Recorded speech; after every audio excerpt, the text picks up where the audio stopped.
3, 2, 1. Good morning and welcome to day 2 of Budget 2022. We are going to first on our agenda go in camera, then we will come out of camera and continue with item 11, which is questions and debate and decisions. So I'll be looking for a motion. Councillor O'Toole. Yeah, thank you, Mayor Given. And Wow. that was not a good start. 2 days in a row I've made mistakes. I'm okay. It's just Mayor Clayton, I'd like to move to go into camera. That motion is in order. I'll call the question. Please vote on that. Now we got something to talk about. All right. My e-scribe said it failed, so Mayor Clayton votes in favor.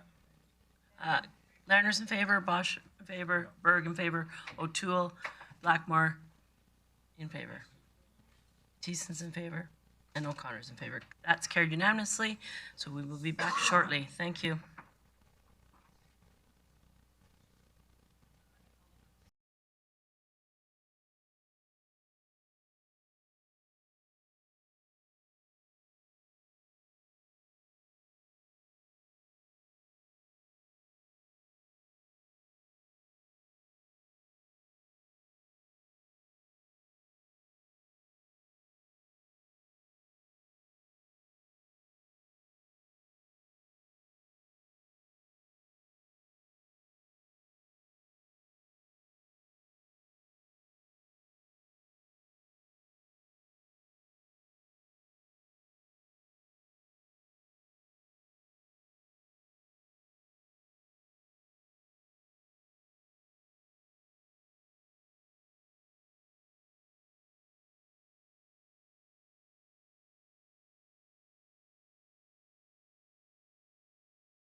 3, 2, 1. Good morning and welcome back to the City Council Budget Day 2 of Budget Deliberations for 2022. We are going to go through the items that were flagged by Council yesterday. We're going to go by department, and then we'll have a strategic discussion and debate in regards to a few other financial items that were proposed, and then the discussion will continue from there. I'm going to first start with infrastructure and economic development. Director Glavin. Thank you, Mayor Clayton. We'll start off with the first question, which was what was the life cycle or the life expectancy of the solar panels that are proposed for the Coca-Cola Center? And the expected lifespan is 25 years. Can I ask you a question on that? Sure. The revenue savings, or the expense savings and the revenue generation on that also is 25 years, or does it eventually reduce because of the lifespan of The projections that we received were straight line projections as far as not taking into account inflation or degradation of the solar panels. Okay, thank you. Next one was the South Bear Creek lighting replacement and installation, and the question was, with the long daylight hours that we have during the summer, is there demand for these lights? And essentially, although we do have late nights throughout much of the summer, the light is not sufficient for safe league play, and the leagues regularly schedule games that start at 11 p.m. That are beyond the light hours. Councillor Berg. Actually, yeah, my question goes back one step around the solar panels. You'd mentioned it was, I believe, 20 years. Does that include the battery life too? Do they stay active that long, or? Thank you, Mayor Clayton. So 25 years is the life of the solar panels. This is not a battery system. Okay, so then educate me. How does the panels hold charge? Are they instant? Glavin. Thank you, Mayor Clayton.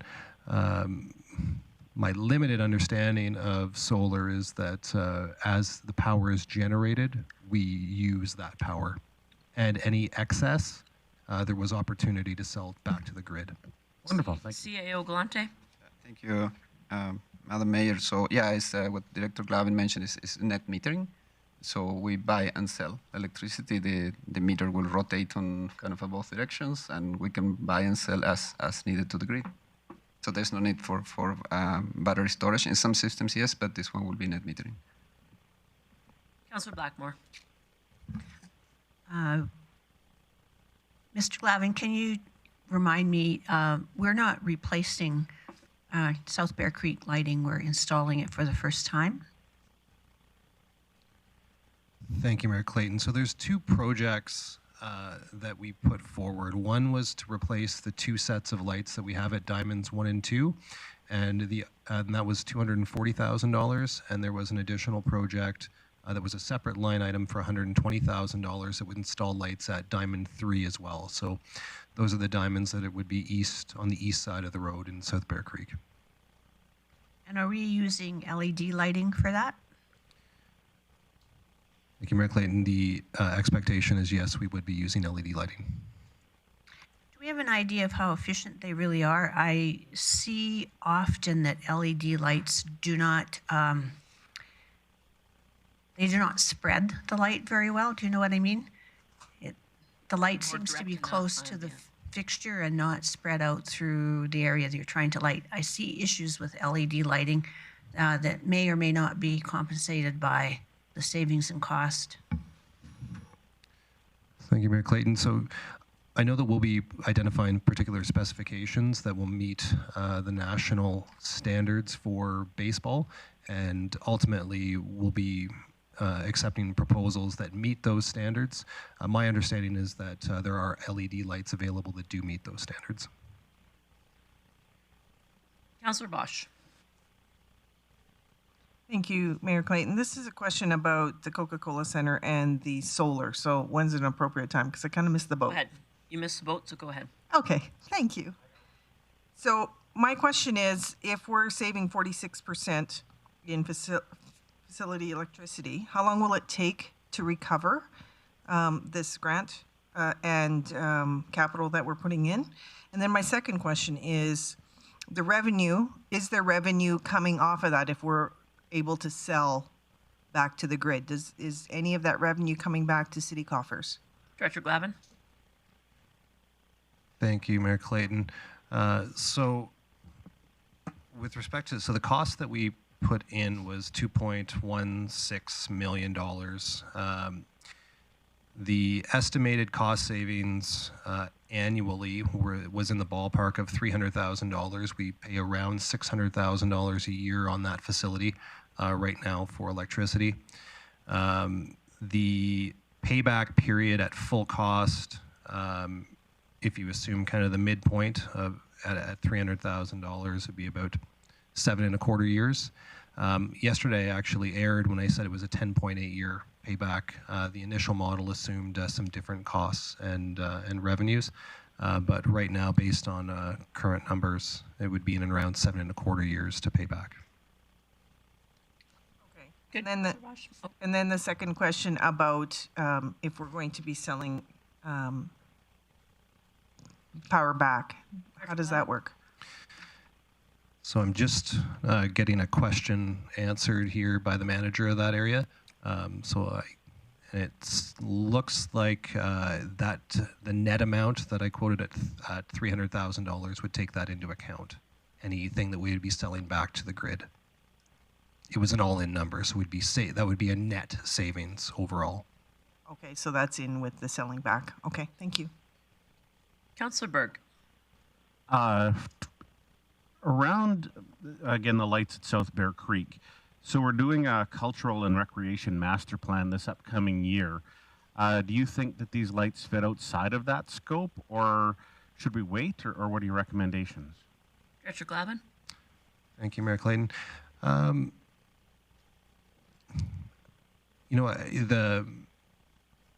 Ultimately the driver for the lights is coming down to local usage largely, but as well as the ability to attract national level tournaments without having the expense of having to rent lighting to meet national standards for play.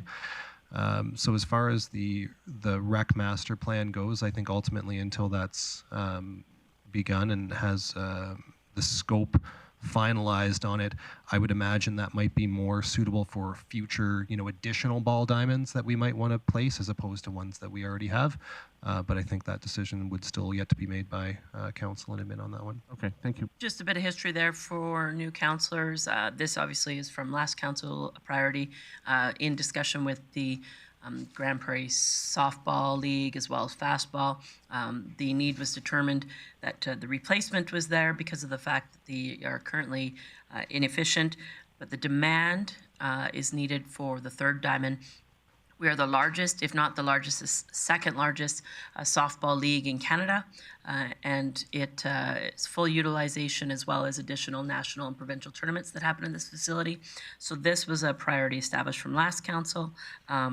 My question, Director Glavin, is assuming, as discussed, that it's LED lighting, are there any grants available, and if there is, are they already incorporated and reduced from the cost, the capital cost? Thank you, Mayor Clayton. On this item, we're not aware of any grants that would offset this cost. Okay, thank you. Councillor O'Toole. Yeah, well, you answered most of my questions or answers that I was going to give, but the National Fastball Championships took place a couple of years ago now, and the lighting isn't high enough for that particular group of people. So nationally, it's not an accepted height, or the brightness of the lights and the configuration, which was brought up earlier, didn't meet the priorities or the requirements of the national. So this would be making our diamonds a playable diamond that could practice, play in, and make it something that would be another asset to this community. So I'm supportive of it. Councillor Lerners. Yeah, Two questions. Well, first of all, I think Councillor O'Toole answered mine. I was trying to figure out why we needed, if we were just going to supplement those lights down at South Bear Creek, or if we were going to, replace them. Because I remember when they put them up in 1995, there was a lot of arm wrestling in the barns and stuff to get that sponsorship money. So I just wanted to make sure that, what we were going to use and what we're going to. So it sounds like what's there is going to be completely gone, and we're going to put brand new stuff in at different spots and different heights. So that's correct? Yeah, thank you, Mayor Clayton. That is correct. We'd be completely removing the existing ones and replacing them with the new lights. Okay, so the question I had was on the solar. Councillor Bosch asked about the payback. So we're getting 300 and odd bits a year, 1,000 a year. Do we have to pay back? And then you said the overall payout was 6.3. Does that imply that we're actually paying back the grant money that we get from wherever that is? That's Canada Community Building and Municipal Solar. Do we have to pay them back, or do we just collect 300 grand a year for ourselves? Director Glavin. Just 1 second here.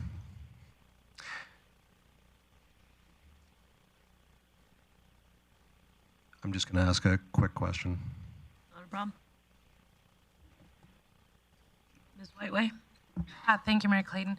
So on that piece, what we're referring to is kind of the payback period. So that's the savings we're going to see in our utility expenses. So it's just to say if we invest X dollars now, it'll take us that long to recover it in operating savings. We don't have to repay any grant funding. Turn your mic on, please, Councillor. So that would mean that every year our operating utility costs for that area will be down $300,000 a year. So we'd have that savings moving forward. So it's actually quite a positive investment then in that case. Director Glavin. Thank you, Mayor Clayton. Yes, so as the CFO said, we do not have to pay that back, and actually that does improve our payback period quite significantly. If you assume the $300,000 savings, it brings us to 4.73 years to pay back the $1.4 million that would be the net of the grant we expect to receive. You lost me there. What you're asking for 350, and now we're saying it's 1.4 net. I don't. Glavin. The savings that we were projecting were approximately $300,000 per year. The initial project cost overall was $2.16 million, and the grant that we applied for was $750,000. So the net amount of that, so when you subtract the grant amount off of the full capital cost of 2.16, comes to 1.41. That 1.067 from the Canada Community Building Fund, that doesn't exist? So that's the former gas tax grant. So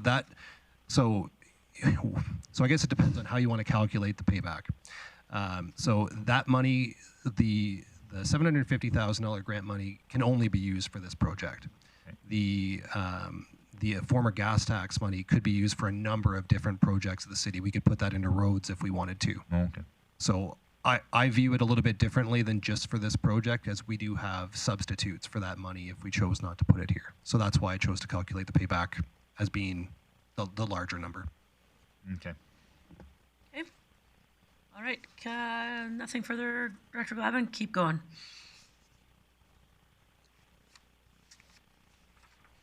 So the next one was the Avondale redevelopment plan. This one was flagged by Councillor Bressie to make a motion. I'm not sure if you wanted to make a motion now or if you wanted to save this to the end.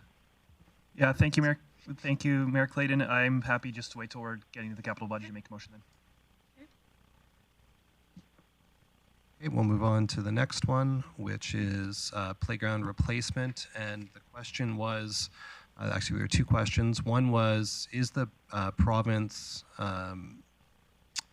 providing any grants for tire recycled material for playgrounds? And the province used to do this. They no longer do this, at least in 2021. That is no longer a program through the Alberta Recyclers that is offered. And the second question was, are we moving away from sand in playgrounds? And essentially, we are using sand in less playgrounds. However, there's still demand from parents and children for sand as an option. So we still do it in some. However, we try to distribute it throughout neighborhoods as opposed to having, you know, a neighborhood just with all sand versus wood chips versus a rubberized material. Okay. I see no one in the queue. If you want to keep going, Councillor Director Glavin. The next one was South Bear Creek and whether or not we were considering or using LED lights, and which was answered, and is that so long as they meet standard, we will consider them. The next one that was flagged was the Swanhaven rink replacement, and this was flagged for discussion. There wasn't a particular question associated with it. I'm not sure who flagged that, but whoever did, if they want to get in the queue. I did have a question, just more for information for council. My assumption, and if you could confirm, the rink replacement design would potentially be the engineering designs for lights and potential roof structure that could be used in multiple locations, correct? Correct. The intent was to create a design that we could put in anywhere. So Swanhaven was the catalyst for it, and we decided that we would try to create a design that could be used anywhere with a roof or without a roof and with lighting. Thank you. Councillor Blackmore? It was I who flagged this, and I wanted to know if by putting a roof on it, we're not talking about an indoor structure, correct? It's skateboards, blank space, a roof over top. Correct. It would be an open air. And it's to reduce the amount of snow removal that is required to protect the ice. Yeah, thank you, Mayor Clayton. There's a few benefits to putting the roof on. One is it does aid in snow making because there's less solar load on the ice. Two, there's less cleaning that we need to do with less snow being on it. And then as well during the summer when it's not being used for hockey, it provides shelter for rain for whatever type of activity. What kind of activities would you see going into rinks in the summer? Could be, you know, it could be a neighborhood party of some sort. Could be ball hockey. Could be. I would view it as kind of just an outdoor pavilion, perhaps during the summer. I could jump in here, Councillor Blackmore. As well, these areas in neighborhoods could be used for, as mentioned, gatherings, but remote control vehicles, ball hockey. Kids could, you know, go skipping on a day that's raining. It's just a covered pole shed type design that would be just provide shelter in the summer, in the winter, aid in ice making, snow removal, etc. So with a concrete floor. Okay, I can see it now. Yes, it would likely have a concrete floor. All right, Director Glavin, do you want to keep going? The next question was bridge replacement, and this was in reference to asset management and what was the bridge that was in poor condition. And I think the question was whether 99th Avenue Bridge that we're proposing to do a deck replacement on next year was the one in poor condition. And the answer is yes, that is the one that is in poor condition that we intend to remediate this year. Great. I see no questions. The next question was 84th Street, new construction and design. What's the timeline, and is this budgeted and funded? So no, there is no additional budgeting. There is no budgeting funded at all for this project to date. The timeline for this is identified in the medium term of the Transportation Master Plan, which in those terms is a 90,000 population level for the city. This was something that came up a couple times with the previous council, and so we brought it back for discussion again at this one. And I think that answers the question, but happy to take any other questions. So I'm just going to clarify that everybody knows where we are in the book. I know my apologies, I was asked by council when directors are referring to items, if you could just indicate the page that the item is on that we pulled from. But I just double checked that everybody's good on council to know where we are on the flagged items. Councillor Blackmore. As this street is currently not in the budget or the future budgets, can I refer it to the 2022 budget planning session? You can make a motion to do so. You want that now? I don't know. I can't. Let's do them all at the end. Okay. Okay. Yeah. Perfect. Director Glavin. Okay, we'll move on to the next item, which was the Toro mower. This was a flagged item that didn't have a specific question associated with it. I believe it was Chris Thiessen. Councillor Thiessen? Yeah, Chris Thiessen here. I just wanted a bit more of an explanation as to what the Toro motors actually were. Are they automated? Are they a push mower? Are we talking just one? I know that we put 2 line items because part of it was grant, part of it was capital.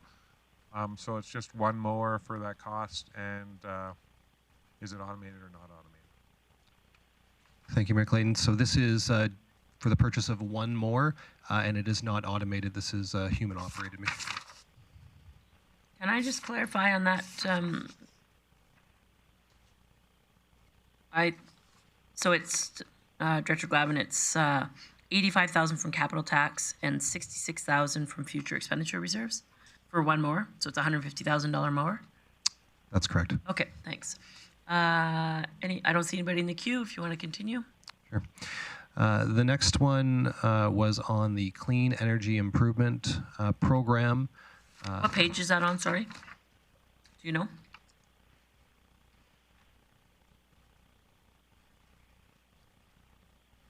Don't worry about it. Thank you. Go ahead, Director Glavin. Thank you. So it was the Clean Energy Improvement Program. There wasn't a particular question associated with it. I don't know who flagged that. That was me, Mayor Clayton. Councillor Thank you so Thiessen, much. yep. Thanks for bringing this forward, Brian. I guess, so currently it's unfunded, it says TBD. My understanding of this is we're playing the intermediary to providing the solar, and that the plan going forward is for people to have this added to their property tax bill, and that would be supplied by another distributor. Is it AUMA or someone else that would be providing us those solar panels? Director Glavin? So as far as providing the solar panels, this program is fairly comprehensive. It goes beyond just solar panels. So the way that it will work is the program is administered by MSC. So you would apply through them. We fund it through debt, and then it's paid back to us through property taxes on whichever property is improved. But as far as where you procure your equipment from, I don't believe that is specified. Okay, no, that's okay. But as far as this goes, like we're just going to be moving forward with it anyways, and we'll see what the uptake is when we advertise and develop the program to our citizens. Director Glavin? Thank you, Mayor Clayton. I'm going to defer this question to our CFO, as she's more familiar with the budgeting aspect. Ms. Whiteway? Thank you, Mayor Clayton.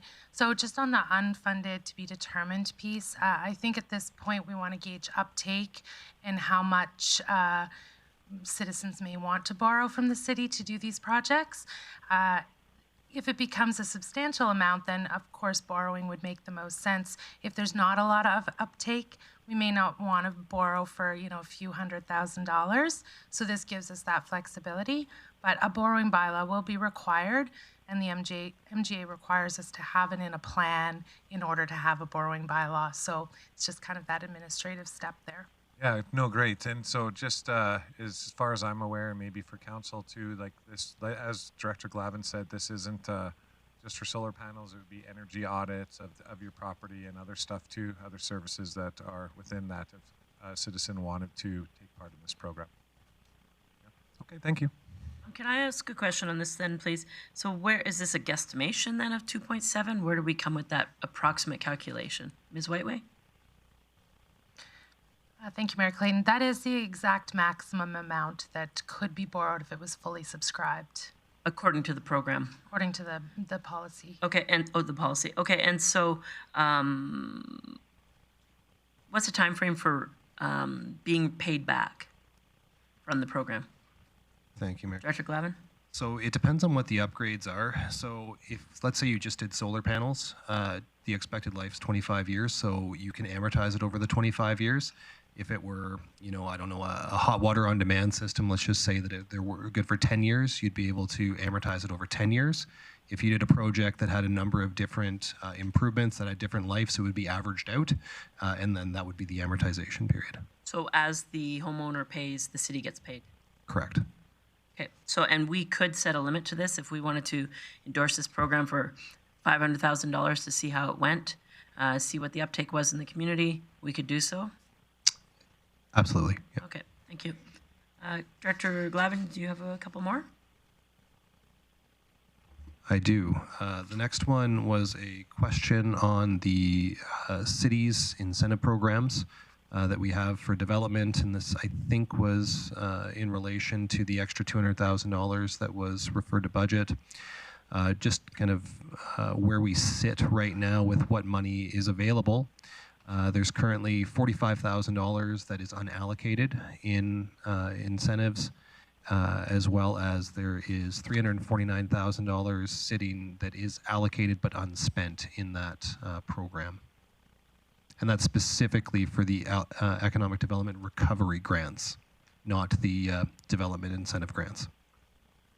Okay, so not part of, so of the items that were deferred to budget, this is what the $250,000 request for economic development incentive grants, the top up, that's what this is, correct? Correct. Okay.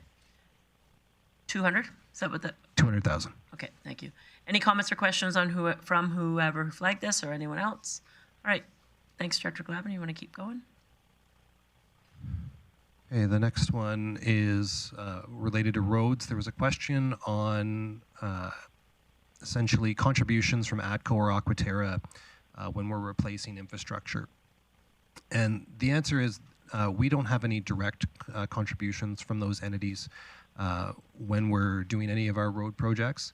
However, we do coordinate with the utilities when we are doing road projects to try and limit the amount of disruption. So, for example, if we're going to reconstruct a road and ATCO or Aquaterra has utilities within that road right-of-way, we'll try to ensure that we do any of the upgrades that they need to do at the same time, and then they would pay for those costs.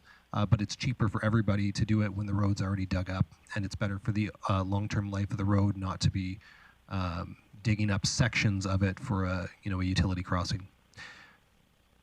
Great. Councillor Bosch. That was me who asked that question. Thank you. Just because of my experience with the downtown, and ATCO or Aquaterra putting money in when we dug up the road, do we know any kind of percentages of immediate roads that need to be done where there is going to be a cost sharing? Director Glavin. Thank you, Mayor Clayton. No, I don't have that, but it's on many road projects. Like there's often, the road right-of-way is where all the utilities are often, unless they're in a public utility lot. So often there's a significant amount of coordination between whatever we're doing and the utilities, whether or not they're replacing it. Sometimes it's just a matter of making sure that we're not hitting their lines and we're not going to place infrastructure that's going to impede their future upgrades to their own systems. Thank you. Okay.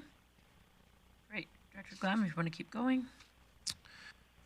The next was a question on College Park Area Redevelopment Plan and potential cost to the city if we're doing anything in College Park. So this Area Redevelopment Plan was approved in September of 2021. There were no funds referred to budget from that meeting, so there is nothing to be debated at currently anyways for this budget, and there's nothing built into the budget to make any improvements. What we are doing right now is that there was a parking study identified that we're doing internally through planning, so there's no outlay of cash. We're using internal resources to do that, but that's the only item that we have right now that's being executed in that plan. Okay. Councillor Bressie, you flagged that item. Did you have any comments or questions? No, but I'll probably have a motion along this. Okay. Director Glavin, if you want to continue. The next one here was another discussion item. This was in reference to adding new skating rinks. There was no question. Not sure who flagged that. I see no one in the queue. I think we discussed the covered rinks, but I don't see anybody. So if you want to keep going. Sure. The next question was small scale combined heat and power unit at the service center, and how this was similar to the current CHP or different from the current CHP. This unit is substantially smaller. So at the Eastlink Center, we have two 333 kilowatt units that were installed there that are turbine engines, versus this would be two 35 kilowatt, so about a tenth of the size, that would be installed at this location. There's no adjacent residential developments in the area, so we are not subject to the same Alberta Utilities Commission sound regulations, and we have no city regulations for sound in industrial parks. Okay, thank you for that. I flagged this. I did have a question. The Canada Community Building Fund, maybe it's for Ms. Whiteway or yourself. Are there other areas that this fund could be applied? Director Glavin? Thank you, Mayor Clayton. Yes, that grant is applicable to a number of types of infrastructure that it could be allocated to, such as roads. Okay, and remind me your recognized savings as a result of the implementation of this? Approximately $42,000 per year. And that's in perpetuity, like it? The useful life of the CHP, I believe, is approximately 20 years. Okay, thank you. Do you have further items, Director Glavin? Yes, then the next was outdoor park furniture, and there wasn't a specific question. I think this was for discussion. I flagged that one, and my question was, I guess it's a combination between yourself and Director Miller. Is this furniture currently sponsored, and if it's not, is there opportunity there to cost recovery the replacement through sponsorship? I'm going to defer that to Director Miller. Okay. Director Thanks, Miller? Mayor Clayton. And I don't have a really firm answer on that, but that's a really good point, and I'll make sure I bring that to Ms. Lorenz's attention. Perfect, thank you. Further, Director Glavin? Thank you, Mayor Clayton. Yeah, I don't have anything else to add on the outdoor furniture. It sounds like they'll look at it through sponsorship. Okay. The next was city-owned parking lots. This was another flagged for discussion. I think I flagged that. Can you tell me, I know we talked about this, and I apologize, I can't remember. Tell me more. Just tell me more details on this. Sure. So historically, the city has not budgeted any capital money for parking lots. We have a number of parking lots in the city that are in, various states of disrepair that need some attention. Some are well past the point that we could overlay them. Some need to be reconstructed. And essentially, this was one way that we could get it in on a regular basis to start better maintaining those assets. So can you give me an example? Like, what's the plan look like? Is it, is that all this year? 250,000, all repairs this year? Thank you, Mayor Clayton. So what this could look like is it could be a small repair of something this year, and we take some of that money and save it for 2023, and then do a larger repair on a larger parking lot in a future year. It's not a amount associated with any particular parking lot, and we're intending to use this similar to the bridge maintenance capital budget, where we may do minor repairs in one year, and then in a future year we'll do a much more substantial repair with the accumulated amount of capital in those accounts. In your estimation, what is the required amount for 2022 that will actually get done? Right now, I know that they're evaluating which ones. We have 4 parking lots that we're considering. The one that we had higher on our list was the Crystal Lake parking lot. We're unsure whether or not that we can complete that project with $250,000, so we're doing some cost estimates on that. If we can't, we're also looking at the North Fire Hall, the lot adjacent to 214 Place, just to the east, as well as the old Anna Vet's building, which we own and operate that parking lot as well. Sorry, so transportation levy doesn't cover repairs of a parking lot such as Crystal Lake? Correct. The transportation levy wouldn't be that wouldn't be an allowable use of the transportation levy. Would or wouldn't? Would not. Okay, perfect. Councillor Thiessen. Thank you very much, Mayor Clayton. Thanks for that, Director Glavin. I guess kind of along those same lines with our city-owned parking lots, what is the range of the magnitude? So obviously, like 250,000 isn't going to fix the Crystal Lake. It might fix the library. Like, what's our smallest project that we're aware of to fix the parking lot, or our largest, I guess, or probably Eastlink Center, or something along those lines. But when we're talking about a big parking lot, are we talking millions of dollars, or a small parking lot of 250,000? Director Glavin? Thank you, Mayor Clayton. Likely have to get better information than I have in my head to give you an exact amount. But when you're talking Eastlink, yeah, you're probably talking many hundreds of thousands of dollars to resurface that. But it depends on the treatment that's necessary. Do we need to reconstruct it? Do we need to overlay it? And are there any storm issues in there that we might have to mitigate? So I would say it's hard to give you a firm answer right now, but generally speaking, the bigger the parking lot, the more expensive it's going to be. Okay, thank you.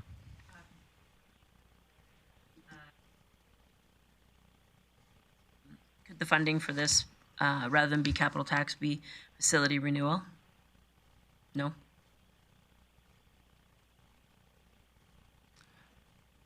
Thank you, Mayor Clayton. Speaking with the CFO, no, that would not be a suitable source. Okay, thank you. Do you have additional ones, Director Glavin? One more on my end here, and this will be split between myself and Kinza. There was some questions about asset management operational costs and kind of what this looks like on a year-to-year basis. As many of the assets are in my area, a lot of this comes down to inspections to determine whether or not we need to repair something in our area, and to give some context on what the cycles look like here. So bridges, for example, we inspect them based on their type and age every 21 to 57 months. For traffic signals, they're all on a 7-year cycle. Roads, we do a third of the city each year. Sidewalks and pathways, we do a third of the city each year. And then on stormline flushing inspections, we do a lot of that through our capital work when we're going into before we do any road work to see if the storm lines need any repair as we're going through. And as well as the spillway was recently upgraded in classification, and that requires an annual inspection. And with that, I'll toss it over to Kinza, or Director Trim. Director Trim? Thank you. So just to add some additional context to the structure for asset management within the organization and how it's resourced. So on your screen, you'll see a visual representation of that. The corporate asset management office is currently occupies 1 employee. You'll see that council, city manager, and corporate services director feed into that. The assets are managed across the organization, though at the departmental level. So you'll see below that there's transportation and engineering, which we've put together. Fleet, facilities, parks, and IT, which is not represented in the State of Infrastructure report that we shared with Council yesterday. In those specific departments, engineering as well as facilities have specific resources allocated to asset management. The remainder of those departments have functions related to asset management spread across the departments themselves. So different roles would have functions related to asset management assigned, but not a specific resource. Great. Director Glavin? May have jumped too soon there. I was just going to say that I actually have 2 other items after this that was not meant to. Sorry, was there questions in regards to asset management? Councillor Lerners. Yeah, good, perfect. Yep. As part of your asset management program, I'm curious. I know we talked about yesterday about coming back with alternative funding mechanisms. Is part of the program to determine what can be done to provide reasonable life expectancies beyond the traditional 25 or 20 years, depending on for roads. I wonder if they would consider that. There are things that you can do to make roads last 25, 30, 40, 50 years, and there's costs associated with that, and maybe that's part of our strategy. So I'm not sure if that's going to be incorporated or not. Dr. Glavin? I can give you just a little bit on my end, and then I think between the city manager and Director Trim can fill in. So just, around the lifespan of roads, one of the things that we have on the books internally for 2022 is to conduct a review of our asphalt mix analysis as well as our road structures that we use to see, can we be improving them to provide, better longevity in our climate. So that is on the books for next year that we plan to do that review. That would be the most salient, I think, to that question, but I'll ask the other two to supplement. CAO Galante. Thank you, Madam Mayor. Yeah, I can add that as we evolve in our maturity level, and as you know, yesterday we talked about we're at the beginning of this journey, establishing all this. I think the next steps will be really to analyze the core asset classes where we have the millions of dollars, not hundreds. So the key assets, and try to determine how we can optimize and extend the life of those assets. Director Glavin mentioned roads, so we're doing a Marshall redesign on the asphalt, try to seal the roads better. Water is a big problem here with the freeze-thaw cycles, and to seal the surface to avoid water going into the structural base of the roads, to avoid deflections in the future, so to extend the life of that. Different treatments we can do to put another 5 years at least on the roads. We're also analyzing some just concrete instead of asphalt, so switching from flexible pavements to rigid pavements in some areas, like where we have heavy trucks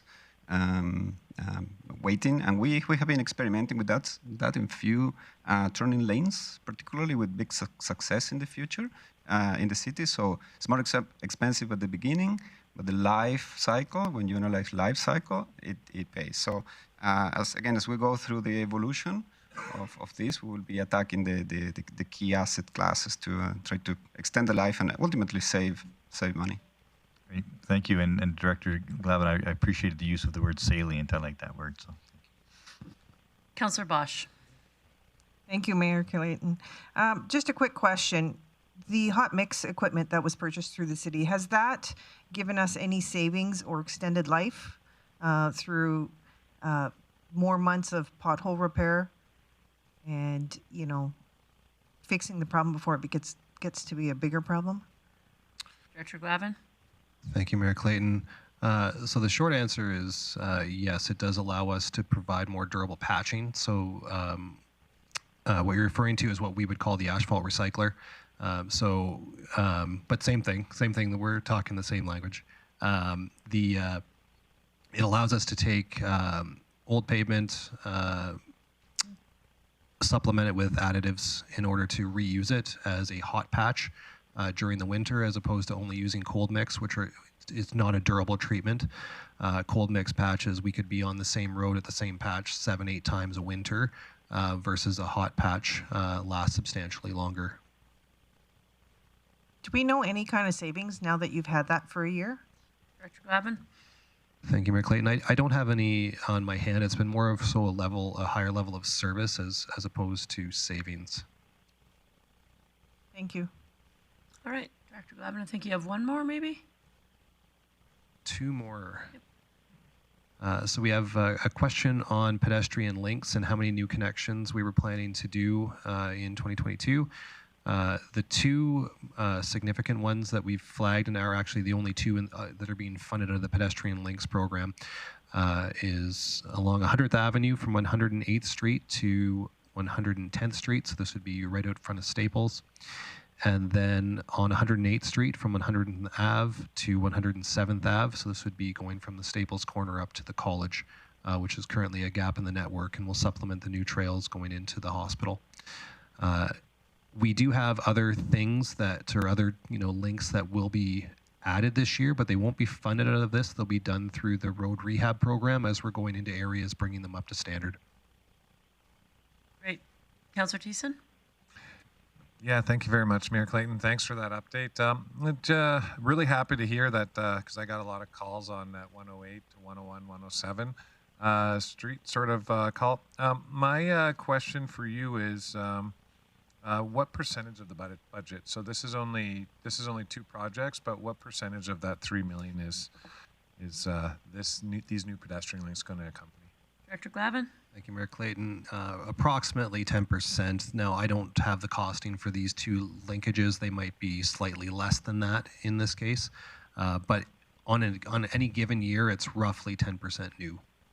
Okay. No, I appreciate that answer. And I guess kind of going forward, you probably have a list of all the new links and the ones that would be most beneficial to our residents that need to be made through our community mobility plan. Director Glavin? Thank you, Mayor Clayton. Yeah, there's a couple of tools we use. We have the Community Mobility Plan as well as the Transportation Master Plan that have both identified a number of missing links throughout the community that we evaluate on an annual basis.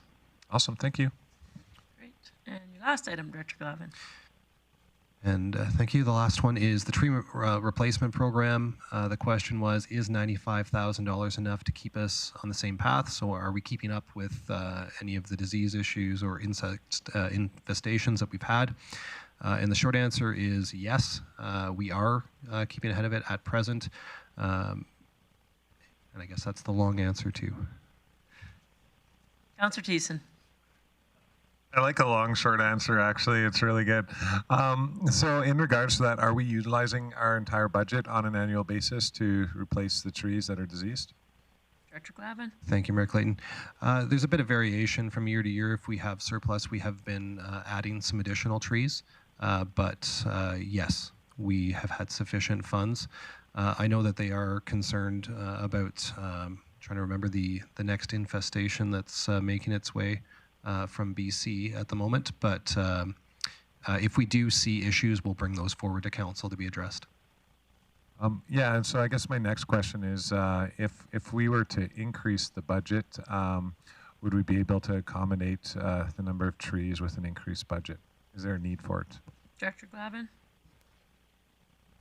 Thank you, Mayor Clayton. We haven't identified a particular need at the moment.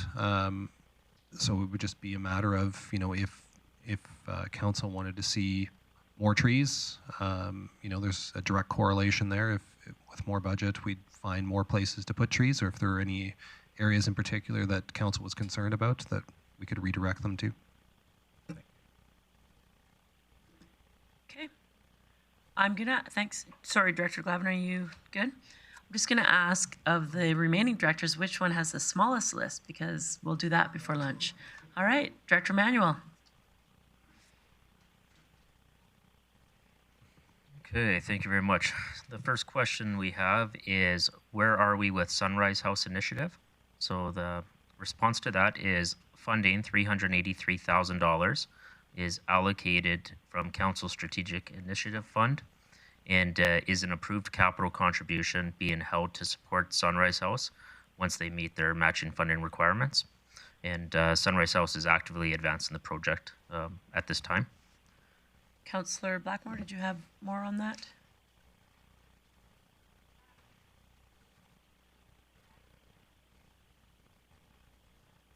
Okay, perfect. Director Manuel? The next referral was RCMP training room, and an increase, whether there's been an increase in more participants for training, and have we seen staffing increases requiring the room. So the furniture and equipment within the training room are original to the building, so circa 2006. The existing configuration can only accommodate 16 users. The proposed improvements will increase the capacity to 26 users, as well as update technology to current standards. Staffing at the detachment I do not have from 2006, but since 2012, the staffing complement's gone from 144 to 204 this year, so a 41% increase. Perfect. I don't know who flagged this, so Councillor Bosch. That was me. Yeah, no, thank you for that. It's good to know that, the money's going to good use. The next question I had. Sorry, before you move on, Councillor Bressie. Great, thank you. My apologies for not flagging this component of the training room question yesterday, so if you don't know offhand, that's okay. But is there a cost share agreement, or will this be reflected in lease? It's not just our detachment members that get trained in that room. So will there be some sort of cost recovery for other municipalities' service that they get out of that room? Okay, so yeah, through the mayor, in response to the question there, other tenants within the facility pay commercial lease rate for us. Now, technology that's encapsulated within that room may very well come from shared services with the federal government because at times they utilize both municipal and federal assets. So I suspect that on a technology basis, the equipment will have some of their systems in place, and rent, I guess, received covers off the other component. All right, Director Emmanuel. The next question was, where are we at with RCMP numbers? Are there more coming, and are we trying to get more? So the city presently funds 102 police officer FTEs. There is no change in this number between budget 2021 and 2022, and at this point, no additional members forecasted to increase the staffing complement. Director Emmanuel, the 102 that are funded, were we not funding 110 at one point? So we authorize 110 positions. We regularly fund 102. This particular budget is designed around approximately a 98.5 because the vacancy patterns have been such that we're resulting in significant surpluses. So that's something that we're adjusting fairly consistently over the course of the year. That being said, the 110 represents the natural vacancy related to staff transfers in and out. So in order to maintain a certain complement, we have to overstaff positions because 20% vacancy puts us higher on a priority list for filling spots than a 5% vacancy. So in essence, there will continually be somewhat of a surplus because we'll never be fully staffed in correlation to what we're funding. That's correct, and that is one of the reasons why within the budget we have further reduced our dedicated budgeted funding to just be more reflective, so we're not coming in with $1 million surplus when we know we're not going to achieve that staffing level. And what's the risk of actually, so you get to 105, 108, and I recognize that you're not at that 20% vacancy, so it's not priority within, corporate RCMP, but if the community wants to see more members, then is the expectation that council has to fund a higher number than 110 in order to get a higher number of boots on the street? So in order to get more boots on the street, we'd have to go beyond the 110. Okay, thank you. And seeing no questions, if you want to move on. I do. Next question was, where is the new regional fire training facility going to be located? And is there going to be a return on investment for the city?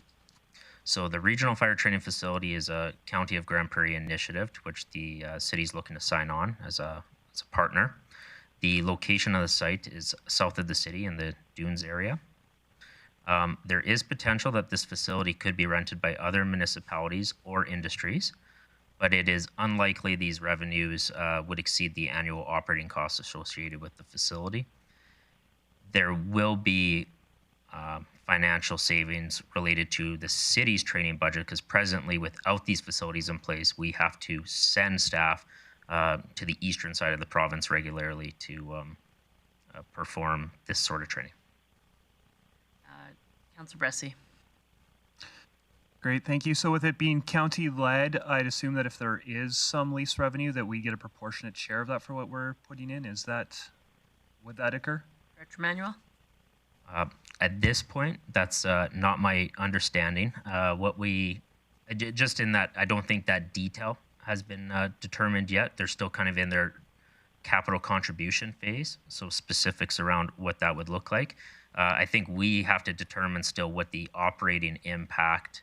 I suspect the partners are still going to have to contribute to offset the operational expense. And I fully expect the operational expense is going to exceed any offsetting revenue. So we similar to other initiatives, we would have a proportionate share after revenue. Councillor Blackmore. Director Manuel, you mentioned briefly that you expect to realize some savings because we're not going to be sending trainees away to the other side of the province for training. Can you give some indication, and I know this is kind of like a harsh question to ask you right now, can you give some indication of what you think the return on investment is going to be? So fortunately, our fire chief had some foresight into this potential question and has sent me a message this morning indicating a rounded number of approximately $200,000 over 4 years. So, $50,000 a year potentially will be saved through this initiative. All right. You want to continue, Director Manuel? Certainly. Just back to my sheet. Next question was, we may be selling City on 99 in the community social development building. The operational savings are built into the coordinated care campus. Are the proceeds from selling the building anywhere? So the coordinated care campus business plan and grant applications have identified a large portion of the estimated sale proceeds of both buildings going towards the coordinated care campus as a municipal financial contribution. Ultimately, it will be council's decision once those buildings are divested as to where to apply that money. Okay. Councillor Bressie. Thank you. It's been a few months since I've looked at those budgets, but am I understanding correctly, though, that we've, I know that they were built into the budget as a potential payback to lower the cost of that building, but the budget we authorized, I don't recall seeing millions of dollars in the proceeds of the actual budget. So I guess if council sold those buildings and decided not to put those towards the coordinated care campus, would we need to be putting more money into the coordinated care campus than we already are? Director Manuel? So the answer to that is the annual operating requisition would have to be higher than if you apply the capital against the debt servicing will be lower. So the annual operating impact would be lower. If those capital funds aren't allocated, it means there'll be a higher annual operating cost. Yeah, but is the assumption of the current budget for debt servicing assuming that we're applying that money to it, or not assuming we're applying the money to it? Director Manuel? Assuming we're applying it to it. I should also note for the grants that we've been pursuing, there is a municipal contribution component that would be critical to the scoring of those grants.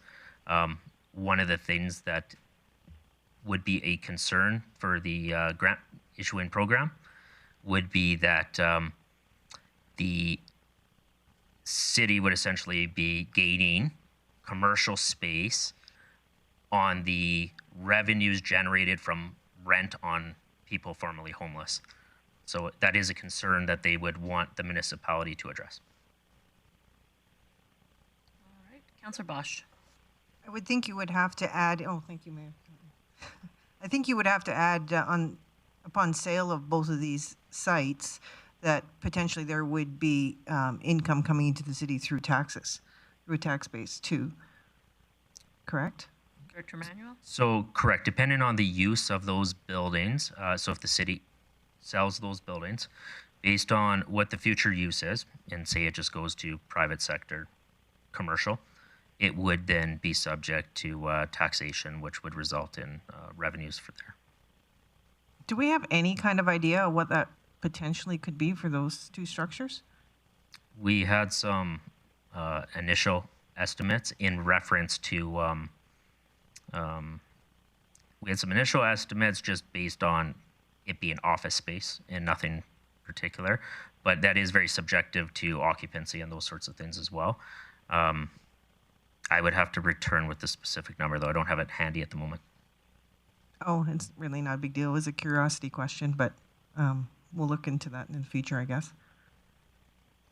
See no further questions on that one. Anything else, Director Manuel? Yep. The next one was in regard to affordable housing, and particularly the Grand Spirit Foundation and our funding allocated to support the affordable housing strategy. And what was the update on uptake and the demand going forward? So I had an opportunity to speak with Grand Spirit Foundation yesterday, and they mentioned that affordable housing demand remains fully subscribed in the city of Grande Prairie, and that over 400 applicants remain on a waiting list, unserved at this moment, waiting for assistance. Great. That answers my question. I don't know if anybody else had anything regarding that topic. Seeing none, if you want to move on. Okay. And then a question arose around the revenue and expenses related to photo radar. So what I can say is that traffic fine revenues, so we report traffic fine revenues as a combined automated traffic enforcement and conventional enforcement. So a combination of the officer issued and the automated issued. And the total collected fine revenue in budget 2022 is estimated to be $5,428,000. And the associated estimated automated traffic enforcement expenses are estimated to be just over $2.4 million. Okay, I don't recall who flagged that, sorry, but is there it? Okay. Councillor Enders, did you have anything else on that?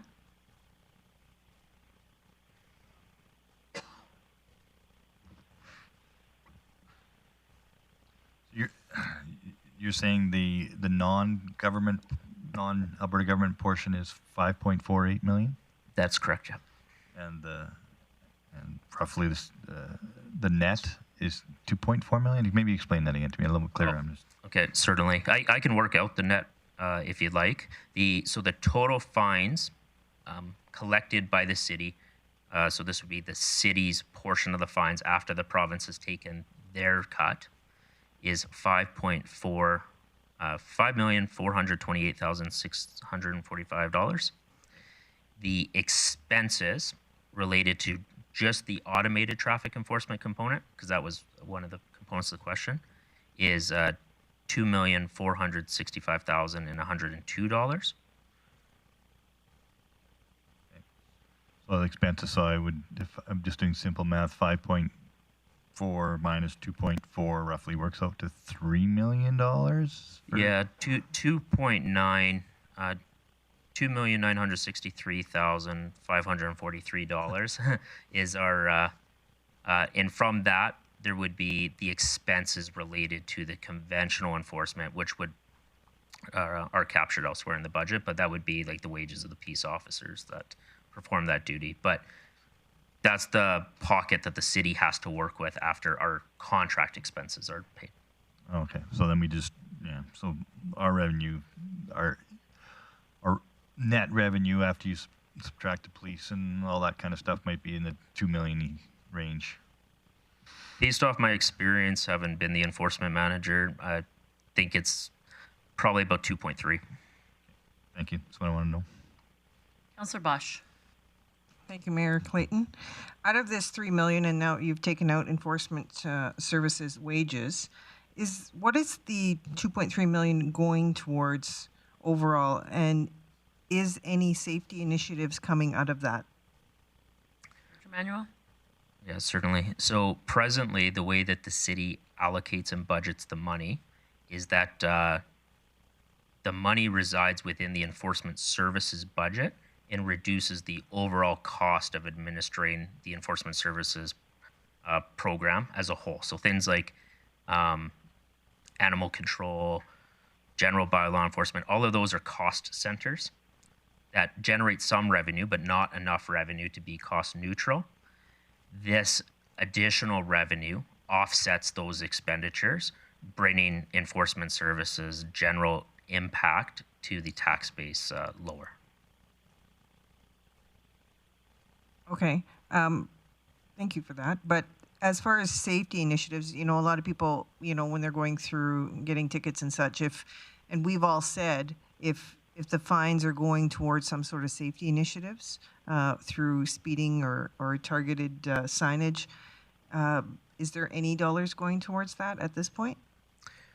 So through the mayor, what I'll say in regard to that is the city has several investments into traffic safety, and some of those are things such as when you see capital items around rapid flashing beacons is one example, right? Road realignments. There's a variety of like traffic engineering solutions that council, through our regular budget, is regularly funding and administration's implementing. What we don't do is specifically earmark these funds and draw against these funds to support those initiatives. Now, that is a pathway that could be done. It's just not the way we specifically do it.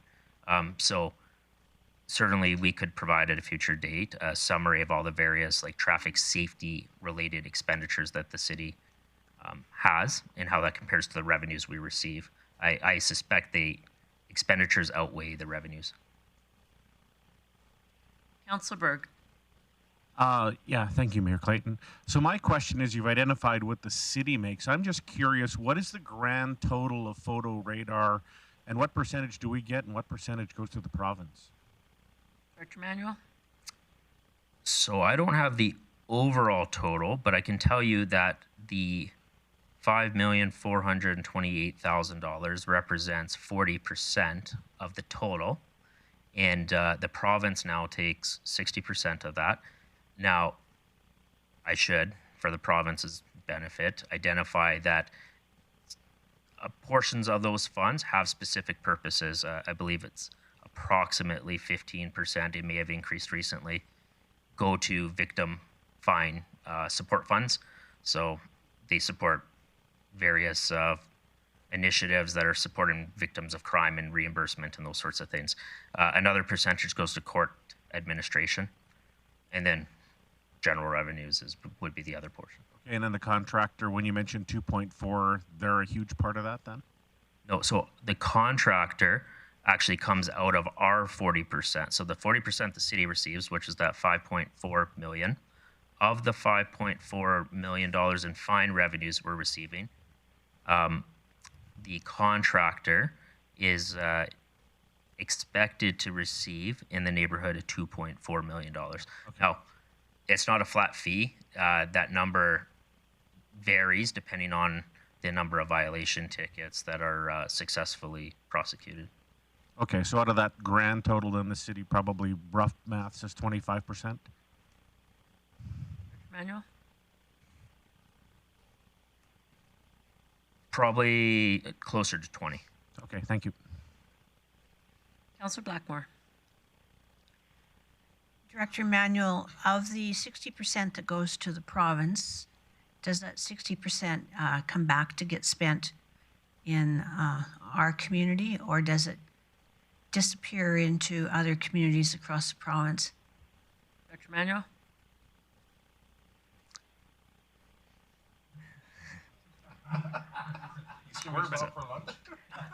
I just want to know whose party we're funding. So I guess in fairness to the province on this one, and similar to the answer I gave in regard to the photo enforcement funds supporting traffic safety, I suspect that the province would indicate that those funds come back to the city in other forms. Are they coming back specifically in the way of victims of crime and court administration? I suspect we're contributing more than we are likely receiving there, but I can't speak to the investments that the province is making as a whole into the community. So I think their position would be that just helps fund other initiatives. Okay. Councillor Berg, you're in the queue again. Was that a mistake? Mistake, yep. Any additional items, Director Emmanuel? Just one other point, and it was flagged for discussion without a question, is the Indigenous advisor position. Okay, so whoever flagged that item, I see Councillor Bressie. Yeah, thank you. I flagged that. I'll just be making a motion about that later if nobody beats me to it. For now. So just to clarify, nobody had any questions on that. That'll come up in discussion and debate. That concludes your list, Director Manuel. Well, that's perfect timing. So we are only going to take a 40-minute break. So we'll be back here at 12:45, and then we'll continue with the other two directors' flagged items. All right, thanks, everyone.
3, 2, 1.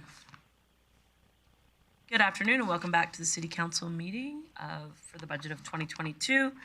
We have now two Director Services area left to discuss items that were flagged yesterday. I'm going to start with Director Miller.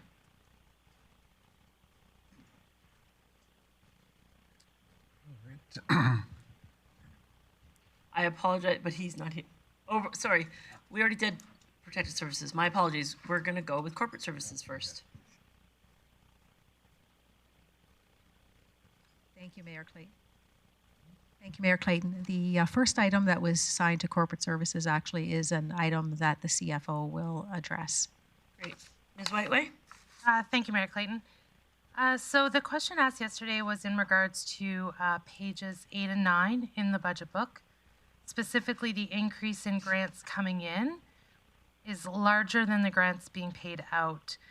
So just a question on what the difference is there, and the question was, were they supposed to offset?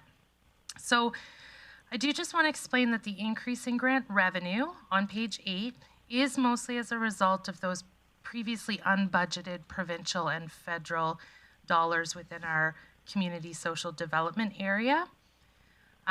Yes, the revenue received is always equal to the expenses in these ones. However, we have different expense lines for the grants that could be in salaries, services, materials, goods, and supplies. The grant expenses on page 9 are the grants that the city actually provides through multiple programs. So this does include all of our community group funding paid out by the city. It includes the library gift in kind for use of Montrose Cultural Center. It's a flow through for some of the homeless initiatives funding that we receive, our outreach facility, and other small initiatives. So the two lines don't actually directly correlate. Okay, perfect. Councillor Bosch. That was my question. Thank you for answering. But so should there not be sublines to this so that we can see that this does offset each other? Ms. Whiteway? So the grant revenue and grant expenditure lines won't offset each other ever, just because they're not, all the expenses within the grant expense line aren't from grant funded programs. So, you know, an example is community group funding. That does come from the tax base, and it's budgeted and expended in the grant line on the expenditure side. Okay, I was just going on your note 4. These grants are offset by associated operating expenses. Correct, which are budgeted in multiple lines. So you'd have a little bit of salaries, you'd have a little bit of materials and goods and services and such. So it's pretty spread out. Okay, I find it confusing, but okay. So to clarify, they're offset, but they don't neutralize each other. Okay? Not completely. It's partially offset. Yeah. Keep going, please, Director Trim. So the second question that came to Corporate Services pertained to the ERP system, and more specifically around the impact of staffing, primarily post-implementation. So the capacity that we're estimating to gain through the implementation of the ERP system is between 8,000 to 10,000 hours. It's important to note that that capacity will be gained across the organization and not necessarily in one specific area. It is something that, as part of our change management strategy, we will be monitoring those shifts throughout the implementation process. And if the capacity gained exceeds the organizational needs, then any reductions are proposed to be managed through attrition. The system as well, post-implementation, will support our efforts to contain our total labor footprint or total hours worked in the organization into the future, and we will reassign resources as appropriate. Director Trim, so it's the total capital purchase price for this system is $4.5 million, and the implementation portion of it would be the installation from the manufacturer rather than staff support for implementation? The implementation cost itself is about $4.2 million. In addition to that, we have software cost that it's about $885,000, and we've built in a 24% contingency into that budget for that project.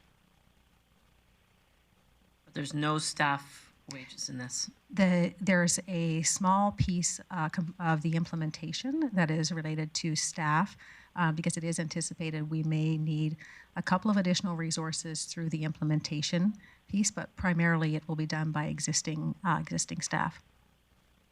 Councillor Bosch. Thank you, Mayor Clayton. Just a question, just because I don't have the history on this. Is it right that you put through $2 million to this efficiency initiative last year? Director Trim? That is correct. So the total total cost of the project is about $7 million. Initially, we had $500,000 that was seed funding that existed in a budget because this project has been on the books for a number of years but wasn't previously actioned. We had $2 million in 2021, $2.5 million in 2022, and again $2 million in 2023, for a total cost of $7 million to implement the system and cover the licensing cost over the duration of the implementation. Okay, so I guess my question then, and it's going to be similar to the Coca-Cola Center in regards to the solar. This $7 million, what is the recovery time to pay that back? Director Trim? So I would say it's the intent of the ERP system is to be able to optimize our back-end processes internally. So there will be some potential cost savings, I guess, or efficiencies that are gained. The larger intent is to really manage risk that we have currently within our operations. Yeah. So the risk, of course, we can't really quantify those until they are a reality. So it isn't something that we're, excuse me, it isn't something that we can say we can get a return of $2 million on this specific item because of it poses this risk, because it doesn't become when it becomes a reality, then we realize it. But I would say that there, just as some examples for you, there are some significant risk internally in our financial, or in the way we run our financial processes. So our quarterly and annual financial statements, for example, are processed using Excel. We don't, excuse me, we don't have the ability today to produce simple income statements or balance sheets in our system. And nor does the system allow for that, which is an example of a manual process that creates greater probability of error for us. And that probability of error necessitates a lot of time on our finance team to be able to ensure that we avoid any errors in information that's coming forward to council. So I can share a bit of a visual with you if it's helpful. There were 5 different factors that we did consider as part of the business plan that was put together and the analysis in preparation for the ERP.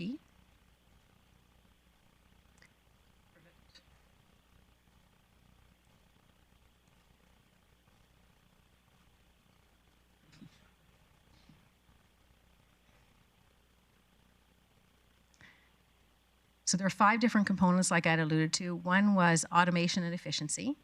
The second being capital cost, integration, operational risk, and data security. So you can see on this diagram that option 1, or the white circles, represent the status quo and where we sit in relation to that on the continuum. And the black circles represent the ERP system. So the ERP will essentially advance all those areas that we highlighted for the organization, with the exception, of course, of capital cost. And a large component of that relates back to the fact that the ERP will provide functionality and software in areas that we currently have a void. For example, in human resources, we do not currently have an HRIS system, which means things like all of our personnel files are in paper versus digital format.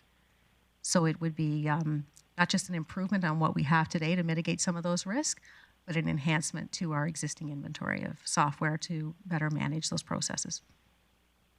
Okay, thank you. I just have one last question. Director Trim, if council didn't support the 2022 budget and or deferred it to another year, would the $2 million that already spent be wasted? It would be a sunken cost at this point. We are inside of contracts as well that would have penalties associated with exiting those. Okay, thank you. If you want to continue, Director Trim. So the next question related back to asset management and how that interrelates with the ERP. I have an additional video, or sorry, not visual rather than video, that I'll share with you. So this looks a little bit confusing. I'll try to add some context to this for you. It is adopted from another organization, so I'll try to make it relevant to us here in Grande Prairie.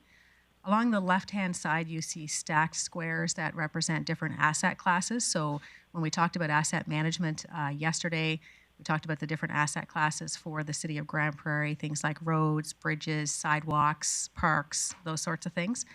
That's what you would see on the left-hand side. You'll see at the top there's a large arrow that carries forward to corporate asset management. That would essentially be our corporate asset management system that we're proposing into the future. In the middle of the screen, you see a circular diagram that has JDE written on it. In this organization's instance, they use JD Edwards as their ERP system. So that central point is the ERP system. For us, that would be Oracle, which contains the various components that's listed below it.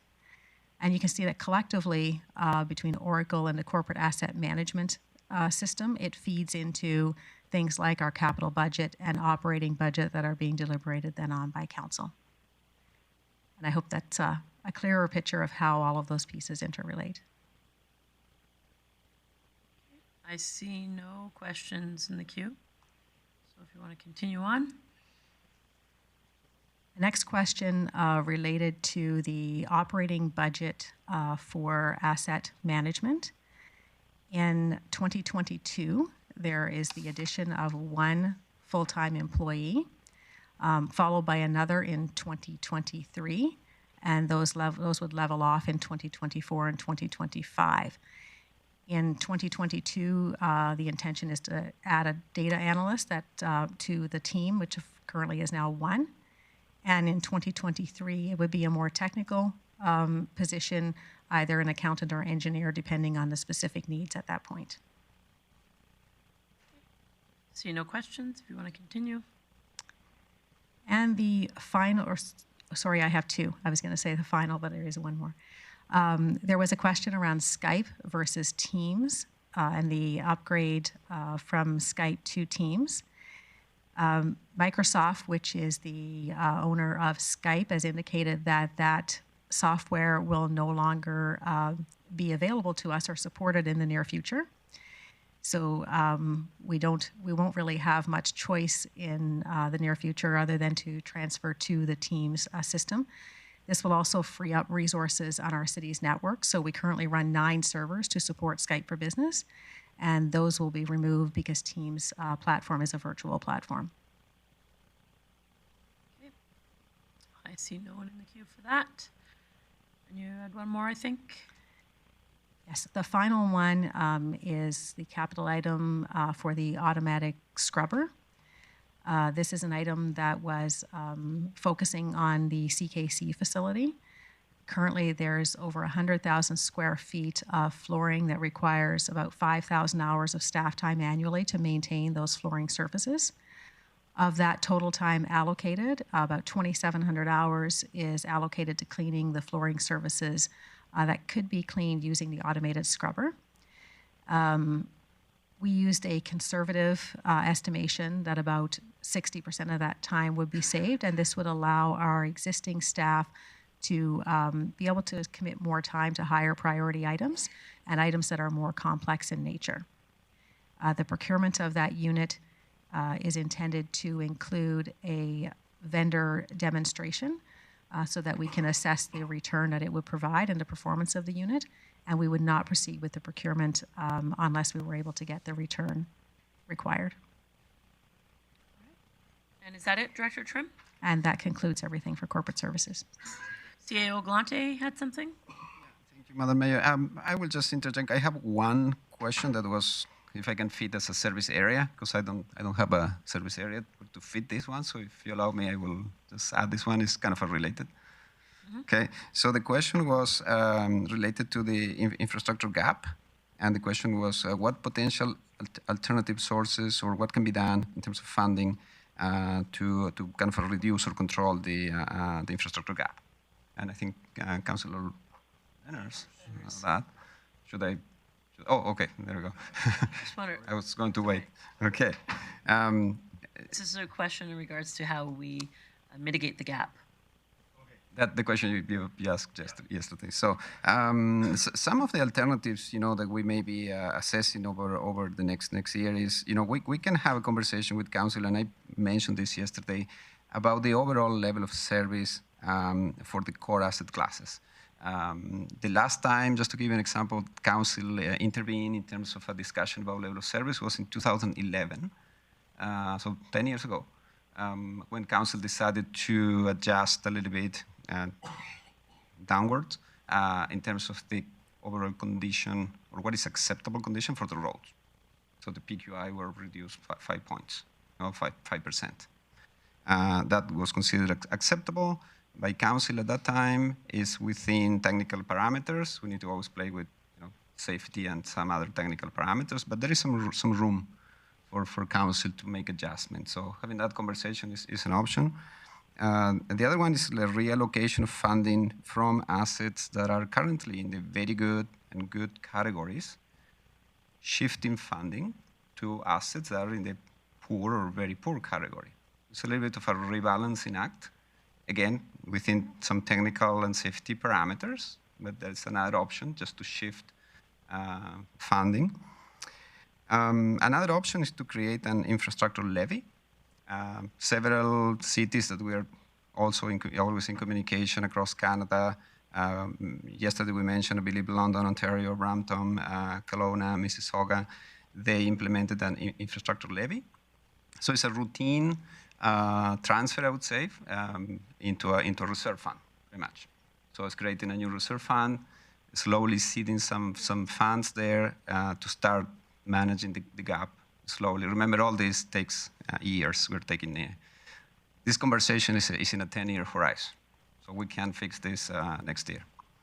Other option, which with some trepidation, I'm going to mention this one, is to use some reserves to start seeding this. As you know, reserves are within certain risks. There is some money sitting in reserves, so keep that as an option. And of course, what we're going to do is the optimization of asset management in general, trying to implement better practices, mature more in the scale we discussed yesterday, trying to extend the life of different assets as much as we can. As we mentioned, can we add another 5 years to the road? Well, great. We need better practices. We need to mature a little bit more. Within software, everything is done on Excel spreadsheets on the background right now. That integration that we showed a few minutes ago, integrating an asset management software with the ERP software will seamlessly integrate, vet projects, generate finally a more professional capital plan, and then is submitted to finance for funding, for proper identification of the source of funding. This is the overall maturity. We are in our teenager years now in this. We need to grow a bit. So these are some of the alternatives we can have to manage the gap. So it will be further conversation with council in the months to come. Thank you. Councillor Blackmore. You mentioned Brampton and Kelowna are using a levy. Can you say who's paying the levy? When's it assessed? Is it in addition to the regular transportation levy? Yeah, absolutely. I can provide more details. So, for example, Kelowna, they're using during budget deliberations. They're running 2 different streams. One is to keep regular operations, I would say, for the city, with the originally proposed capital plan. As you see, we have some road funding, for example, for all roads except the bypass. It's an $11 million proposed capital plan. About $7 million for the all bypass in 2022. In addition to that, they're saying we have the gap. So they determine, okay, what is a reasonable number to start closing the gap. So in Kelowna, if I memory serves me correctly, they established the tax rate for city operations and proposed capital plan, and then I believe was a 2% additional levy to fund the infrastructure reserve. So let's suppose in our case, we're proposing initially 1.55% city operations and the proposed capital plan. Just to pretend, to give an example, let's say it's at 2%, as Kelowna is doing, then the new tax rate will be 3.55. So all of the taxpayers are funding the levy? In the case of Kelowna, that is the option they chose. We may have other options here. As I said, optimization, moving funding between asset classes. So we have other alternatives other than just capital tax. Okay. Councillor Blackmore, you're good? Councillor Bosch. Thank you, Mayor Clayton. So when are you looking at this potential levy starting? Are you looking as soon as this year, or are you looking in 5 years? CAO Galante. Thank you, Madam Mayor. Again, the intent of this first State of the Infrastructure report was to bring this matter in front of Council for your attention. I would say as an engineer, the sooner the better. Not necessarily we need to start this year, absolutely. We can start in 2023 or in 2024. It's just now we're all aware of the infrastructure gap we're having. The city has been proactive in maintaining the assets, and if we detect any life safety situation like on bridges or so, immediately we'll bring this to your attention. As you see, bridges are in fair condition at least. There's nothing really in the very poor category. And the one bridge where, as Director Glavin mentioned, we're doing some proper maintenance on the 99th Avenue Bridge in next year. So, short answer is the sooner the better. Not necessarily we need to start in 2022. Agreed. It doesn't sit with me well this year coming out of a pandemic in any case, but perhaps in the future. And I'll just remind council that there are other options in levies, right? We potentially have a surplus coming forward after the first quarter. We have potential ICF settlement. There are other options. This is just one option. Right. Director Trim, if you want to continue. Oh, well, you have to push the button. But I'm pressing it as hard as, there, finally, if you really get me. Oh, look. Councillor Lerners, you're in the queue. Put on some more weight. Push the buttons. So I assume that, I think we talked yesterday, you were going to come up with some more defined definition of what we're up against, and then some recommended rate. So that's not what I'm. My question is, I'm just curious, because I'm new to this game, so I get to ask lots of dumb questions. Are there other municipalities that would use a model similar to the Aquaterra model to deal with roads and storm sewer as an entity to resolve that gap? Because I understand that was part of Aquaterra's mandate was to close that gap, and amongst other regional servicing issues. But one of the big reasons was they saw an impending infrastructure gap that they needed to deal with. So, are there other municipalities that have ventured into a commission or Aquaterra type model to deal with the roads and storm sewer? CAO Galante. Good question. Not I'm currently aware of, but it's a topic we can for sure research to see if kind of an arm's length corporation of the municipality, I think that's what Councillor Lenners you're referring to, could be created to do this. But I'm not aware of this model in Canada, but we can for sure do further research. Yeah. All right. Director Trim. I just have a couple of more items that will have to flow through the CFO for addressing, so I will pass it over to her. Ms. White, That's okay. Thank you, Mayor Clayton. So one question posed yesterday was a breakdown of other revenue, in particular what the change was. So just for reference, that's on page 7 of your budget book. The other revenue is the last revenue line. It's a smaller line item for us at the city. We have kind of smaller revenue streams going through here. Any of the service fees on our ATMs go through here.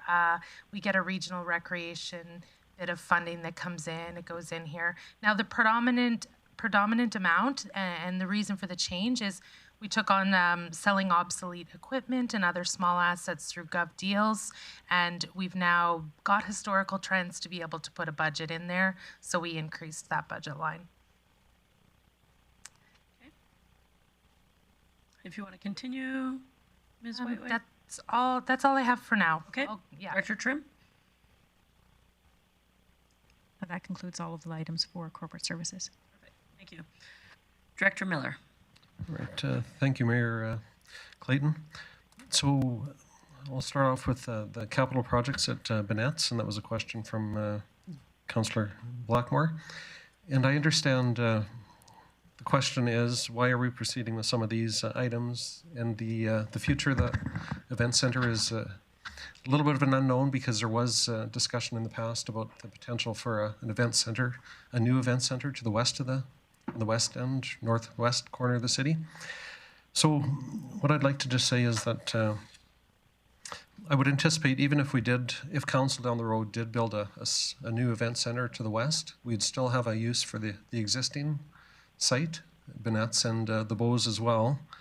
And in talking to procurement a little bit with the pandemic, construction costs have gone up dramatically. So that would be a consideration if council did decide to build a new site. As well as, I know there's been a little bit of talk in the past about renovating the existing site, which could be a full demolition and replacement. And procurement from this morning estimated that cost could be in the neighborhood of 100 million plus. So quite a astronomical increase from 2015, which was estimated at 50 million. So the items that are being proposed for there, it's some more additional chairs, which could be transferable to a new site or a different site. As well as we talked about the tents, and I think we have a slide to show you what the tents could look like.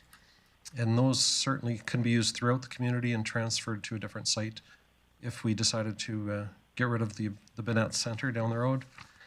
We also have other renovations, including the Rock Room, which I guess going back to, I truly believe that site will remain for many years to come. So I'm hopeful we can do that renovation so we can enhance the experience for our guests and clients in that building. And then also the truss system in the Bows, just so we can, it makes for a safer venue as well, and should enhance our abilities to attract bigger events, and then less onus on staff to closely monitor the weight load. And then we're also doing the concession right now, as council's aware, at Bennett's. The main concession, and the other ask in this one is $150,000 for another concession in the site. So I believe there's value in proceeding with that as well. Up on the screen, you can see what Ms. Ridgway is proposing for the tents. That's the $80,000 ask, and I think those would, as I said, they could be used throughout the community. Okay. So unless there's any questions on that, I'll move on to the next item. Oh, there's a couple. Councillor Thiessen. Thank you very much, Mayor Clayton. Thank you for that, Director Miller. Just a question on the remaining life of the Bonnet's Energy Center. We do all these upgrades as is. What do we anticipate the remaining life of that building would be? Thanks for the question, Councillor Thiessen. I believe it, I'd have to double check, but I think it's in the neighborhood of 30 years. Okay, no, perfect, thank you. Councillor Bosch. Thank you, Mayor Clayton. So this truss upgrade, I absolutely am for all that. I do believe that they need that type of system in order to move ahead with what they would like to do in the future. My question is, the roof the way it is right now, would this be like money lost if we had to change the outline of the roof? Director Miller? Thanks, Mayor Clayton. I guess depending on if there was a change in use, potentially if we had to raise the roof, I'm not an engineer, but potentially it could be a throwaway cost. So what are looking through this business study, would that give us the answer in regards to if that's something we need to look at? Just to clarify, Mayor Clayton, are you referring to the business plan that? Well, the business plan will give us direction if, I guess it'll outline the costs of an event center to the west, or it'll talk about the benefits I'm anticipating of remaining where we are and the options that we would have with the existing site as well. So the other, and I'm a little bit remiss, I actually meant to mention about the business plan in my initial comments. So what I would like council to consider is we've talked about the business plan in the past. It's another item on the list here. Initially the funding level was at 200,000. As council's aware, we're currently working through just in the initial stages of the rec culture strategic plan.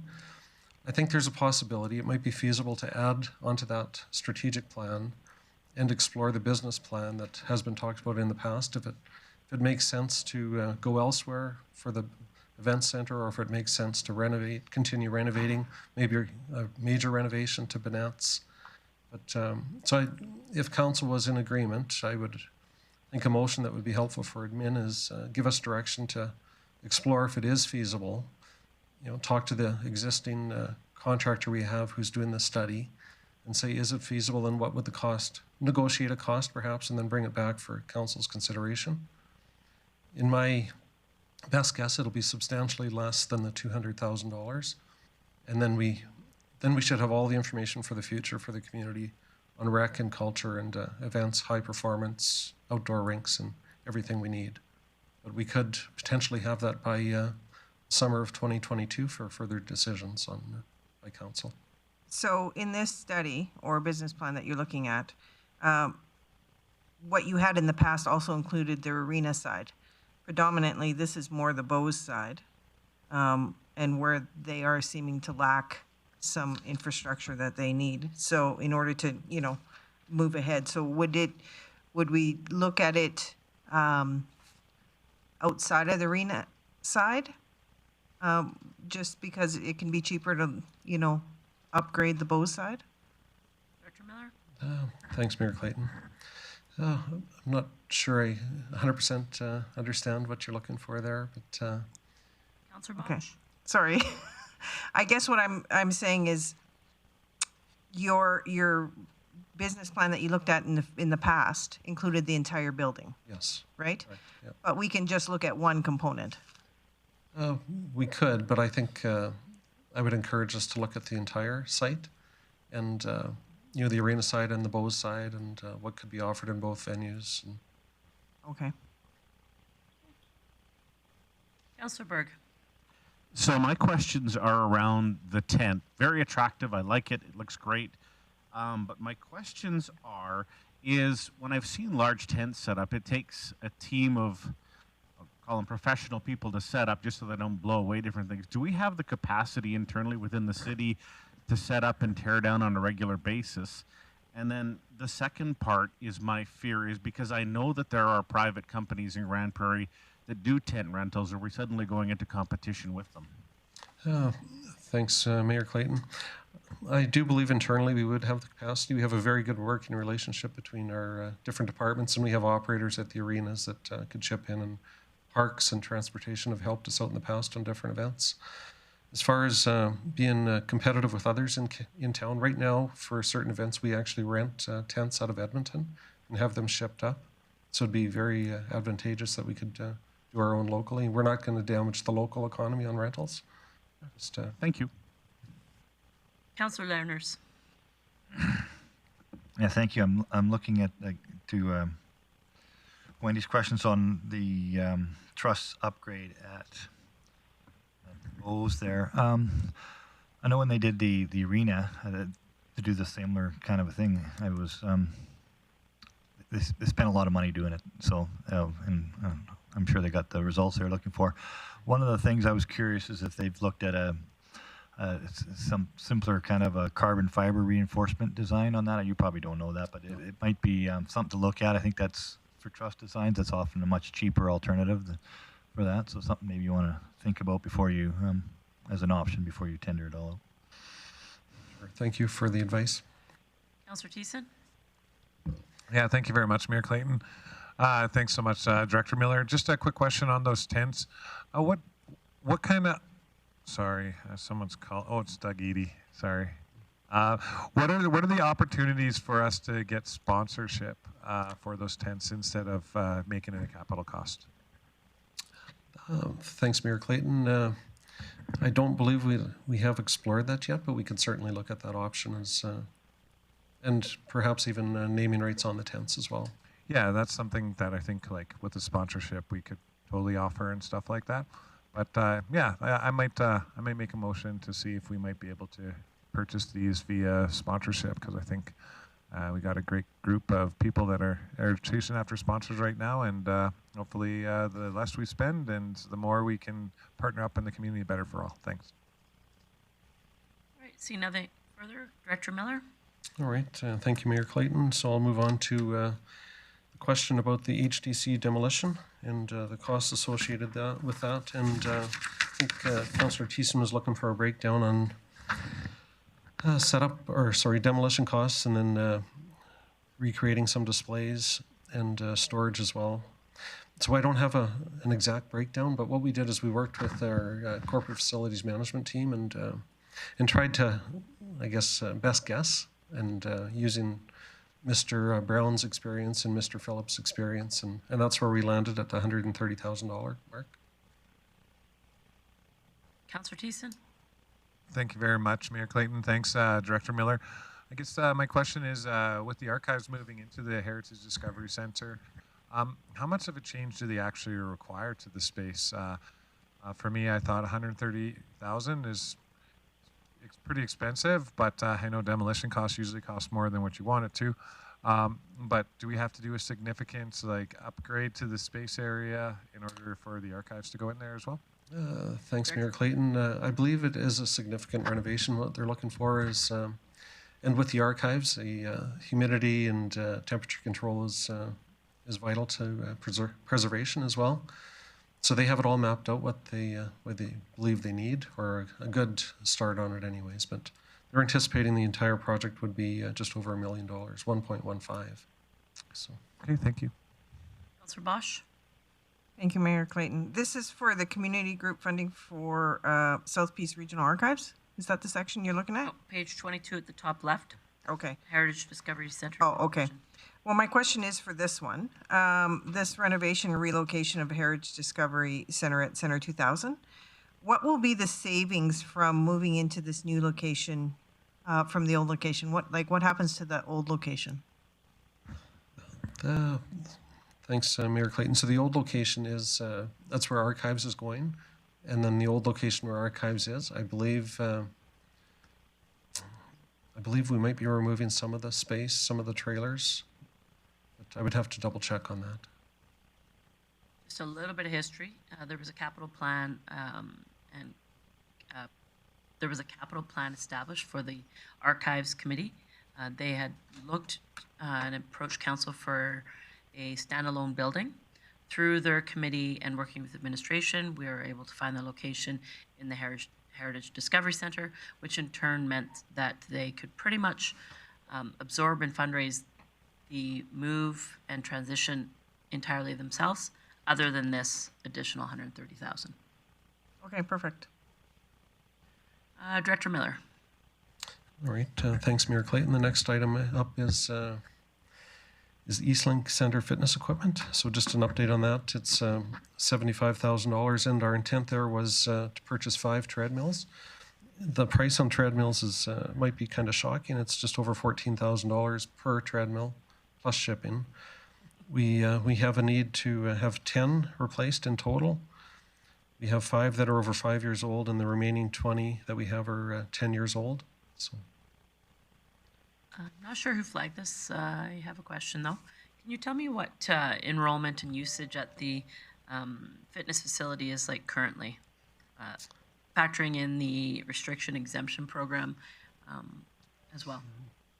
Thanks, Mayor Clayton. I don't have the exact number, but I know in the last Community Services Committee report, we have seen a significant increase. And I believe for a certain time period, they said it was right back to pre-COVID usage. So and it was a bit of a specified time period, but I know Angela Redding is really pleased with the direction it's headed. And so treadmills or the equipment that's being replaced is in high demand? Well, I guess to confirm, I'd have to double check with Angela Redding, but I know she's very diligent on telling me what she needs to I guess, address the needs of the clients. Sure, I guess I'm curious if this is a need to have so you don't lose members or a nice to have? I would categorize it more as a need to have to keep members. Okay, thank you. And no one else in the queue I see. Councillor Bosch. Thank you, Mayor Clayton. So the question for the Leisure Centre demolition, the roughly $4 million for that. Sorry, we're not there yet. Oh, who's that? It's coming. It's coming. Okay. Director Miller, if you'd like to continue. All right, I'll talk about the Leisure Centre demolition. So if you want to help me out and just ask me the question, that'd be great. Councillor Bosch, go for it. Okay. This $4 million, I see it's coming from future expenditure reserve. Is this the right time to be doing this? Like, okay. Or do we look at some of, this money from the reserve and put it into maybe this, tech project through corporate services? So there's significant history there, but Director Miller, if you'd like to give a high-level historical history on it and historical information, and then explain where we're at, where we landed. All right. Thanks, Mayor Clayton. I think everybody in the room is aware that it's the pool side has been not used for quite a few years. Lots of discussion in the past about should it be refurbished or not, and then a decision made it should not be. On the field house side, the arena side, then we've talked about that in the past as well. We've looked at if it could be saved, or if it could be a partial demolition, or if it should be a full demolition. With that site, the Comp High School is slated for a demolition in the fall of 2022.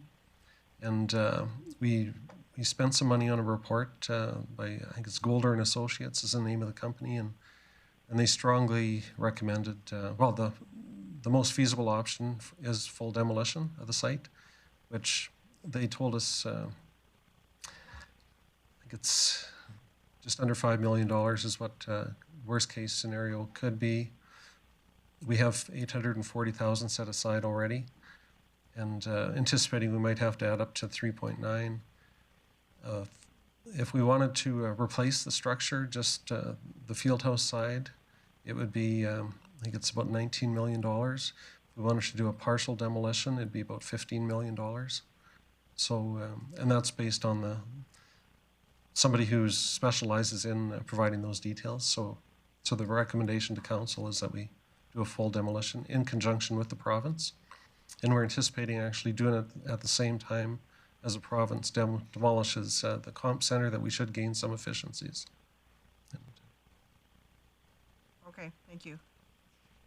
Councillor Blackmore. Yes, thanks, Director Miller. Do you have any idea, or can you quantify in any way what you think the cost savings might be because we are jointly moving forward with the demolition of the comp? Thanks, Mayor Clayton. So we have an agreement in principle, I think I'd like to call it, with the province that we'll work with them on selecting like the RFP process, or working through the RFP process to hire one contractor who would do both sites and do them at the same time.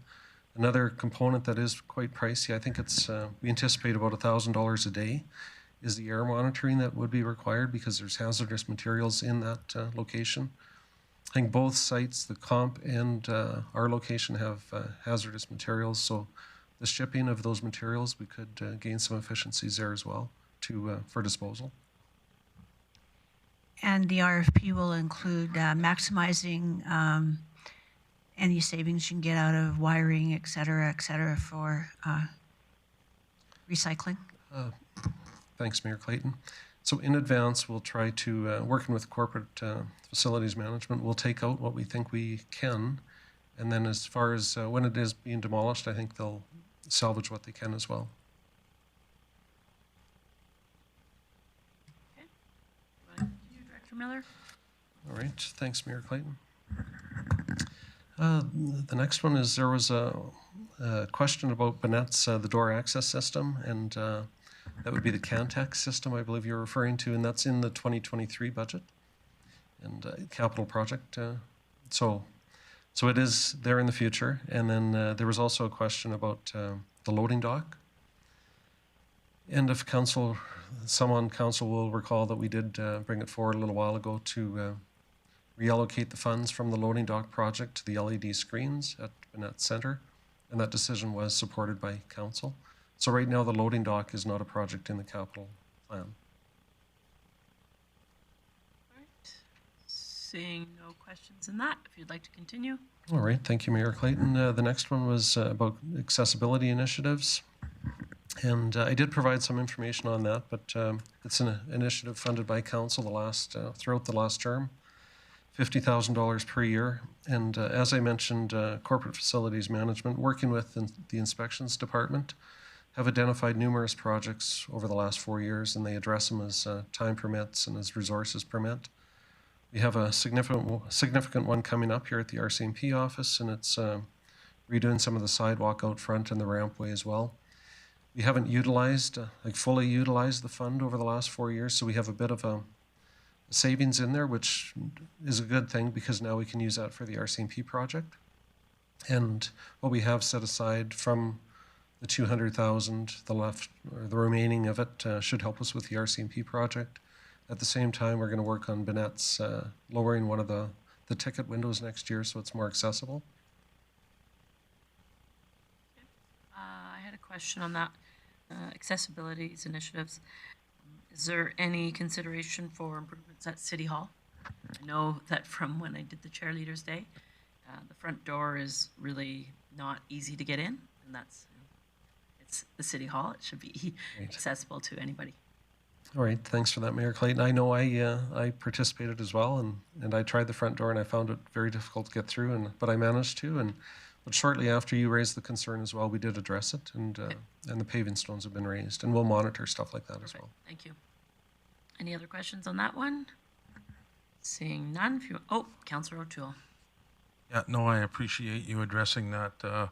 We do have a number of individuals, and that can be mums with twins or babies, and getting into buildings is difficult when you're pulling a stroller or even trying to round up your kids and try and go through the door. So it's not only for the disabled, it's for the other people that have difficulties. So thank you. Director Miller, if you want to. All right, thank you. So moving on to vehicle and equipment replacement in the fleet department. There was a question about did we gain some timing of fleet replacement with the slower through the pandemic. In talking to Mr. Thompson, he said it really didn't make too much of a difference to us. So we still had to maintain the roads and use the graders and use the transit buses, and so we really haven't noticed any significant difference. Okay, I don't know. I had a question on that one in regards to that replacement. What percentage of that replacement is small, light-duty vehicles compared to heavy equipment? Okay, and thanks for the question, Mayor Clayton. So a typical year, well, maybe I can just refer to a couple of years. In 2022, we intend on replacing 15 pieces of heavy equipment, 11 of medium-duty equipment, and 17 light vehicles. 2023 and 2024, it's more of a focus on heavy equipment. In 2023, it'll be 7 light units. And then in 24, it's again a focus on heavy equipment, but it's about 12 light units that we're anticipating. Thank you. You want to continue? I see no other questions in the queue. All right. This one is in regards to the replica fire hall and what is included in the $86,000 cost. So the estimated cost for the overall project is about 251,000, and 165,000 was previously approved in 2020, and now we need this additional 86,774. And as I mentioned previously, it's built in a bit of a low spot, and we've had some water damage and water issues in the walls and in the floor. We assessed, could we just repair it? But CFM, our corporate facilities management team, decided we could not. It makes more sense to demolish it and replace it. So our plan is to move it a couple, it's about 100 feet away, and there's higher ground, and it's a more suitable site to rebuild another replica. And that building is used as workshop space for our staff there. And then the upper level will be opportunities for programming space as well. So. Okay. I see no one in the queue on that one, if you want to continue. Okay, thank you. And next one is the Eastlink Center, the pop-up kiosks. Is there demand for these at this time? And I have to say that pre-pandemic, there was more interest, certainly because there was more traffic going through. So at this time, it's limited interest. But we do anticipate the interest will return in the future, and we're certainly open to deferring the request to a future year. And as the interest returns, we'll bring it back. Okay, thank you. Councillor Berg. What type of organizations or people would be using these kiosks?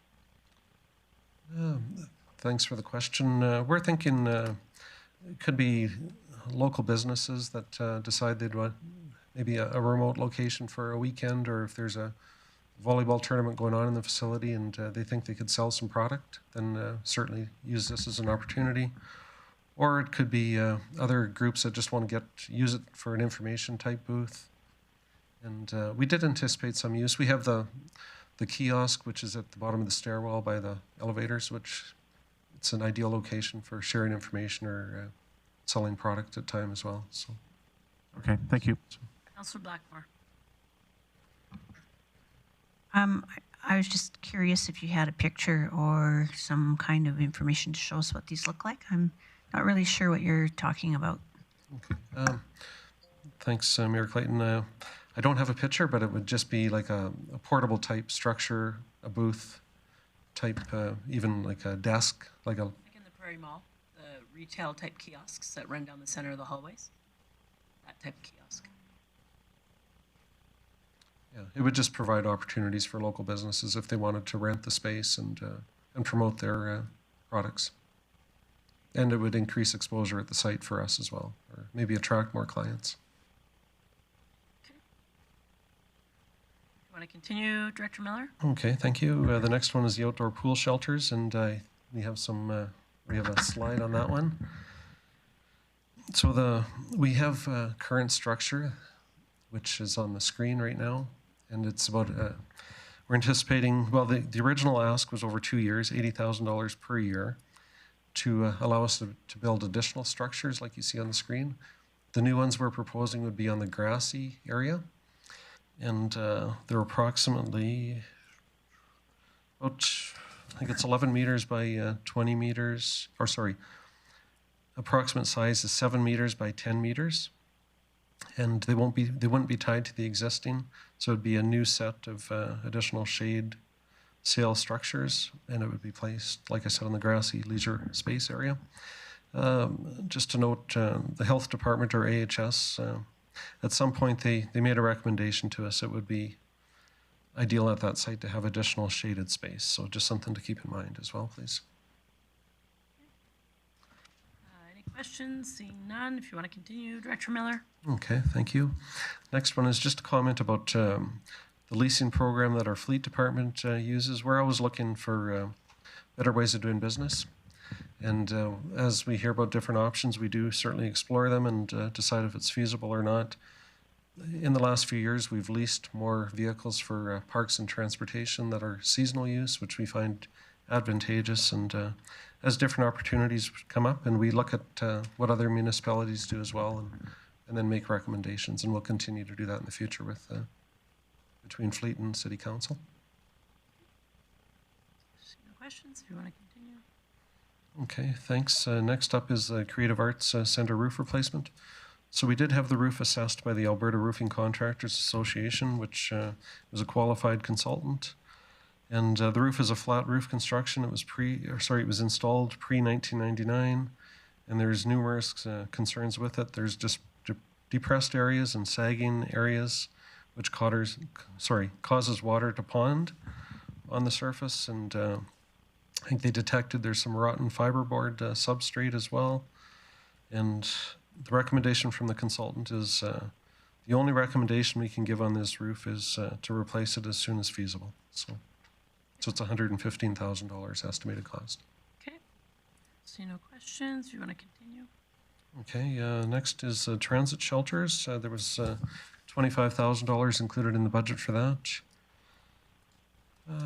And just I wanted to give you an update on. I have to find my information here. The current cost for a shelter is about $10,000 for each one, and that includes installation. We currently have 35 shelters in the community. 23 are new shelters, and 12 are old. And we have a total of 305 bus stops in the community. So Mr. Harvard, our transit manager, would like to add an additional 10 in 2022, which would be about $100,000. And then his plan is another 10 in 2023. And right now he has about $200,000 sitting in the capital project, which he can certainly start using that fund, but he was just hoping to continue on an annual basis to replenish it so he could continue the process of shelter replacement. Councillor Thiessen. Thank you very much, Mayor Clayton. Director Miller, this isn't necessarily about accessible bus stops, but considering Doug Eady called me, he did ask me about this before, and it's around the lighting around our bus stops. Particularly two areas that he mentioned is the old winners and the new winners. So close to the bowling alley and close to Best Buy and that big strip mall out there by the new Wendy's on 116. Who's responsible for lighting those areas? Would that be the developer, or would the city go in and light those up as we put in our bus stops? Director Miller. Thanks, Mayor Clayton. I'm looking at Mr. Glavin to see if he has any information. Yeah, I'm not sure I can give you an exact answer on this one. This particular site, I believe, when a transit route got changed, it went to the opposite side of the road. So that may have impacted the lighting situation there, but I'd have to come back and ask a few questions internally to get a good answer for you. Okay, no, that's great. I can probably bring it up at committee too and go from there. Thanks. Councillor Blackmore. I know that bus shelters have struggled with vandalism in this community and every other community. Are the new bus shelters more vandal-proof, or have we addressed that issue at all? Director Miller. Thanks, Mayor Clayton. I don't believe they're any more vandal-proof. I know we do have a problem, and that's and we do try to routinely clean them up and fix them and get rid of the graffiti. We had a contractor who I think he still might be helping us out a little bit, but aside from that, we have the parks crew that help us out. And we have some utilities workers as well that help clean up the vandalism and do the repairs. But CAO Galante. Thank you, Madam Mayor. I will try to shed some light into the illumination, no pun intended, for the bus stops. For Director Glavin, we have an illumination map for the city that I probably can quickly check levels if they're substandard. We did a study a few years ago, so we can quickly check that. And then if the illumination level on the road, kind of ambience illumination is lower, substandard, we can add spot lighting into those particular areas for safety. So we can do a quick check for sure. I just had a question on transit shelters. Remind me, because I don't recall, Director Miller, are any of them lit through solar? I know we talked about that at one point, but are any of them lit through solar currently? And if not, is there any consideration for that? Thanks, Mayor Clayton. I don't believe we have any through solar, but we have a couple that were intended to be heated. I think at Grande Prairie College there will be one heated soon. Okay. We have another one down at Eastlink that we're looking at heating as well, but the cost is significant to run the power. For sure. Thank you. Councillor Bressie. Great, thank you. I know we'll be getting more of a report about Town Center Mall, where we're having all the routes meet downtown in the new year. But is there any plans within this existing funding for work at Town Center Mall, or will it be elsewhere in the community? Director Miller? Thanks, Mayor Clayton. Councillor Bressi is right. We are bringing more information back in January. Mr. Harvard will present at committee, but I don't have any additional information at this time on what we would do there. So. Okay, if you want to continue, Director Miller. All right. If it's all right with council, Ms. Whiteway would like to interject with one item. Of course. Thank you, Ms. Whiteway. Thank you, Clayton. So this is a question in regards to Eastlink, Montrose Cultural Center, Bannett's, just with regards to a drop in operational revenue. So we did take a look at these areas which haven't returned yet to pre-pandemic revenue or memberships, participation in programming and events. So we've just decreased those revenues in 2022, looking at leveling them off in future years, hopeful that it'll get back to normal revenue amounts. Perfect. CAO Galante? Just for council to know, we had significant discussion about this item at CLT level and with the finance department. Many of you may recall a few years ago, there was a situation with Eastlink where revenues were overestimated. So we wanted to be very, very cautious on the revenue side for 2022 at least, because we don't know what's going to happen with the pandemic and when we will be able to return to kind of a pre-pandemic levels of membership. In terms of revenue generation. So we prefer to take a very cautious approach in not overestimating the revenues on those big facilities. That's the reason we decided on these numbers. Okay. Councillor Thiessen. Yeah, thank you very much, Mayor Clayton, and thank you, Mr. City Manager, Ms. Whiteway, for that response. I guess, yeah, the only reason why I flagged it is because I was just wanting to make sure that we were just being, we're moderating how much we did, not anticipating no growth going forward. So I appreciate that. Thank you. All right. All right. Thanks, Director Mayor Miller. Clayton. So I stand corrected by Mr. Harvard. So all the new shelters will have solar lighting, which is good news. And he also said we've had very little vandalism over the last 2 years, which is also good news. All the new installs will have solar lighting. And currently we have 23 that have solar lights, and including, in the interior of the shelters. So. Yeah, I didn't think I was making that up. Good to Yeah, know. well, I guess I have to ride the buses more. Eh? I didn't think it was a wish. Yeah. Director Miller, if you'd like to continue. Okay, the next item would be just a comment about how we're doing on sponsorship with our sponsorship team that we have. I'm going to call it a team because it's a joint effort between Catherine Ridgway and I know Jade and Chelsea and Jill all work together on trying to do what they can to sell our different sites in the city, and they're doing very well these days. We have a number of really good news stories coming to council very soon. We've had recent successes that re-signing different opportunities. So it's good news. And if it's all right with council, I'll just take this opportunity, since we have the media here as well, that saying we have our new rec facility in the Smith subdivision that we're going to be looking for a sponsor for. We have fitness rooms at Eastlink and the weight room at Eastlink and a number of other ones as well, including the walking track, the meeting room at the Twin Ice Arenas. We have dog parks, sport court assets citywide, ball diamonds, pouring rights that we're going to be advertising soon for, and the stadium. And so if anybody out there is interested, certainly get a hold of us, and we can point you in the right direction for opportunities for your business. Awesome. Thanks for that little radio or TV plug. You want to continue? How many more, out of curiosity, do you have, Director Miller? Not too many more, I don't think. Okay, perfect. I'll speed up, though, if that's okay. No, I'm just curious. All right. And I just wanted to share a little bit, or maybe we're onto the fees and charges now. I think we are onto the fees and charges, so we can save that and go over those together if that's later on. Sure. Yep. I think that's it for me then. Okay. Thank you. So, sorry. Oh, Ms. Whiteway, you had an additional one? Yeah, thank you, Mayor Clayton. So there was one item flagged that was in relation to the taxation revenue.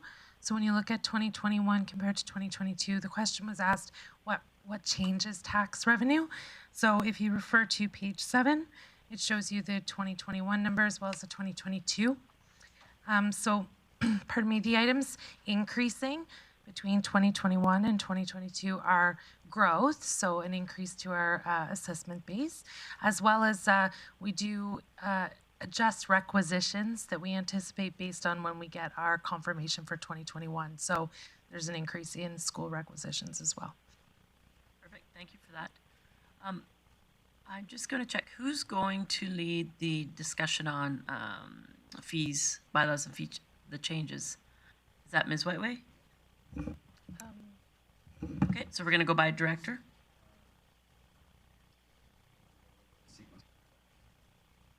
Okay, so there's a list that can go up, or okay.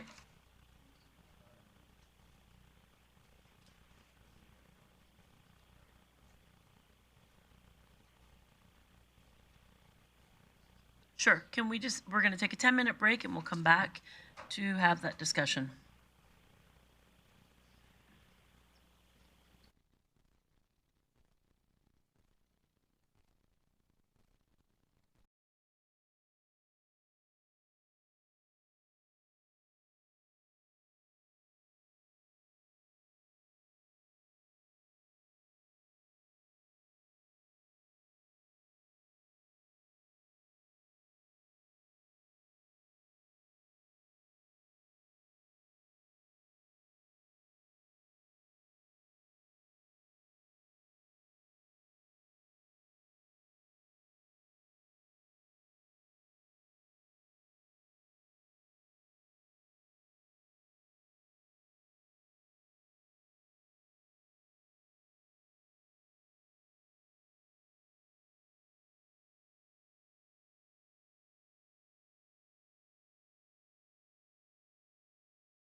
2, 1.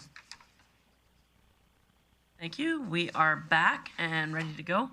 I'm just going to lay out the process here of what we're doing. We're going to go through our fees and charges, bylaw questions, then we're going to go through unfunded items, and then we'll have a discussion on budget referrals. Then we'll have a discussion on the strategies as recommended by administration, and then we'll see where we end up. I'm just going to, you did all receive an email in regards, or maybe only I did, in regards to the fees and charges questions. And so I'm just going to read from my phone here in the order, and hopefully I point the right director to speak to these. The first question being, why have fees gone up exponentially? They went from 60.60 to 100.60 per hour, and I will refer to Director Miller on that one. All right, thanks, Mayor. And so if you can, Director Miller, if you happen to see what page it's on, do you mind point? If you don't, fine. I have it handy. It's page 84. Thank you. And it's right near the top of the column. So I did comment a little bit yesterday, and I just wanted to add some additional information. I spoke with Ms. Redding last night, and it was about why the fee went up on the equipment, on the fitness multipurpose rooms for nonprofits. So what I think it's quite an innovative idea they have there is now we're offering for rent or use our fully equipped rooms. So it could be a room that is full of the spin cycles or TRX equipment or different options. So it's space that we allow our clients to use with their memberships, but if it's not in use for our own programs, then what they're doing is they're allowing others to rent the space at this hourly rate of $100. It could be a user group who's doing it, or it could even be an individual who has the proper training to instruct others. So then we're allowing them to actually sell the space so they can generate revenue for themselves, for their own business. It's a personal business, and then it's for the good of the community as well. It increases wellness for others. So I think it's quite a good initiative they have there. Thank you for that. I see no questions. So we'll go on to the second item, which is also Director Miller, references standard fees for usage at Eastlink Center. It doesn't, and that the regular day user fees weren't there. Do you want to address that? Thanks, Mayor Clayton. And I believe we talked about that yesterday. It was attached to the agenda package. Okay, perfect. Number 3, regards to the walking track fee. And that's mine as well, Mayor Clayton. So we do have, it's $2 is what we charge, and we have a variety of programs that Eastlink is exploring. It could be a seniors walk, or it could be a mom and tot, or perhaps different time slots for youth programming as well. So we're looking at a number of different options for the future. So. Councillor Blackmore. I had just been told by some staff who worked there when I asked them about the $2 drop-in fee that it was being discontinued and would not be set up again. I kind of feel like the $2 loony fee, or the toonie charge to do the walking path upstairs is a little bit of a lost leader, and should be used as that, because I think it brings people to the center to walk while maybe their partner's swimming or in the weight room. When it's not being used, it's simply an empty space, and I don't really understand the logic of not having a $2 drop-in fee. Okay. Thanks for the comments, Councillor Blackmore, and thanks for letting me talk a bit more, Mayor Clayton. I'll certainly share that with, I know Angela Redding is watching our broadcast today as well. I know she's also trying to, keeping in mind revenue sources for the city, but we can explore that further, for sure.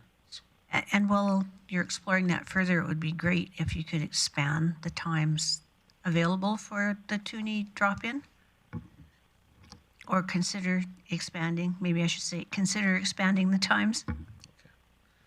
Thank you for the comments. Councillor Bosch. Thank you, Mayor Clayton. I'm just going to echo Councillor Blackmore's opinion on that, because just through my own experience, if I didn't wish to use any of the other parts of the facility, the toonie walk wasn't available for me or anybody else to use outside of, the seniors walk. So I think just the draw to get people into the building is a good start. And then they can progress to, getting half a year or a whole year membership. Okay. Thanks, Mayor Clayton. The other thing that we are exploring is sponsorship by companies for certain time slots, and then if we could sell a time slot, and a company could provide that benefit to our citizens as well. So. Okay. Thanks, Director Miller. Councillor O'Toole. The same concerns. I feel that the Toonie Walk is available quite early in the morning till all hours. I've been there many times at 7 o'clock, and you've seen the gentlemen that are going to go to work at 9 and they're walking for an hour and a half. You see the ladies with their babies, and you see all kinds of seniors going in a little bit later. Their alternative is to go to the mall and walk, or they go to Walmart and or the college, and this is an opportunity for us to capitalize on that. And the coffee shops and restaurants in there will benefit as well by having people drop in that aren't necessarily students. So I fully support the Toonie Walk. I'll just add my comments on that. I think that initially when it was introduced, it was for exactly that, to provide an additional location to the Prairie Mall. I think that with prescribed walking times, it makes sense for Toonie Walk. Personally, I wouldn't support it being a track use always at Toonie. I think that it needs to be definitely defined times. Director Miller, I'm sorry, my phone shut down. I have the next one as the activity center drop-in admission. Is there an opportunity to provide under 12 for free? Director Miller? All right. Thanks, Mayor Clayton. We did have a bit of discussion internally about that, and we thought if we did remove the drop-in fees, the estimated revenue loss is probably between $5,000 and $7,000 on an annual basis. I guess it's really early to tell since the facility isn't even open yet, but I think some concerns that we do have is that we'd be competing with other city facilities such as East Lincoln Day Bar if we made it free for drop-ins. It might take away from our other programs we have. It could also, some of the other agencies in town that have programs, if we're free and they're not, it could take away from their opportunities. So we're a little bit concerned about it. Free drop-ins also could be a little bit, or could become overwhelming for our staff. Right now, we're planning on minimal staffing levels, just to assess the need for the facility or the interest in the facility. And if we start off free, we might be overrun, and then we might have to add staff, which is going to increase our costs as well. So our recommendation would probably be like a minimal fee to start with, and then take it from there, and let our look at the usage numbers and see what our clients want, and see what our staffing needs are. The other thing as well, there has been some discussion in the past about if we switched operations over to a not-for-profit in the future, and then if it is a free service, then it certainly will probably have to subsidize even further. That they wouldn't be able to just sustain operations based on free access to a facility. So just another consideration for council at this time. So our recommendation would be not to make it free at this time, just nominal fees like we have in the fees and charges, and then reassess in the future. Councillor Thiessen. Thank you very much, Mayor Clayton. I appreciate your comments, Director Miller, but part of my concerns and part of the big discussion with building this low-cost recreation activity center was to enable kids on the east side of town, largely we're assuming from lower income families, to have access to indoor sports during the winter months. Sometimes I know $5 doesn't seem like a lot to all of us, but if I'm going in there as a 9-year-old kid, I don't normally have $5 in my pocket, and then I got to ask my parents for it. And if they don't have $5 for in their pocket to loan out, then how are they going to enjoy that facility and that amenity to its fullest? So, okay, I could just Miller? add to that as well. Thanks, Mayor Clayton. So, in talking to SDWC and Stephanie and Katie from that department, we did explore certain drop-in days for when there's professional development days at the schools.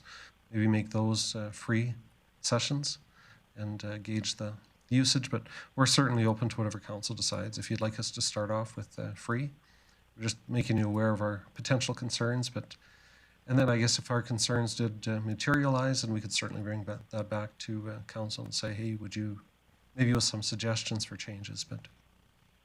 So, Director Miller, on that comment, you had mentioned $5,000 to $7,000 annually in revenue loss. Is that based on youth attendance, or if it was free to everyone?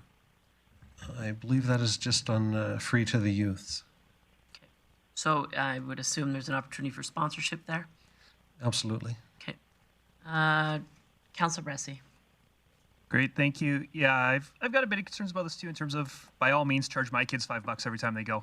But there's some families where that would be a barrier for. Is there going to be a punch pass system or some way to buy multiple passes at once? The reason I'm asking is because a family that wants to access the Recreation Access Program, I'm not quite sure how the logistics of that work, but you're probably not going to do the RAP program for every $5 hit your kid does. But if your kid's there a couple times every week, I'm wondering if there's going to be some way that they could apply for recreation access. Okay. Director Miller? Thanks, Mayor Clayton. I don't have those specific details, but we're certainly open to suggestions, and if that certainly sounds like it makes sense to me as well. So I know Ms. Casserly's listening in, so we'll take that under advisement. Great, awesome. Yeah, I appreciate that. I don't need anything back for me. I know that you guys will do a great job with that, but just for me, that's a question I know I'll be asking after it's open for a quarter or so. How's it doing, the Recreation Access Program? So I appreciate you folks thinking through that. Just echoing Councilor Bressie's comments, I think that there's RAP as an option. I still think sponsorship for $5,000 to $7,000 is a great return on investment for any business that wants to sponsor that youth are going to an activity center every day after school for free. It's a great community investment for a numerous amount of businesses. And from initially, this facility was intended to be a low-cost facility. So, Councilor O'Toole. Thank you very much, Mayor Clayton. C. This time. I have no problem under 6 years of age, so 5 and under, at no charge, as long as they're with a grandparent or parent or someone that's going to be with them. And I really don't feel that if you're in school, say from grade 1 to 6, that the charge shouldn't be too expensive either. But after that, I think it could be more suited to what we would normally charge. But the intent when I brought this up to council was to keep it low cost. And it seems like everybody's got a toonie or a loony, and that's fine. But when you're in school, the recreation is there. It's the after-school programs that isn't there that I would really like to see take advantage of. So, if a kid can ride their bicycle in the middle of January that they got from Santa Claus, then that's an opportunity that a grandma or a mother can take over, or father, whatever, and let them ride their new bike, and at a very minimal cost. So keep it at that. Thank you. Thanks, Councilor Oak. Next item, sorry, unless Director Miller, you had any more on that item? Nothing on that, Mayor Clayton. Okay. So next, Director Glavin, Planning and Development staying the same. So page 90 and 91, the duplicates or the differences. The building and development fees, where are they included and are they changing? Thank you, Mayor Clayton. So as it was pointed out, there were duplicated fees in there for planning and development, and the rest of the fees are in the fees and charges bylaws. We weren't presenting any changes to them this year. They didn't appear in budget. Any questions from that? Whoever flagged that item in fees and charges? Seeing none, moving on. It was just recently sort of addressed, but Director Miller, can you maybe just for the public talk about how the Recreation Access Program is subscribed to? Okay, thanks, Mayor Clayton. Just some quick numbers for 2021. Year to date has been utilized by 81 people, and I think the total for 2021 so far is $22,765. The annual budget is set at about $150,000, so we have room for growth in that program as well. Okay, thank you. Next one, cemetery and parks operations. The strategy or approach of how fee increases were determined. Is it based on a cost per item and the revenue increased accordingly? Thank you, Mayor Clayton. Lavin, sorry. The fee increases this year are so the last time we had a fee increase was 2016. When we look at our comparators, we are substantially lower, and this is a subsidized service at present. The cemetery operations do not pay for themselves, so we're trying to catch the fees up. So for example, Grande Prairie for a standard casket interment right now, we're at $2,225. If we look to Red Deer, they're $3,300, and if we look to Airdrie, they're just under $5,000 for a standard casket interment. Actually, I'll maybe address the. There's a question a little bit further down here on the disinterment fees, as well as those are the ones that probably jump the most out of any, going from $700 to $3,100 all in. The disinterment fees for Airdrie, for example, are currently at $3,400. We don't do very many disinterments. For anybody who doesn't know what that means, that's digging up a grave and relocating it somewhere else. We've done 2 in the last 15 years. Depending on where it happens in the cemetery, we have varying soil conditions. Some areas have a higher water table, and when we have to do anything in those areas, we have to shore the excavation so it doesn't cave in. So there's certainly higher costs for some of those activities. Overall, we just haven't been keeping up with the costs over the last few years, and that's why we're seeking increases. Great, thank you for that. Comments or questions on that? All right, seeing no one in the queue. The next one being speed skating lights, the increase from from $15 to $50. Director Miller. Yeah, thanks, Mayor Clayton. So we're just trying to recover our actual costs. And in speaking with Ms. Redding, we certainly don't think that 15 pays for the lighting, the electricity per hour. We talked about how many light standards. I spoke with her last night, and we compared what we have at the stadium with what we have at the Oval. And we're trying to match up both sites at the same rate. But we think $50 will come closer to covering our costs, but probably still won't cover the cost of the electricity. It won't affect any current user groups that have contracts with us. That we'll keep it at the $15 per hour. But so it'd be $50 for lights in the evening for any evening bookings that we do have in the future. So we think it's. Curiosity, Director Miller, how often is this speed skating oval rented? Any idea?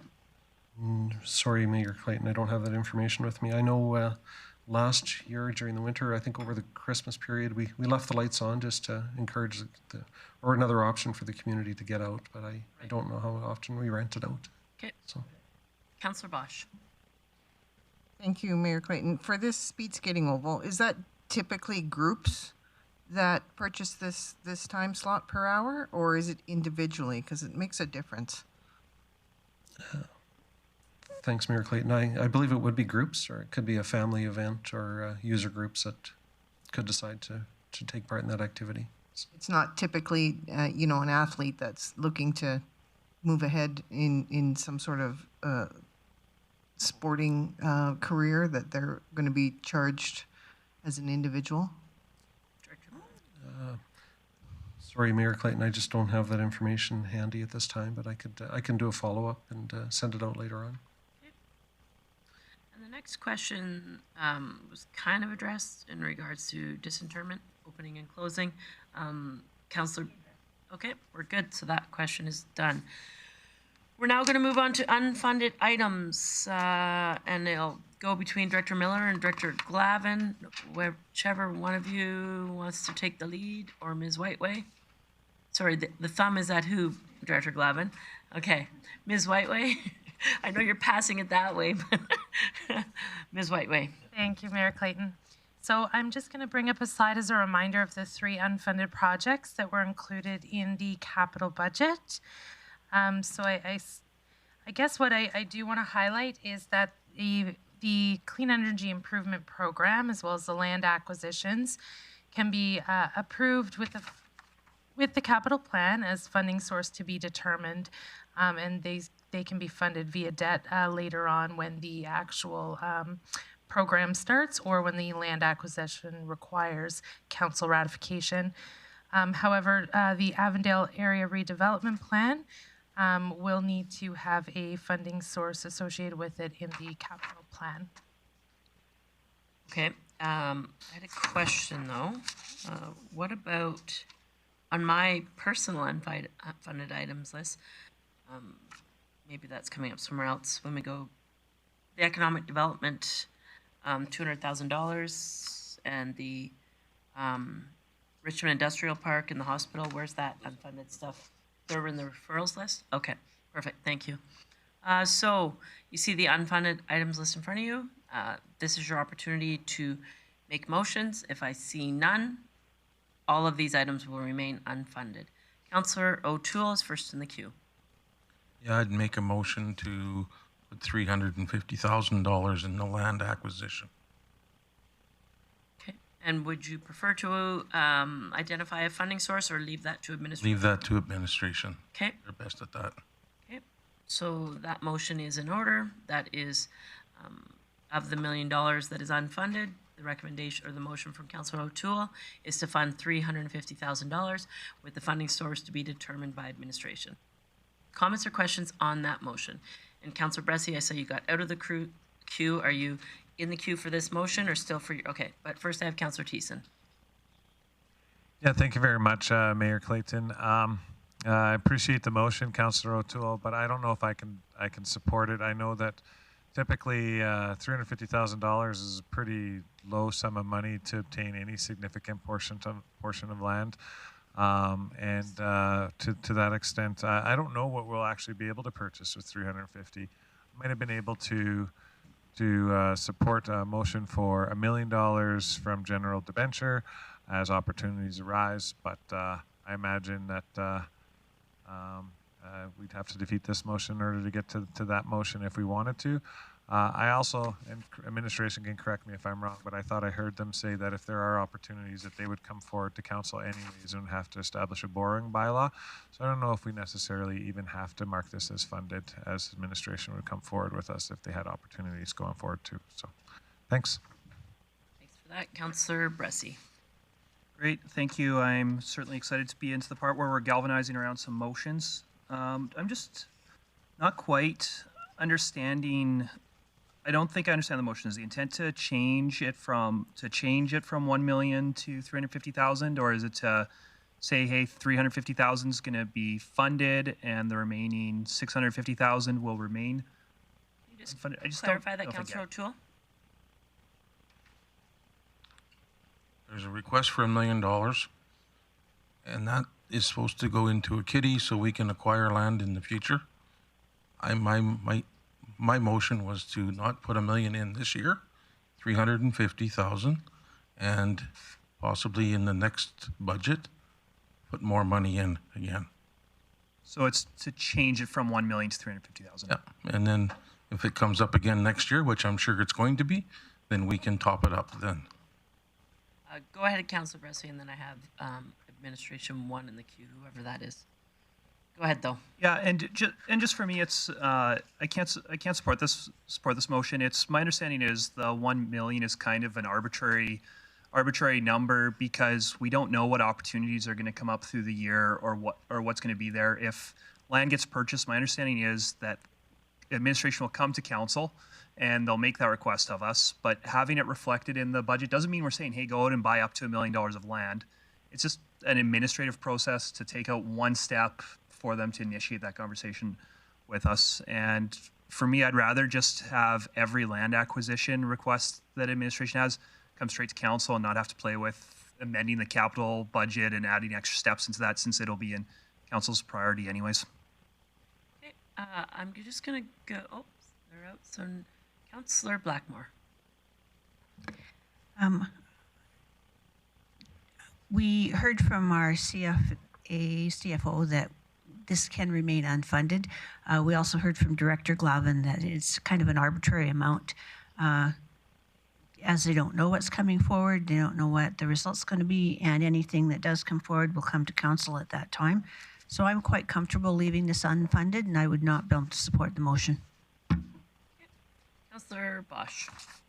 Thank you, Mayor Clayton. So as Councillor Bressie was alluding to that, or I guess it was Councillor O'Toole, that there's kind of a kitty for money for being set aside. Do we have any money in this kitty account No. that at the present? There currently is no kitty. Okay. We do not hoard money. We don't find money. There's no kitty. What is it? Kitty account, isn't it? No. All right. So I see no further comments or questions on the motion. Councillor O'Toole, would you like to close? No, I'm fine. I just thought maybe we could start a kitty. Okay, I'll call the question. Oh, gotta get my e-scribe open. Jesus.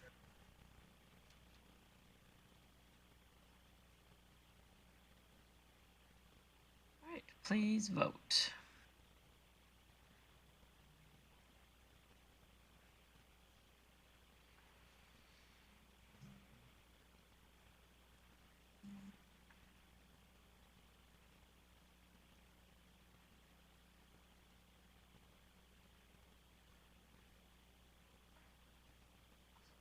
If it's not working, please just put your hand and we can go verbally. Councillor Bosch, how do you vote? Opposed? You have everyone out? Ms. Kowarczewski? Councillor Bressie is opposed. Okay. Councillor Ernst is opposed as well. That is defeated 8-1. All right, any other business arising from the unfunded items? Councillor Bressie. Great, thank you. I would move that that committee amend the budget to reflect the Avondale Area Redevelopment Plan as funded through capital tax. And just to speak to this, what this budget line is as the Leisure Center comes down and as the Composite High School comes down, there's going to be a bunch of empty land there. And we've got a planning document that we worked out, that we did a lot of work with the school board to come up with to designate that land as still having recreational amenities on it, both indoor and outdoor. Of course, you can't have recreational amenities if you don't have any money to build those recreational amenities. And I don't think it's something where we need to be spending tens of millions of dollars on this land, but we are going to be having to spend millions of dollars on this land to get something there. And I think it's good for us to start putting away some money and start planning for that to make sure that on the north end of the city, adjacent to 2 high schools and very close to a couple other elementary schools and very close to the hospital and very close to GPRC, that we're maintaining our recreation assets. So I think that we should have funding starting set aside for this plan, and therefore I would encourage council to support this motion. That motion is in order. I do have a question for administration.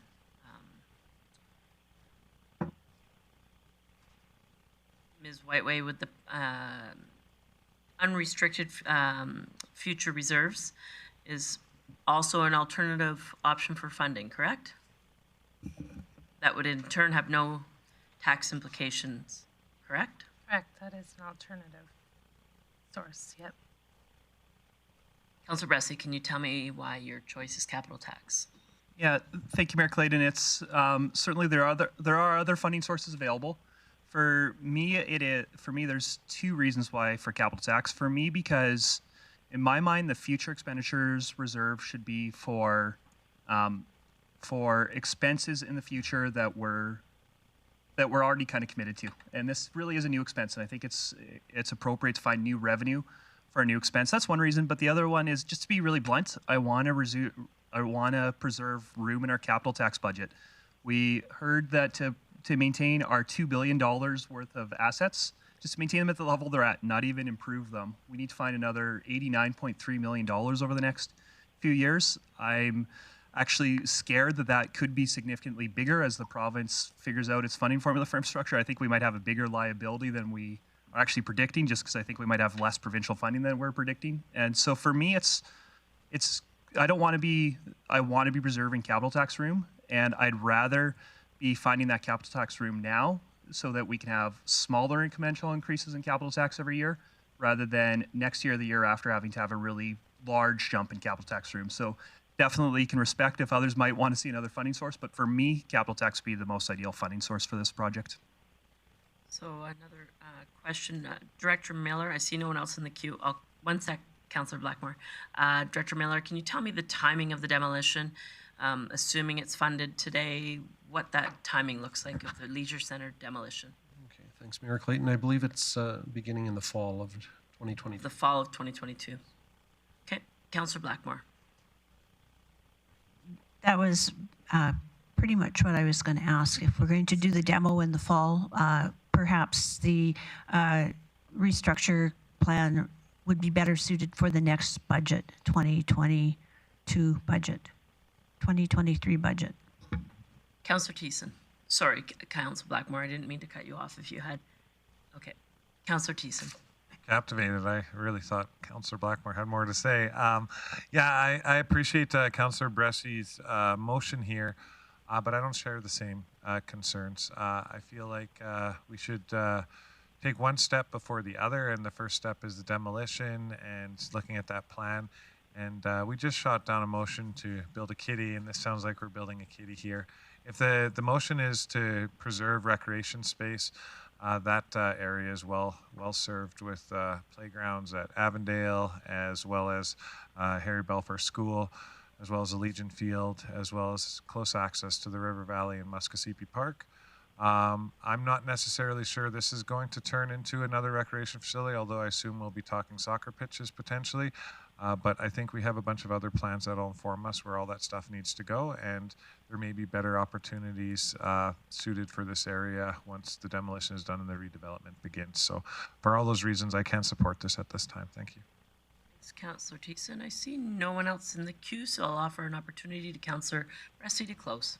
Great, thank you. Certainly appreciate the discussion. And first I'll talk about the statements we just heard about waiting for plans. I'd suggest we do have a plan for this area. It's called the Avondale it's called the Avondale Area Redevelopment Plan.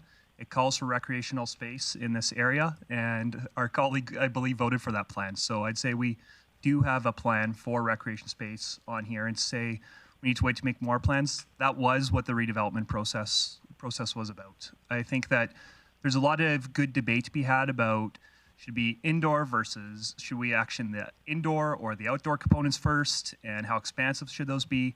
And there are a lot of good conversations to have, but we know that they're going to cost millions of dollars if we do them, and I think it's good to start saving now.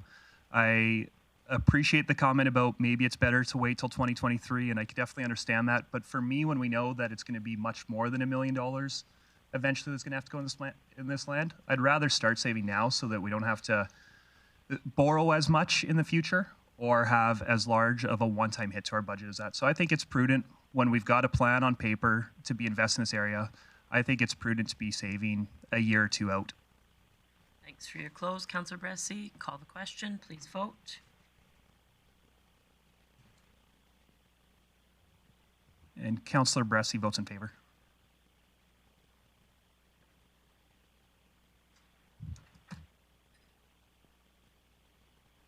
Councillor Bosch, how do you vote? Councillor Bosch votes opposed. And that is defeated 7-2. There was one other item on the list. Sorry, Councillor Bressy. Thank you. I got to try. So I'll make another motion to fund the Avondale Area Redevelopment Plan implementation through the Future Expenditures Reserve. And I won't belabor the debate about why it is, but I'll just try in case somebody was concerned about the funding source. I got to try the motion, but I won't belabor why I think we should fund it. Councillor Bosch. Thank you, Mayor Clayton. I guess my question is, if we're looking at potential gap levy or other ways to mitigate some of that gap through the road system, do we need to take a longer and look at which whether it's capital or this new one that you pointed out? Should we have a plan versus just doing one without thinking of the other, like the gap? So I'll look to CAO to Galante to add to what I may miss here. But my understanding is that through strategic priority discussions in the new year and future discussions with administration, we will do a deeper dive into what that represents, but I'll ask CAO Galante to add any additional opportunities and information on the gap. Yeah, thank you, Mayor Clayton. I think I'm going to comment more in a generic term in terms of funding for projects. So future expenditure reserve could be a potential source in this case, but the concept I want to bring to your attention is it's better to start prepaying versus borrowing. So the facility, in this case, the potential implementation of the Avondale ARP, whatever is a new rec facility or whatever it is, soccer pitch, is amortized over the life of the facility or the improvement. We changed our system a few years ago to this because the city borrowed always a 20-year amortization period before. So in the past, the city was like really burdening the current residents of the city, paying more than their share in terms of compared with the life of the assets. And a few years ago, we decided to change that. So it's more fair distribution between benefit of the current users, but also for the future. So the current residents don't pay too much, and then in 20 years, for the next 20 years of the life cycle, the residents don't pay anything. So in this case, it's the same. Using capital tax or using future expenditure reserve, we can decide to replenish future expenditure reserve. That means a tax impact anyway. Otherwise, we need to be able to live with a reduced level of future expenditure reserve, which could be discussed as well. So I think it's the concept of start prepaying, or if the decision after a master planning on the Avondale blank slate, I would say when everything is demolished, and I'm sure we'll have conversations with the school district, and we have been doing some pre-work. And let's suppose that the decision at that time is to do a $20 million recreation hub for the north side of the city, just as an example. At that time, maybe the decision is, okay, let's borrow at 40 years, because the life of the new facility will be 40 years. So we don't prepay and tax now the current residents with 1 million or whatever is the number using capital tax or future expenditure reserve, but borrow over 40 years, and the burden of benefit versus payment is more fairly distributed for the users in the next 40 years. So that's a concept that has to be discussed. So future expenditures could be used, but again, we're prepaying.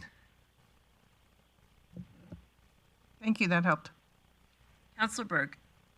I'm going to actually speak to support this one. I didn't support the last one, and for two reasons. When I was out during the election, two common themes came up. Avondale Sports and Recreation came up multiple times as a replacement of what are we going to do with the leisure center and the soccer field. People want to see that area preserved and maintained as a recreational area. The other thing, and the reason that I voted it down, is people are saying things are tough in COVID, and I want to keep the tax increases to a minimum until we get through this and we can see how our economy turns around. So with this funding option, I'm supportive.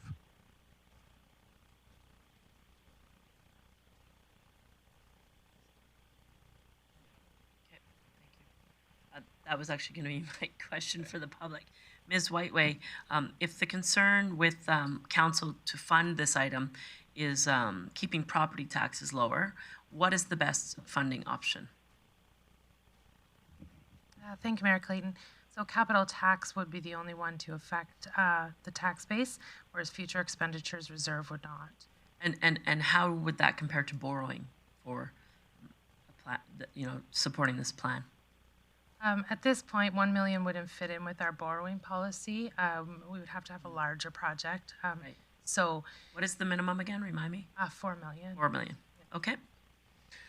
Any other comments or questions on this? Is this to close, Councillor Bressie, or a question? Okay, seeing nothing further, Councillor Bressie to close. Great. Just something else I'd highlight with council is before anything's done on this side, we're going to have to spend money on design and planning, and that is something that is a process that takes a large amount of time to procure and get going on. And it'd be pretty great if, as soon as we're done our rec and culture needs assessment, if we could start planning for this land and figuring out what's actually going to go there. We've got money allocated to this project, then we can get going on that planning and design late in 2022 if we so desire. If we don't have money allocated to this project, then it becomes harder because we need to come back, we need to amend the capital budget, or we need to wait to 2023 to even start planning and designing. So $1 million won't build everything there, but having money set aside and designated to it will make it easier to start that planning process so that we can prepare for what's there. So I'd encourage council to support this motion. All right, that was Councillor Bressy's close. I'll call the question. Please vote.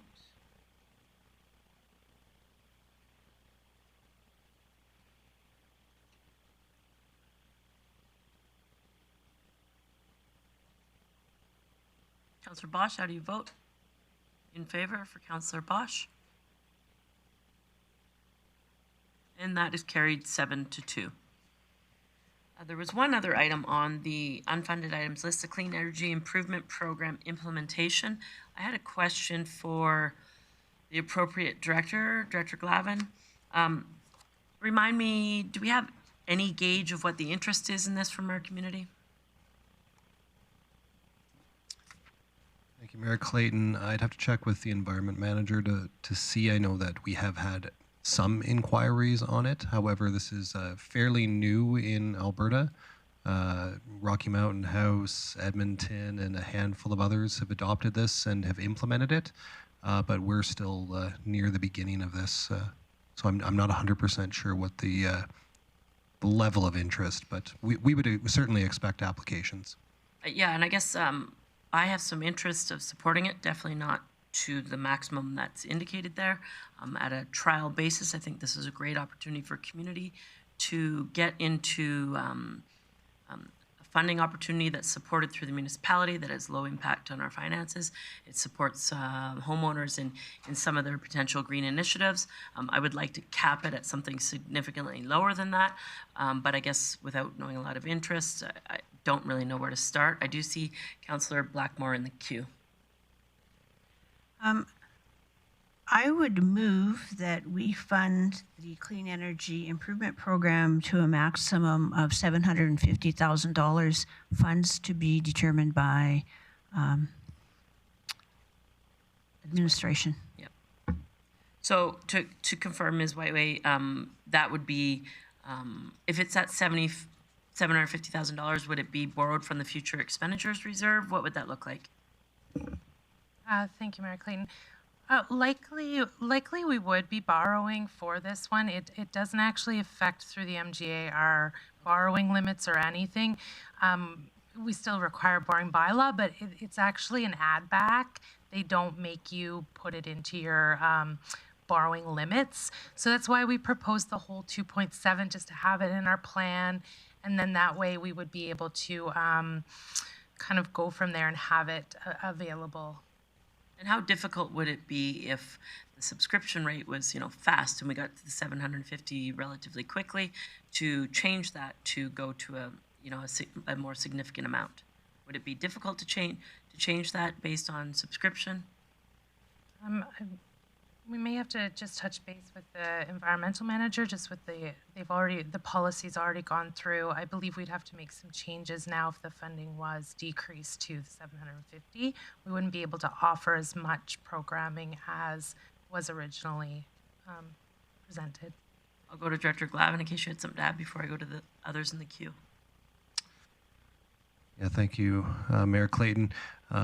Just waiting to hear back from the manager just on whether or not this would jeopardize any of our funding from FCM on this.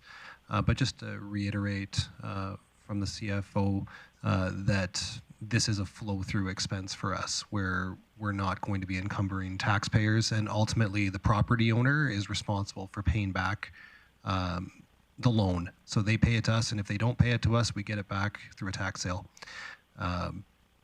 And I'm just seeing here that we have had a number of inquiries from both residents and businesses to access this program. So yeah, our recommendation would be to match the funding with the policy level, which was the amount that was left as unfunded, 2.788. Councillor Thiessen. Can I? Oh, sorry, go ahead. You bet.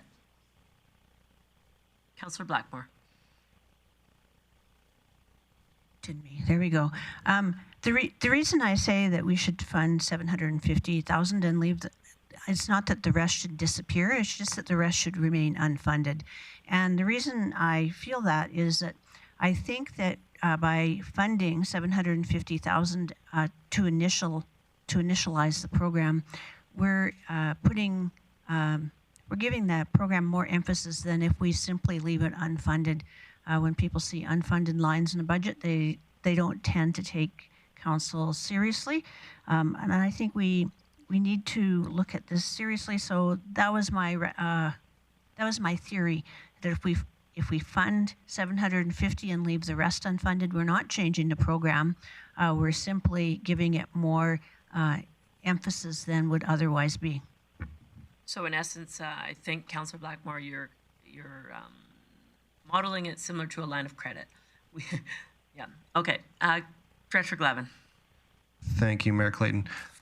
We don't actually need any actual funding to go into it. We just need it in the capital plan, so it can stay unfunded or to be determined.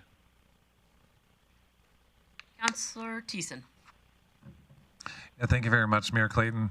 Thank you, team over there. I was actually going to say the same thing. I don't think this requires any funding, and I think the only risk that we're taking is borrowing out money that we're going to get back, period. I don't see any risk to this. My only question to administration was, in order to keep this in our budget, we actually don't require a motion. It would just stay in there, right?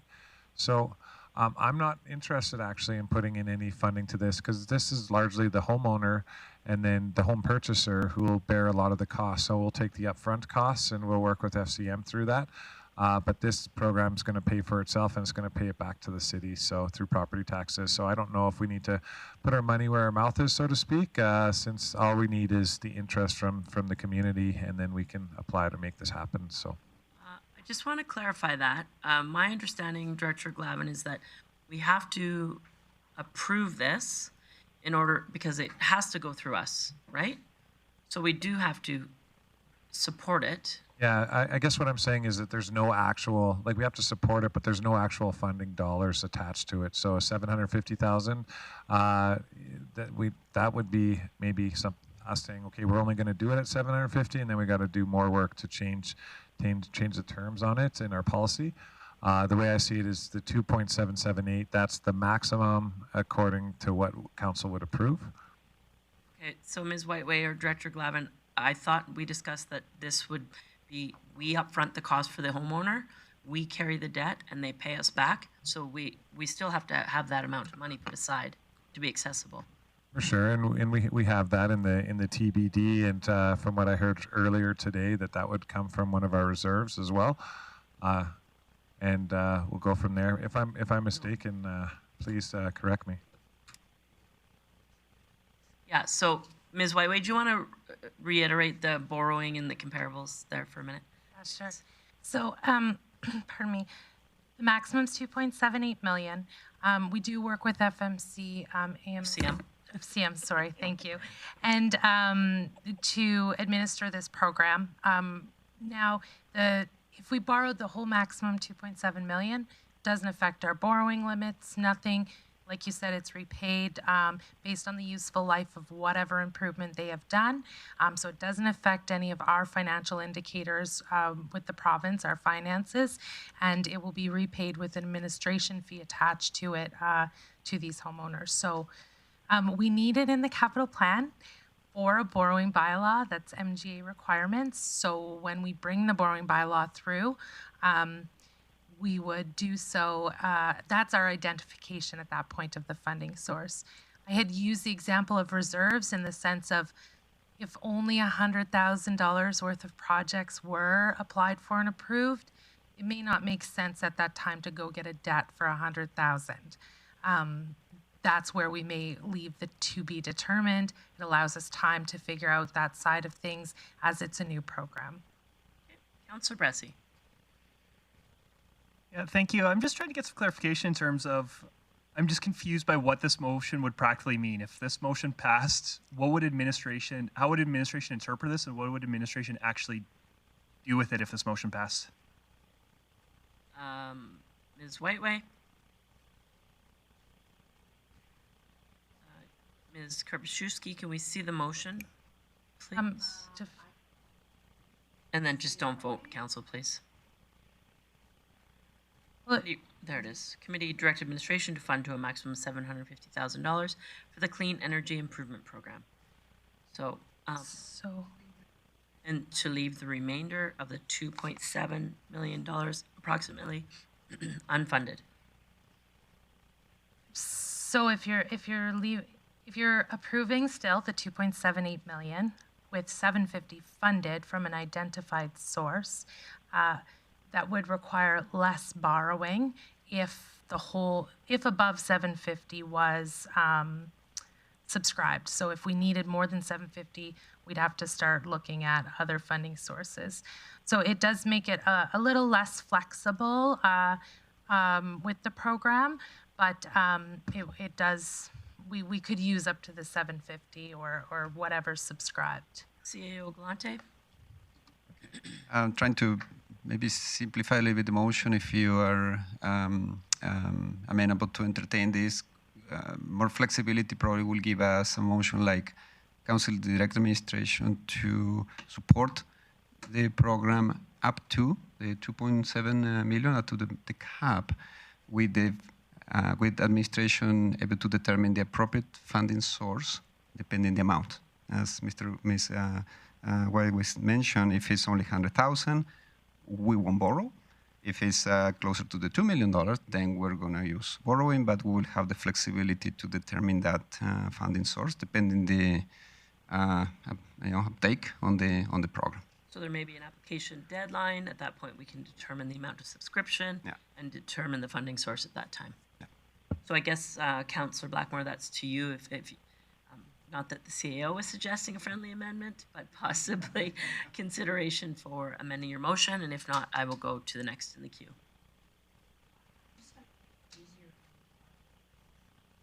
Okay, so that motion is withdrawn. I see Councillor Lerner's in the queue. Yeah, I have a question. So we borrow the money from whoever, and when we charge the homeowner, do they get charged interest as part of their program too, or is it, otherwise we're kind of getting stuck with that? Ms. Whiteway? Yeah, you're exactly right. So it's very similar to a local improvement levy where we amortize it based on what we're paying for interest. So it's no net cost to the city. Councillor O'Connor. Thank you, Mayor Clayton.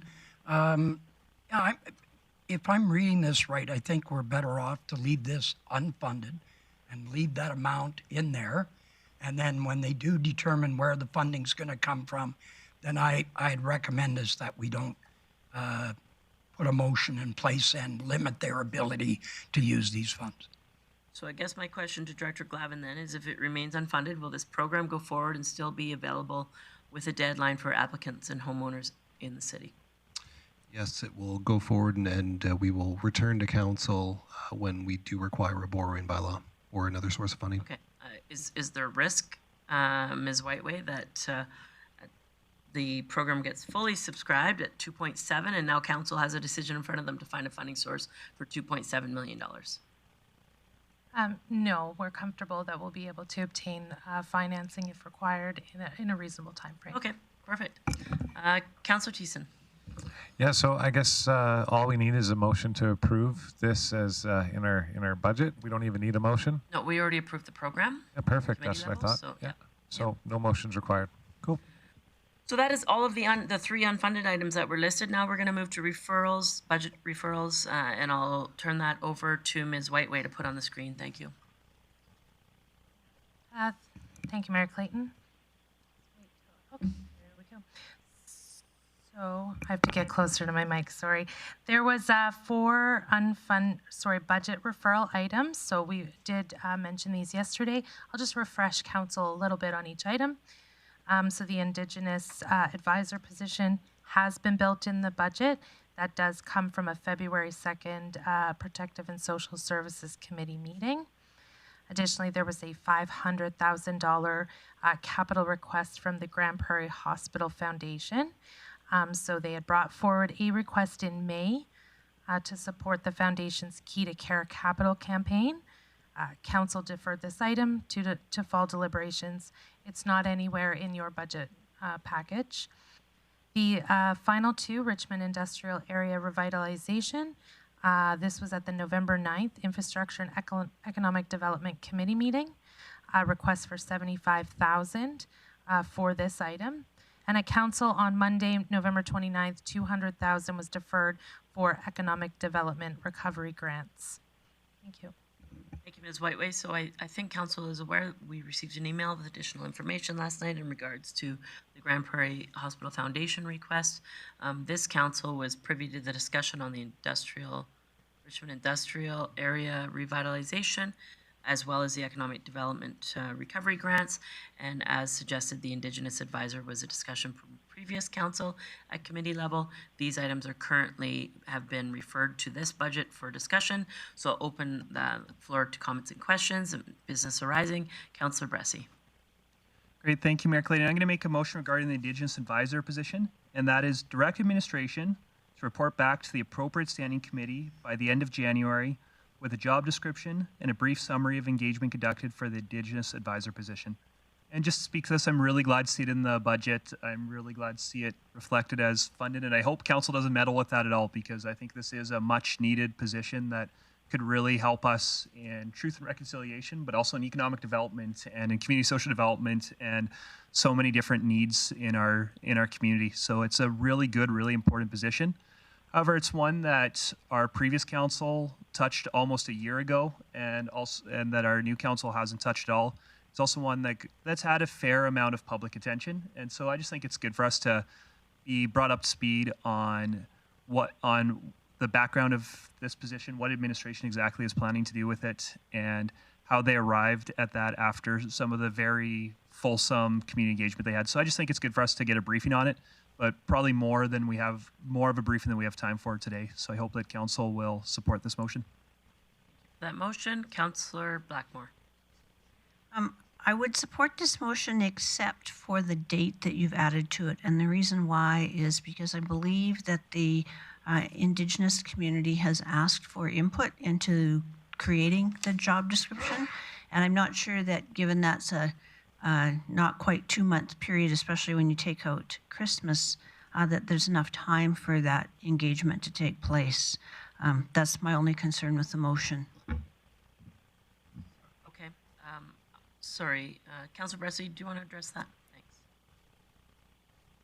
Yeah, certainly. And one of the reasons for that fairly quick turnaround, if we didn't have Christmas, I'd probably make it even quicker, is because my understanding is that there has been a lot of engagement that has gone into this position. I've got to see a little bit of it from the sidelines, but I think it's good for council my motion includes a report not just on the job description, but also the engagement that has gone into it. And then that would allow committee to see what work has been done, and if it feels that further work is done, then committee could direct further work to be done. So that's why it's a really quick timeline. I'd hate to, if there are some who think more engagement needs to happen, fair enough.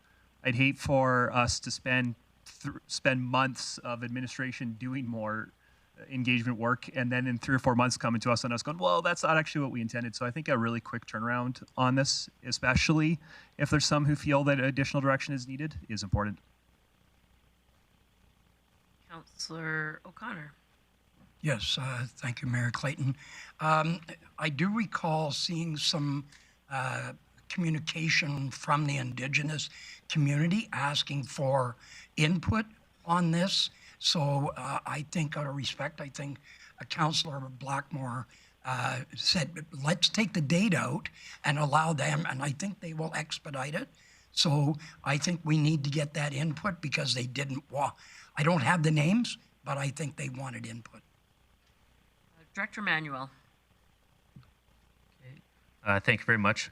Just wanted to offer a little bit more information pertaining to the engagement. So administration has done 4 full days of engagement with a variety of groups, and we have 14 specific responses that we've received in support of forming that we use to inform the job description that's proposed for the position. I truly believe that the end of January, we can certainly provide an update to that engagement and perhaps conduct a little bit more. And those that want to provide further feedback to us, we can create opportunity for them to do that. One of the primary concerns we received is a feel that this decision keeps getting delayed further and further down the road. And I would like to address that, because that personally came to me a number of times, that they feel as though the decision just keeps getting pushed down the road. And to address that concern, I think we can complete any additional engagement that's desired at between now and when we report. And once we report, if there's more desired at that point, once you've received what's been done to date and what's proposed, we can certainly do that. All right. I just had a question, if that's all right, Councillor Bressy, before I go to you to close. Director Miller, when the motion was supported at committee level in regards to identifying the truth and reconciliation items that are relevant to municipalities, it was discussed internally that we could accommodate that. If this motion or this job isn't supported, we will still be able to accommodate that?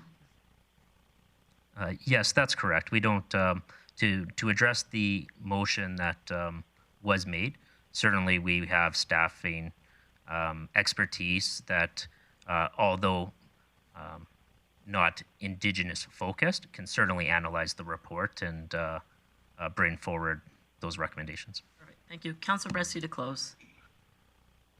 Great, thank you. Yeah, I just encourage council to support this. I think we've been dithering with this position for I think almost a year and a half, if not 2 years now, and I've certainly heard the same concerns about council must not be serious about it because you guys just keep on kicking it down the road. So I really think that if we feel more consultation is needed, fair enough, but we should be endeavoring to make sure we're giving specific direction about that ASAP.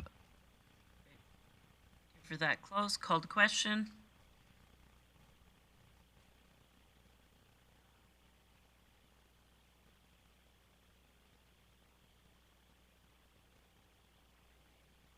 Councillor Blackmore votes in favor. Councillor Bosch, how do you vote? All good now. Thank you. That carries unanimously. 3 other items that were on the list of referrals, looking for any business arising.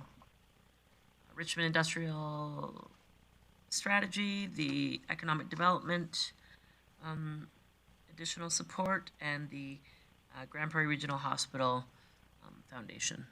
Councillor Bosch. Thank you, Mayor Clayton. The Hospital Foundation, I'm just curious, this 500,000 in the letter says going to equipment, but we had looked through our visit to the new hospital about the Indigenous Spirit Room that they're building. Could it be either or? Can it be to a program, or does it have to go to equipment? So I can tell you what I know, that it doesn't have to go to equipment. From my understanding, there's almost with certainty a secured supporter of the Indigenous Room, and that's why they're asking for equipment. But you can identify clearly what you want the funding to go to, or leave it to the foundation's discretion. Okay, so if there is potentially an allocated funding to that Spirit Room, then I guess we would just leave it open. For me. Yeah, I mean, I think that we could obviously have communication with the foundation and say that would be our first choice of, you know, what we would like to support. But yeah, Councillor Berg. Yeah, from what I understand, following our tour, this is something that's already been committed, that other municipal partners have already matched or contributed this. We just need to vote to approve it, is the vibe that I'm picking up. So previous council approved a $500,000 donation to the capital campaign. Other municipalities, such as the county, from the get-go, were at $1 million. This council chose to defer half of it to later down the road. Councillor Bressy. Great, thank you. I also just would highlight that while other councils have contributed more in cash to it, we're also the council that pays for snow removal and fire services to it, and we just invested a very significant amount of money in a bridge that connects it to our active transportation network. So I'll say that if somebody's going to make a motion, I'll definitely consider it, and I look forward to debate there, but just would highlight that we do contribute in ways that other municipalities don't to the hospital. Councillor Bosch. Okay. All right. So I will ask that Councillor Thiessen take the chair because I'd like to make a motion. Yes? Our new procedure bylaws, if you wish, no mayor's ever done it, but they do allow you to make a motion if you Hey, would like. I forgot about that. Thank you. All right. I am here, I tell you. All right. So I would move to support the QE2 Regional Hospital for $500,000 with the funding source to be determined by administration. And speaking to that motion, this facility, as we've heard over and over, is a significant provider to the region. It not only through tourism, through medical tourism, through creating jobs, through economic development. This has put us in the mark in regards to healthcare. And this, although there's many opportunities that administration has done working in road alignments and investing in bridges, the entire package of this facility is a huge asset to us, not only to the city, to the region, to the entire Northwest. It is the most northerly hospital in Canada. It's adding significant jobs and impact, and in turn, through it, purchases of housing, etc., has potential to increase our tax base, and I think that supporting this hospital needs to be a priority. Thank you, and I hope you will support it. Councillor Blackmore. Councillor Bressie did raise a good point that we do provide a lot of infrastructure support to the hospital. However, I think that what we gain back by having such a large facility within our city boundaries covers that additional expense. And so I think that I will be supporting this motion because I do feel that we gain so much by having the facility within our city boundaries, and we need to show that support. Councillor Bressie. Great, thank you. I've got an objection to the funding source to it, and I'm wondering if you'd like me to attempt to move an amendment or just argue against the motion. Go for it. Okay, so then I would move to amend the motion to identify the funding source as capital tax. And to speak to this, I think that it's to throw in a $500,000 ask that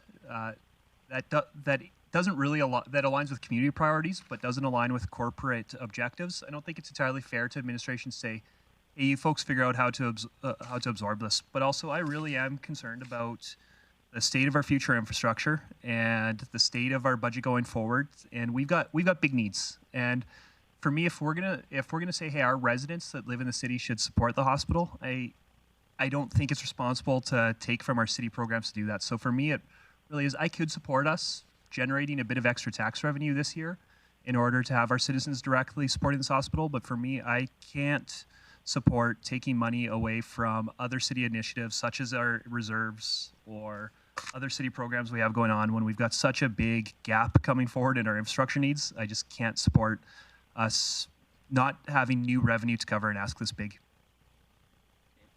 I won't take that as a friendly amendment, so. No, sorry, it was a moved amendment, Okay. if that's Moved amendment, okay. Yeah, like I'd move that we amend it that way. Okay, so that amendment is in order. Comments or questions on the amendment to be a capital tax addition? So I'm just going to clear the queue because I don't know who's speaking to the motion or so if you'd like to speak to the amendment, Councillor Thiessen. Thank you very much. Actually, I wasn't going to support the original motion. I'm sort of on the fence here right now. I appreciate Councillor Bressie's tenacity in trying to protect capital tax and going forward and justifying it for this expense. I think the city's invested in a lot in health over the past few years. I myself have helped to contribute over $50,000 over the last year and a half simply because I had extra time and I wanted to help out the Grande Prairie Regional Hospital Foundation through a variety of initiatives. So individually we can help, collectively as a council, as a body, as a city, we certainly can help. But what I'm really weighing is, I mean, we spent a lot of money converting the Montrose Cultural Centre earlier this year into a vaccine clinic for the region. Of course, Councillor Bressie's already talked about the capital costs that we're going to have to endure going forward, especially on the old bypass, especially in bringing it together with the Grande Prairie Regional Hospital. But there's more work that needs to be done there. So I think in this one, I'm not sure I want to try to hide or borrow on behalf of another entity, I think it's better if we actually justify the capital cost up front, and then we can talk to our taxpayers and say, yeah, you got a little bit of a push up because we want to really support the Grande Prairie Regional Hospital, which I think in today's day and age, everyone can get behind. So I guess as I'm talking my way through this, I think I'm in support of Councillor Bressy's motion, and I'm off the fence now. So I'd encourage you all to support it. All right, Councillor Bosch. Thank you, Mayor Clayton. So if this is coming out of capital tax, it then changes our tax increase to what? From 1.55% or 0.98% to what on each of those options? Depends what other amendments we do, but based on, unless we take the options to get to 0.98, it would be at 155 plus this 500,000, which would be approximately 2%. 2%. CEO Galante. Just a quick refresher about the 1% impact is 1.2 million. So this is 500,000, so about 0.5%. So, but 1.2 million dollars means 1% tax impact. Councillor Bosch, did you have something further? No, I just wanted to know what this would change. Okay. Councillor Lerners. Yeah, I think it's imperative sometimes that we remember which sandbox we're playing in, and that we could play in the school board playground, or we could play in the healthcare playground, and we can play in a lot of different playgrounds, and that's not really our mandate. And I appreciate it's a great cause, and I can't begrudge him that, but we could. There's no end to that healthcare pit, and I think we have to recognize that we have to be good stewards of what we have and do what we can with in the areas that we're supposed to be really good at. So as much as I appreciate the cause, I'm not so certain that I would, I won't be voting for this motion. Councillor Burke.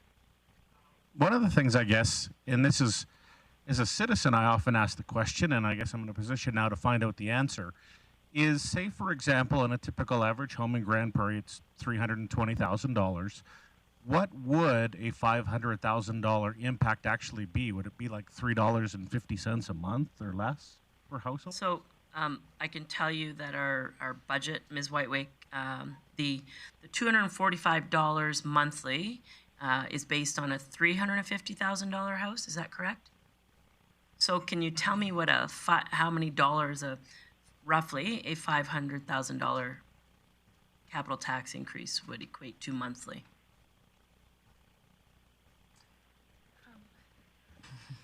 Thank you, Mayor Clayton. So it is 0.4%. So if you, multiply that by 0.4 will get you your dollar amount per month. So just give me 1 sec to put it in. So 10% would be $24. Yeah, so it's half of that. I mean, we're looking at $11. $11 a month, approximately, Councillor. And that's for 1 year. One time. Yep. And sorry, it's not 10%, but it's actually 0.4%. So it's about about $2, just under $2, $1. I can do it here. Just thank you. And it's one time.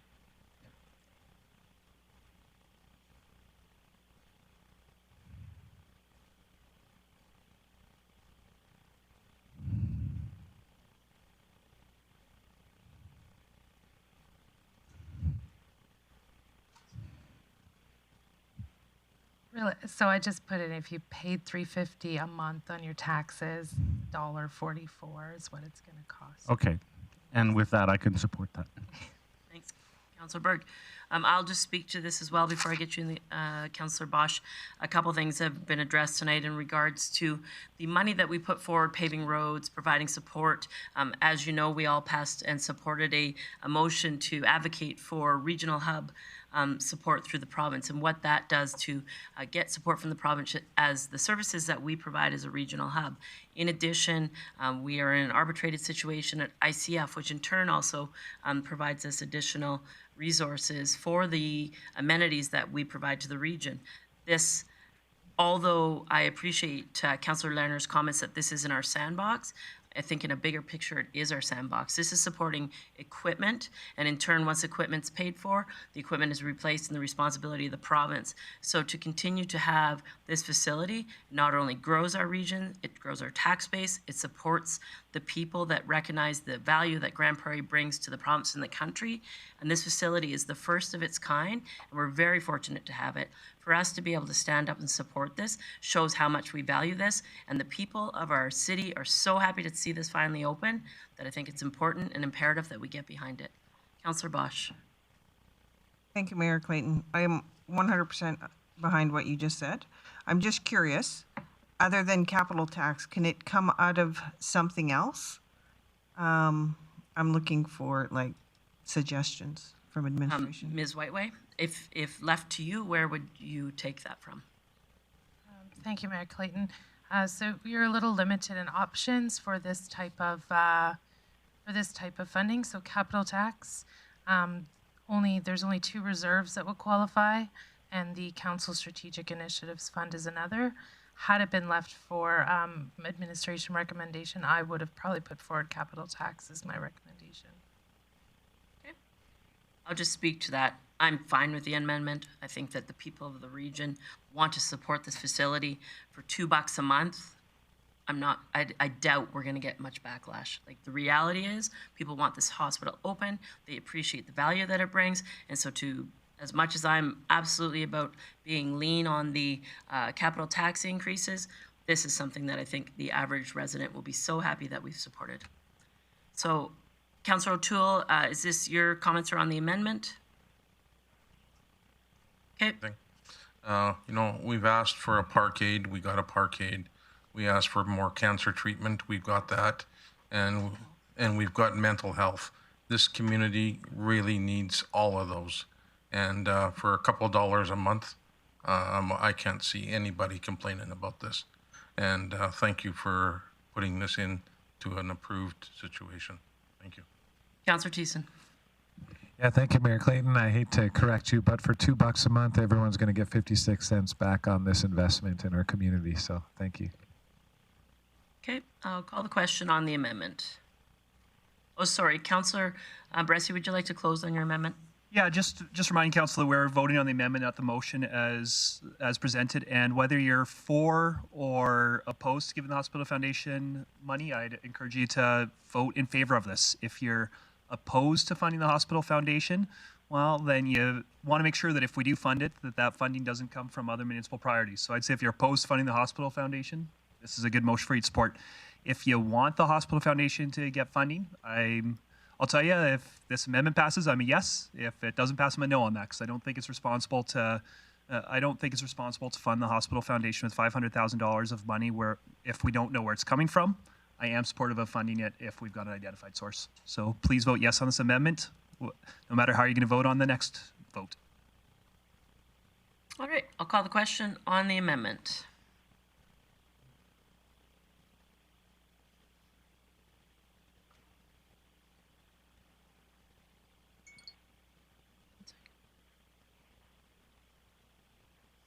Councillor Blackmore votes in favor of the amendment. And that is carried 7-2. Now we'll go to the original motion as amended. Unless there's something new to add, I'll just ask that we call the question. And I don't think I need to close on this. So let's vote. No worries.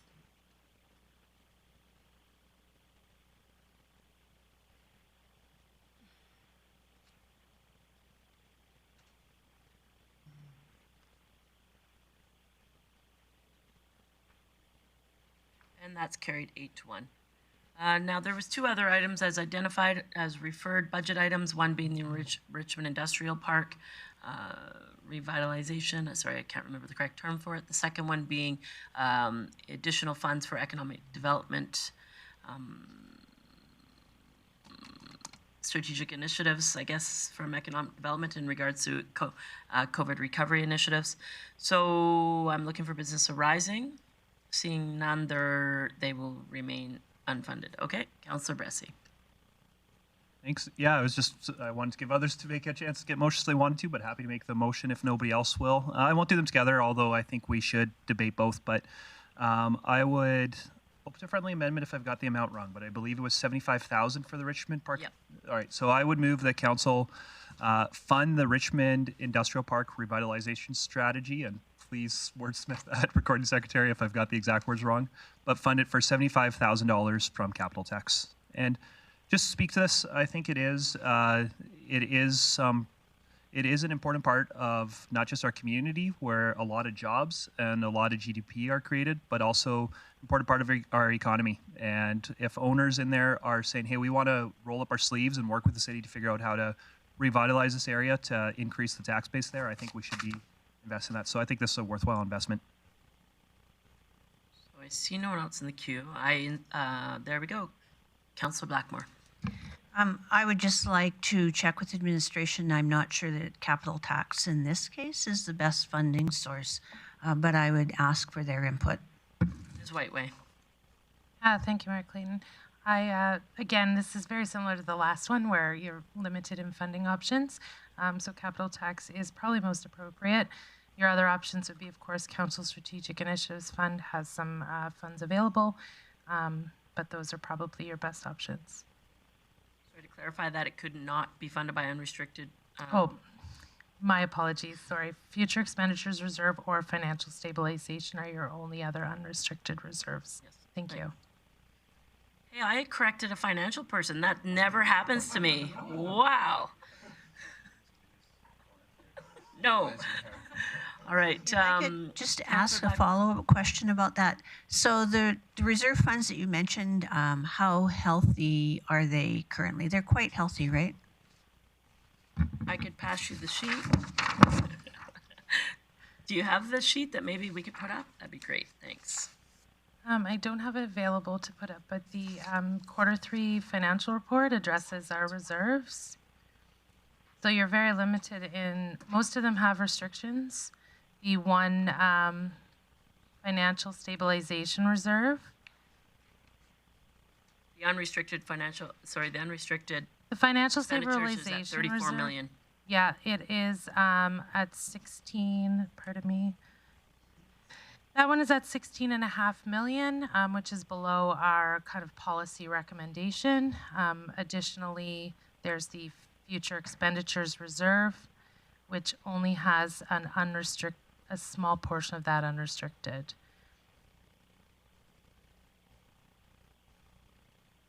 Correct me if I'm wrong, Ms. Whiteway, of the future expenditures of the 43 million, $34 million approximately are unrestricted. 34 is unrestricted at Q3, so it would not include anything proposed in the 2022 capital plan. So, for example, 3.9 million for the leisure center demolition would have to come off of that number if it's approved today. All right. Councillor Blackmore, any additional comments or questions? Councillor O'Toole. Yeah, I'm in support of this. Okay. I don't see anyone else. I support the intent of the motion. I don't support the funding source. I'd be much more comfortable with it coming from, now that my sheet's gone, future expenditures and unrestricted, only because I think that this is a future investment into an industrial park of our city. It in turn, as mentioned, will bring back could bring back potential increased tax base with investing into this area. I'm also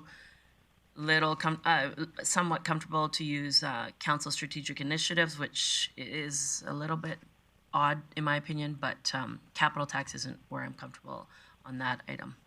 I see Councillor O'Toole's back in the queue. Yeah, I remember when this industrial park was built in the early 70s. In the mid 80s, they paved the roads in there and put street and gutter. One of the problems that this industrial park has, there's only one exit in and out of that industrial park. And I would like to see another crossing somewhere along the rail line. So people that need parts don't have to drive for 40 minutes to get to a parts center where it's only a block away. And so I'm looking at alternatives there. So that's why I'm supporting it. Okay. As I'm allowed to make motions now, I'm going to make an amendment. I would like to amend this motion to state that the funding source be unrestricted future expenditures. Am I saying that correctly? Okay, thank you, Ms. Whiteway. And for all the reasons I already stated. Thanks. Comments or questions on the amendment? Seeing none, call the question.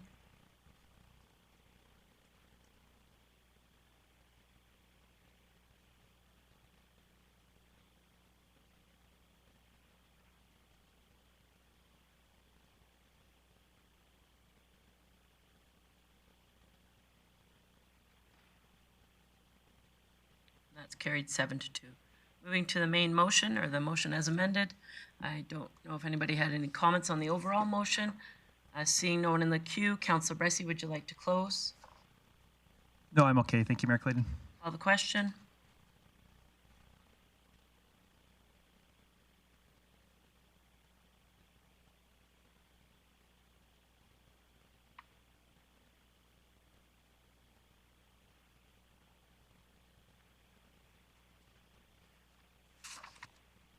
And that carries 8-1.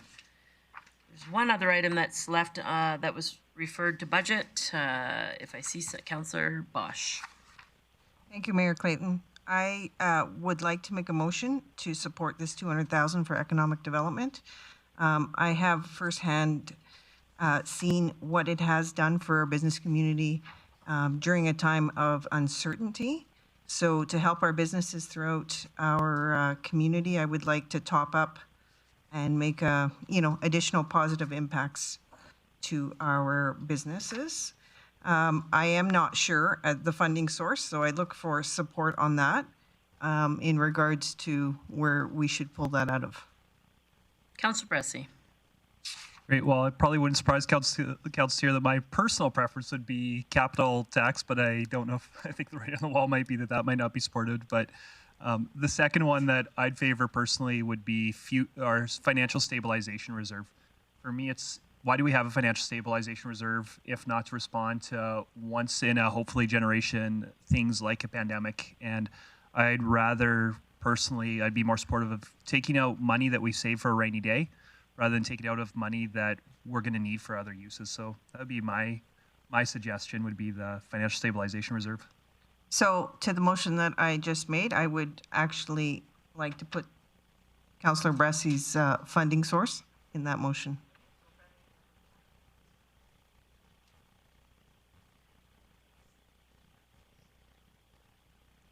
I'll jump in here.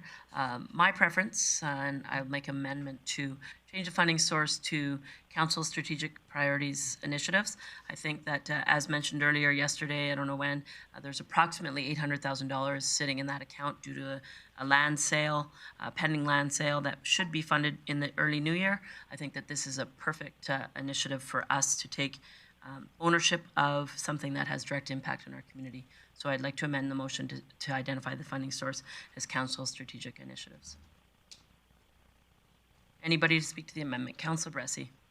Great, thank you. I think that our last council, I forget exactly how much money we had in the Council Strategic Initiatives Reserve, but it was in the millions, not in the hundreds of thousands. And I think we learned quite quickly that money didn't go very far when we started wanting to get into things. So for me, when we've only got $800,000 in there to take 25% away from it, especially when we've got another reserve that is designed for rainy days, and this is a rainy day, I can't support this amendment.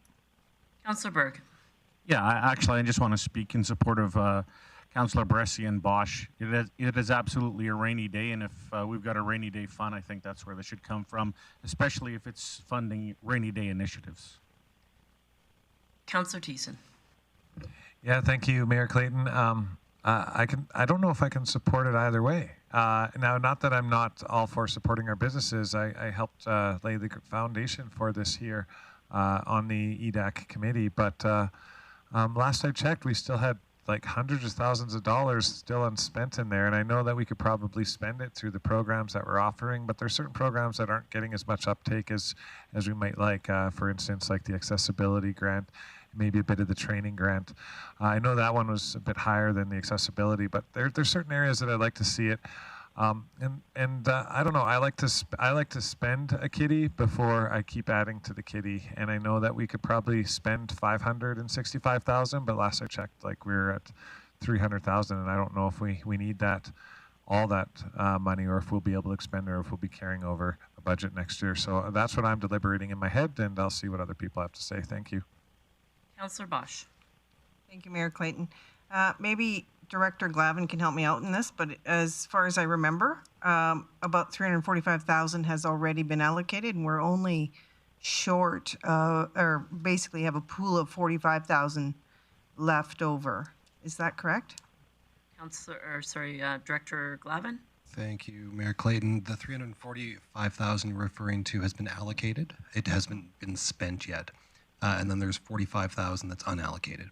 So we expect that the $345,000 will get spent because the businesses will do the work and get reimbursed. Oh, okay. I thought it was allocated to a specific. I guess, you know, the uptake on the accessibility and such, the new grants, those are difficult to get going from the start, and it just takes a little bit of time till everybody jumps on board. But again, I have nothing but accolades to say about these granting programs for our businesses, and I would like to see this go forward. So I'll close on my amendment. I appreciate your comments, Councillor Bressy, in regards to that fact that the initial fund was $3 million for council. That was to be spent over the term. This additional $80,000 wasn't money that additionally was put into the fund.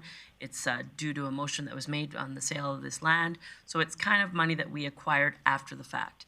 The council will have an opportunity to replenish that fund at the budget in this upcoming fall of 2022. However, there's also opportunity after the first quarter financial update when we actualize our surplus to replenish the fund then. There's also opportunity in a conclusion of an arbitrated settlement in our ICF to supplement the fund then. There's ample opportunities to supplement this fund. This actualized $80,000 approximately. It's kind of new money. So to not be touching a reserve, to not be increasing capital tax, I think it's a perfect use of the money. So I will close. Call the question.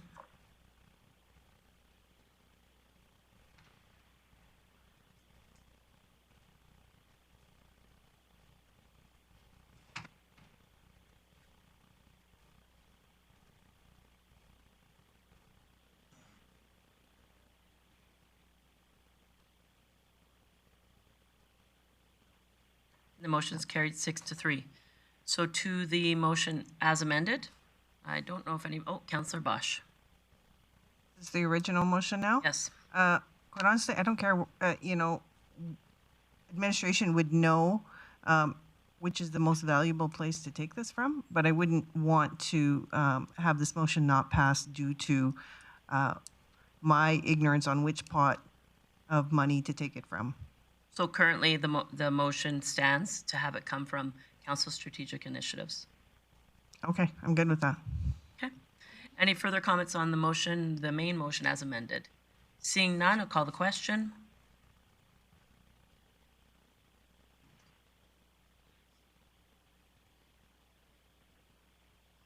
That's carried unanimously. Is that all four? Ms. Whiteway, I'll just confirm that's all four deferred items. All right, moving along. We are going to now discuss, Ms. Whiteway is going to present again the strategies that had a discussion of the original presentation of the capital tax increase being originally at 1.55. Now there's an additional $500,000 added, which puts it at approximately 2%. And the strategies that are potentially in front of us to reduce it to, I guess it would be about 1.4, but I'll let you take that over, Ms. Whiteway. Thank you very much, Mayor Clayton. So I do have a slide, if we could. Thank you. Just a reminder, so when we came to deliberations, we started with the 1.55%. The motion to approve the 500,000 has increased that to the 1.96%. So that's where you would be at now, meaning that these strategies could further reduce that 1.96%. So we're not going to go back through all the projects. They've all been presented. So this is just a reminder that there's 6 capital tax projects being proposed for a total of 740,800. Yeah, that's it. Thank you. All right, so as those items are there, those would be the items that administration is recommending we remove to get to it'd be 1.4-ish now with the addition of the $500,000 capital tax. Correct, Ms. Whiteway? Yes, that's right, 1.4%. All right. So that's removing these. So basically now council has an opportunity to fund these, make motions, business arising from these, or if no business comes, they will all be removed. Councillor Blackmore. I'm not sure if this is where we need to fit this in, but I have a concern with the Bonnettes, all of the capital funding for Bonnette Center, and I would prefer if we moved ahead with the study and set those capital expenses aside until that study is complete. I don't know if that should be one motion or 2 motions, but it would make a difference to this list. Not all of those items are included on this list. They'll add to it. Sure, I think that brings up a good point, Councillor Blackmore. There's potentially other items that have been discussed and flagged that potentially could come out of this that impact what the overall tax looks like. So rather than identify just that list, I think this is a good time to, and I would suggest that we go starting on page 21 and go in that order just to keep it easy for people to follow. If there's items starting on page 21 that you wish to make motions on, business arising from, I'm going to clear the queue and we'll go from there. Councillor Bressie. Great, thank you. More just a general comment. It's, as we're going through this, I think by all means, if we've got concerns about a specific project, we don't think it's good value for the community, by all means, we should be looking at them on a case-by-case basis if people have concerns. But I'd really encourage council not actually to look at our capital tax list as a viable strategy to reduce taxes, because we're taking something off our capital tax that reduces taxes for this year. But if we cut 0.5% off our capital, off of our taxes by taking things off the list this year, then that means that next year we just need to add an additional 0.5% to maintain our capital plan. If we want to get our taxes down, I don't think the way to do that is by attacking the capital list. I think that's by going into a strategic retreat in January with a very aggressive agenda and figuring out how do we make long-term sustainable changes. So by all means, let's debate some of these things that people have concerns about. I'd probably support taking a few of these out of the capital list too, but I hope that this isn't seen as our way to control taxes would be my perspective. Councillor Lerners. Yeah, I know we spent about an hour this morning talking about corporate efficiency and strategic initiatives, and I am a big fan, but I find that its purpose is to find efficiencies and to drive change in the organization. So there's really there's 2 ways you can look at that. You can have this team in its place and not have any expectations for change, or you can have this team in place and have high expectations that they're going to make a difference, not just them, but throughout the organization, and they're gonna create a culture of change. So I am excited for that, and absolutely 100% in favor of the corporate efficiency team. But I want to apply perhaps a little bit of a pressure or some high expectation to this, and so I'd like to move that $500,000 be taken from the overall salary allocation to Dylan's point, which is not a capital thing, to be derived from annualized savings brought forward through future efficiencies from the good work of the corporate efficiency team and the initiatives of all city departments. So that's not a lot of people, and if we continue to bend the curve on those employee hours, I understand it's an hour here, an hour there, but we do have attrition and all those other kinds of things.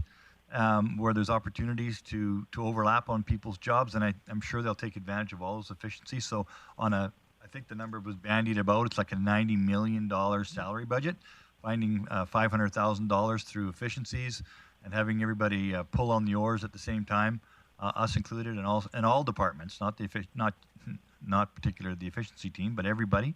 I think that might be a prudent message to sell. So that's my motion. Thanks for that. Yeah, I can send it to you if you want. There you go. So comments or questions on the motion? Councillor Thiessen, are you in the queue for this? Nope. So comments or questions on the motion? Yep. Just give her 1 minute. She's just receiving it through email.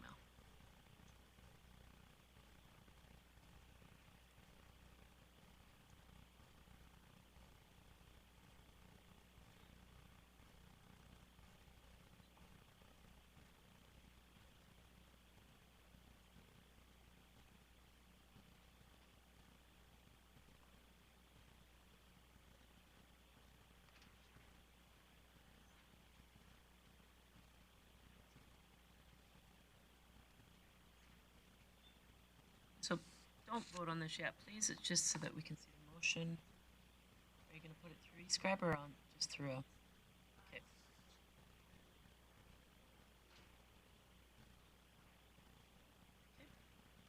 Sure. Can we just look at this first? Yep. Thank you. There we go. So committee directed minister. I did for a second, and then you pulled it away. There we go. Committee direct administration to transfer $500,000 from the overall salary allocation. And it's not on the screen yet. There we go. There you go, CAO Galante. And the budget to be derived from annualized savings brought forward efficiencies.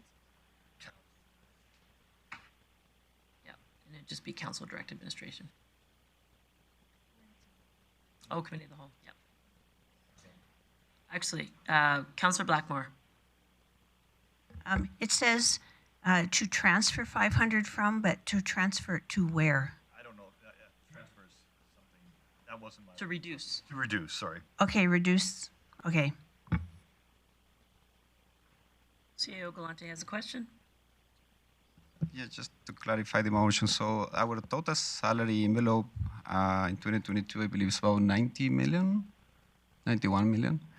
So the intent is to reduce 500,000 on the out of the 91 million total envelope across the organization. That is the intent. Yeah. Okay, so the intent of the motion is to reduce the total salary allocation from 91 million to 90.5. That is the motion. Okay. Councillor Berg. Yeah, I guess my question is more just trying to get real world scope here. Are you proposing that we accept up to $500,000 of these items in exchange for that as a funding source? Or are you identifying a funding source before we approve the items? No, I'm saying we're planning to propose pass a budget that includes a $90 million or $91 million staffing allocation, and I'm just saying that staffing allocation be reduced to $90,500,000 in anticipation of annualized savings that we're going to hopefully see over the next year through the efficiencies that we're trying to generate. So. Okay, so this is not regarding the capital budget? Nope. No. Okay. It's operational. Councillor Thiessen. Yeah, I'm a little confused. I know that we had a day that was similar to a Black Friday here in the city of Grande Prairie, and I think just through attrition and through the laying off of employees, we lost about $500,000. My fears are is that this may be implying alternative methods rather than efficiencies, and I know that our administration isn't taking that way, but I just worried with the language in the motion that it doesn't clearly direct the outcome that you want. We want to maximize efficiencies. I get that by implementing these systems, that is what we're supposed to get. But to just imagine that $500,000 from salary is going to disappear without removing staff, which is possible. That could be part of the efficiency strategy. It's nebulous at best as far as I'm trying to figure out in my head. I'd rather a more straightforward approach rather than just saying, hey, we're going to reduce this in salary, because we could do that by laying people off. But what we're talking about is corporate efficiency strategies. And so I don't know if I know what your intention is, but I don't know if the language of the motion is something that I'm comfortable with voting in favor of, Councillor Lehner. So unless you can clarify, I don't know if I can support this. I don't know what, I'd have to hear what you feel needs clarification. So if you're looking at that motion to see how you do it, I guess my sense is that when you have an organization our size, you're going to have attrition. You're going to have of probably 20 or 30 employees in a year. Not to say that that's going to happen, but you're also going to, you're going to have, I lost my train of thought there. So I don't think that, you know, when you include benefits and all that, it's not dramatic. Okay. Councillor Lerner, I'll come back to you to close, and you can collect your thoughts. Councillor Bressie. Yeah, just I can't support this, because I think if we're going to tell administration to go and make a reduction in staffing, we have work to give direction on exactly how we're going to do that. I just remind council the context of the last couple of years is we haven't just, over the last 4 years, we haven't just had inflation of equivalent to about 10% driving up costs. We've also had RCMP costs go up by millions of dollars. We've taken over the operation of the old bypass, which costs about $750,000 a year. We've started the MOP team, which costs about $1 million a year. We've opened an outdoor pool. We've opened grandstands. We're opening an activity center.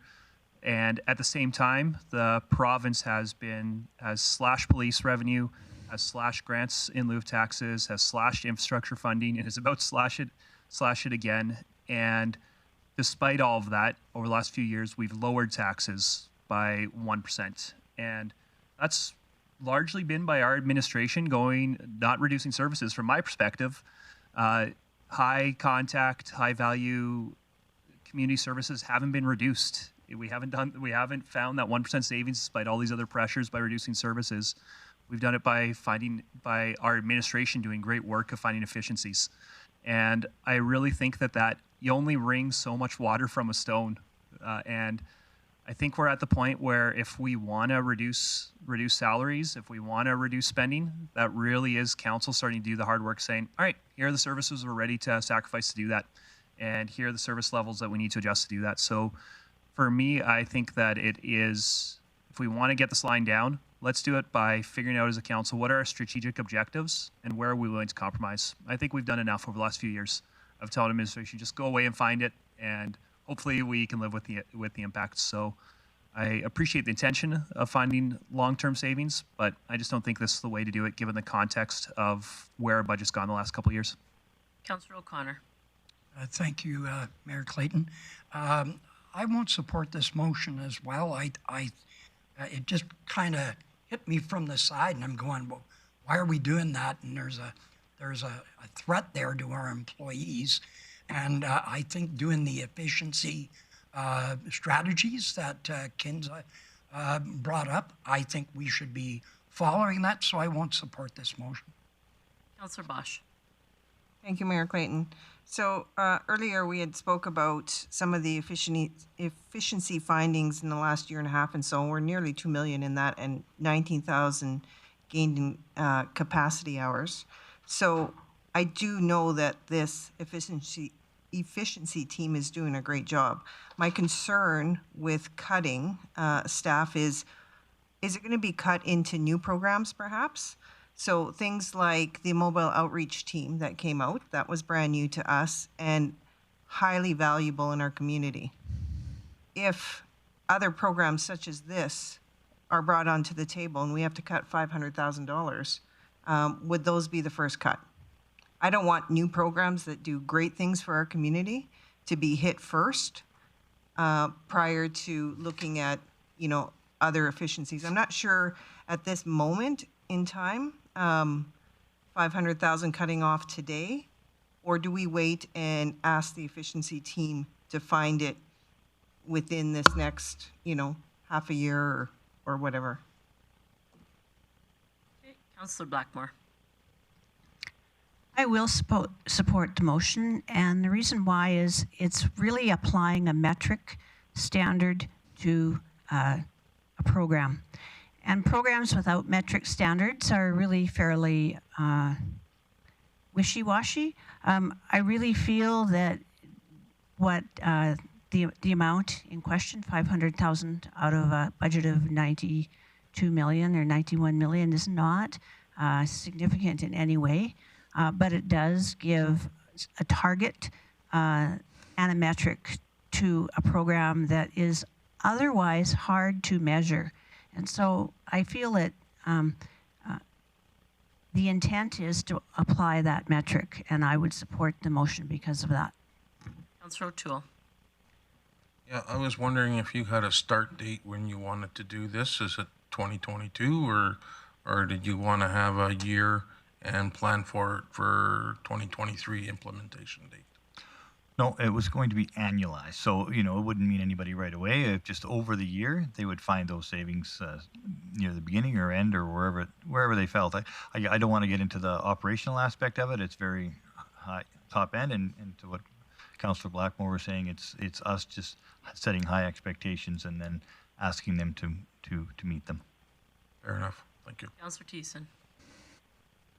Yeah, thank you very much, Mayor Clayton. Just thinking about this over and over, I think there's an opportunity for us to actually see the metrics as they progress throughout the year on a quarterly basis. I think I might be able to get behind a quarterly report system to talk to this. I think Director Trim mentioned in her, at least it's in my notes, in her briefing earlier this morning, was a realized $1.86 million cost savings based off of performance already in this past year, which goes above and beyond the 500,000 that's being requested here. Councillor Bosch mentioned the 19,000 hours that were saved of productivity time over the last year as well through implementing corporate efficiencies. And if this is going to work, I think we need to allow it to prove itself to us rather than us say prove it to us. And for those reasons, I think so far so good in the program, and we're making these investments. And I think if we were to just ask for a quarterly report on how our corporate efficiency strategies are working, then where we were finding savings, I think we'd be very impressed without setting maybe a bar that's, in some of our opinions, high. Maybe it might even be too low, because 1.86, that seems like 3 times the amount saved in 1 year so far already. So I think as I gather my thoughts around this, I'm becoming less and less favorable to supporting this motion. Thank you. All right, I'll give Councillor Lanners an opportunity to close. Oh. Yeah, I guess we have, let me see, how was I going to phrase this here? Every time I've been involved in an organization, there's something a consistent thing that's happened over and over again. And people think for once we have played this game over and over. We have squeezed the water out of that towel. We are as most efficient as you can possibly be. And then along comes someone like Kinza and Horatio that decide, you know what? Wow, there are a bunch of savings in here, and we're saving, in your case, they say 1.86 million. Or in another case, we're saving 100,000 hours of employee time, which translates to, $3, $4, $5 million a year. So we're going in that direction. And to say that, well, gosh, we have been such a great stewards, and there's just nothing left, that, the fruit on the vine is completely gone. Well, I think we're selling ourselves short here. And if we don't set high expectations, anyone will meet our low expectations. So to say, well, just come and give us a report that says, gosh, boy, we're doing good this year. I think it has to be more than that. And I think they can do more than that. And we have to believe it, and we have to support them in that. And so saying $500,000 on a $90 million budget is nothing. If we were doing this properly and they knew they were already saving 1.86, we'd say, okay, double that down. Find $1.5 or $2 million.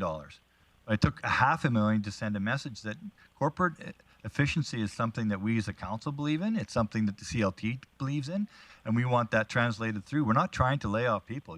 There'll be enough people going with attrition or vacancies that we don't have that we don't fill, and so that's it's not going to be difficult for them to find that, I think, especially if on the other hand you've got initiatives from top to bottom where they're trying to find $500,000. If we can't find because we're scared that it's going to ruin the corporate culture, then I think we're in worse shape than we think we are. I don't think we've found the maximum, the sweet spot. And like I said, in every organization I've been in, whether it's healthcare, you typically find that you put more money into an organization, you get better results. You put more money in, you get better results. Eventually, you put more money in, and you get worse results. And so the answer to that solution is to take some money out of that solution, and you do get better results. And that's been proven over and over again. You don't have to be scared by this. It's not going to drive people under the covers. They're not going to be scared. It's just a sign from council that we're serious about this continuous improvement. We believe it's true. We want everybody to believe in it, and we want everyone to participate in it. If all they have to do is give us some colored charts every quarter to make us happy, that's what they'll do, and that's what we'll get. And then next year we'll be trying to find $1 million in budget. So I think it's important that we start this right now, and that's why I put it forward, and that's why I'm supporting it. Thanks for your close. I'll call the question.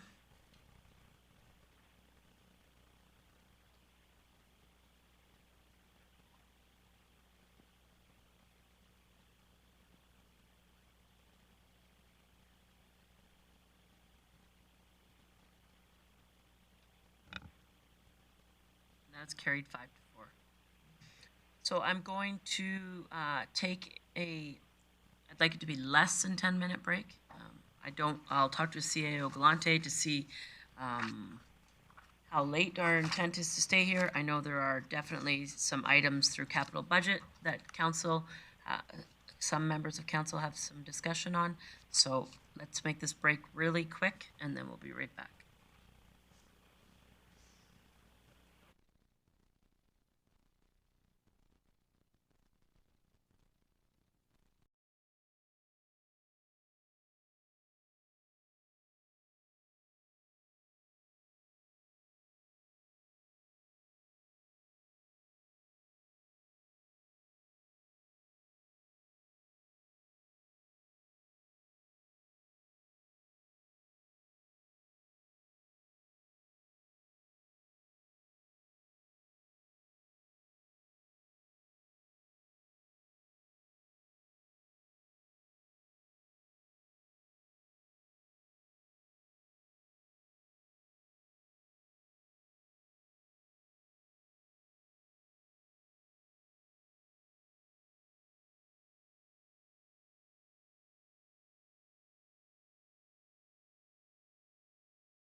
3, 2, 1.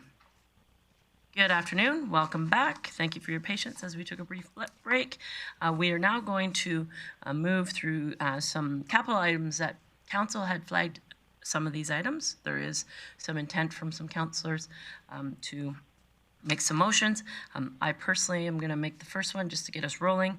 On page 2021, I'd like to the committee direct administration to defer item Eastlink Center pop-up kiosks, community knowledge campus robotic scrubber, and outdoor pool shelters to the capital budget of 2023 for consideration.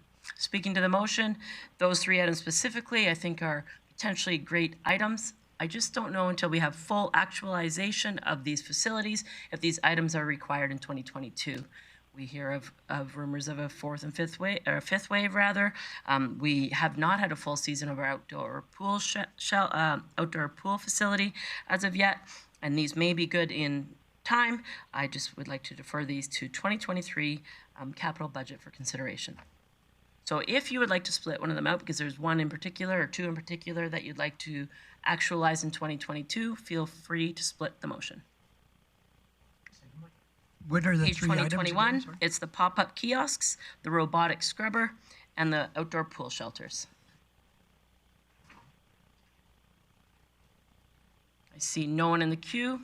I'm not going We to add close. one, Your Honor. Your worship. Your worship. Go ahead, Mr. O'Connor. Wow, getting formal. Could we add the defer to the museum fire hall replacement?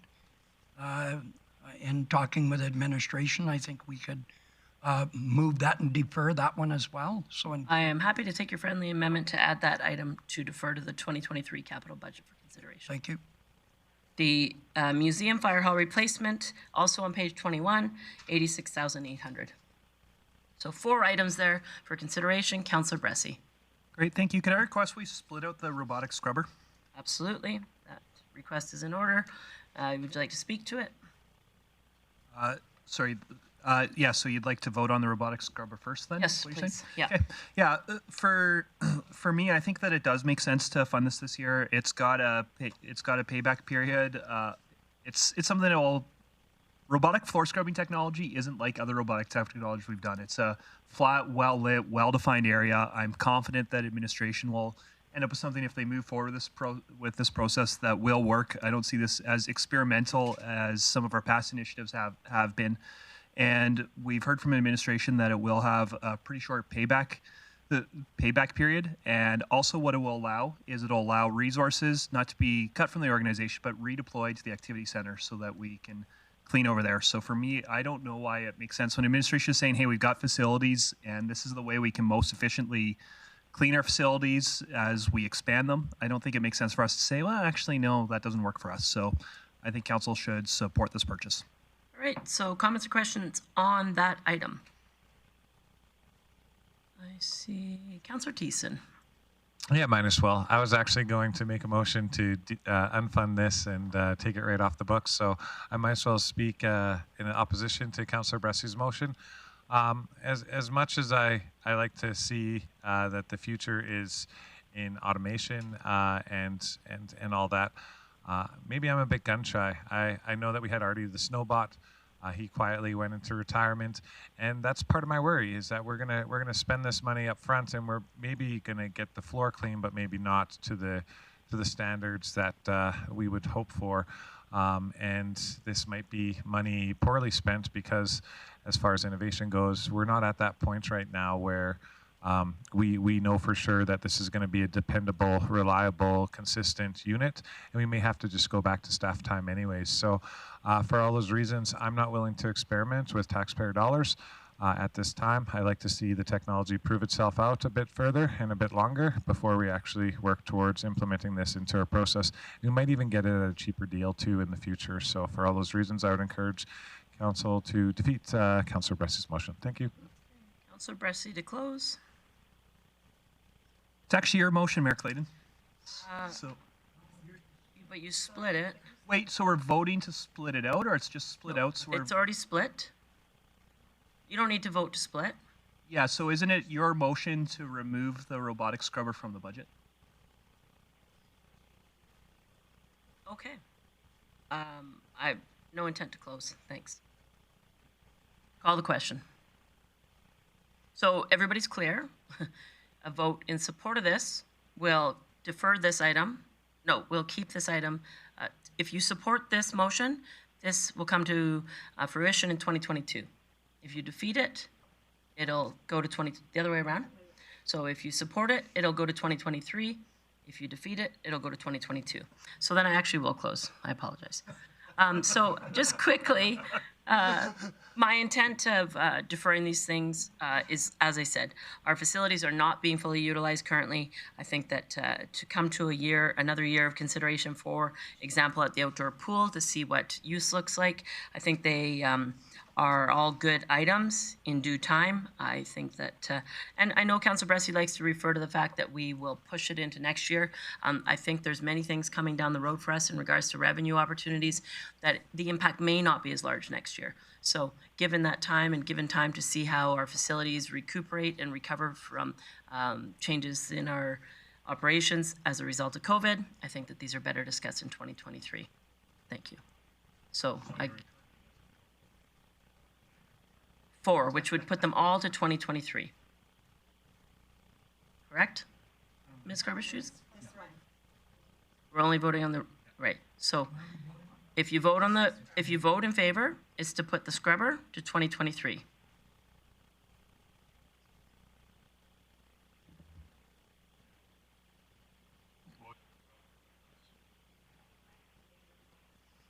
Councillor Blackmore is in favor. And that is carried 8-1. So now the other 3 items that are in the motion to defer to 2023 capital budget for consideration are the kiosks, the outdoor pool shelters, and the fire hall replacement. And that was my close for the group, not the scrubbers. So there you go. I'm good on no close with this one. I don't see any comments or questions in the queue. I'll call the question.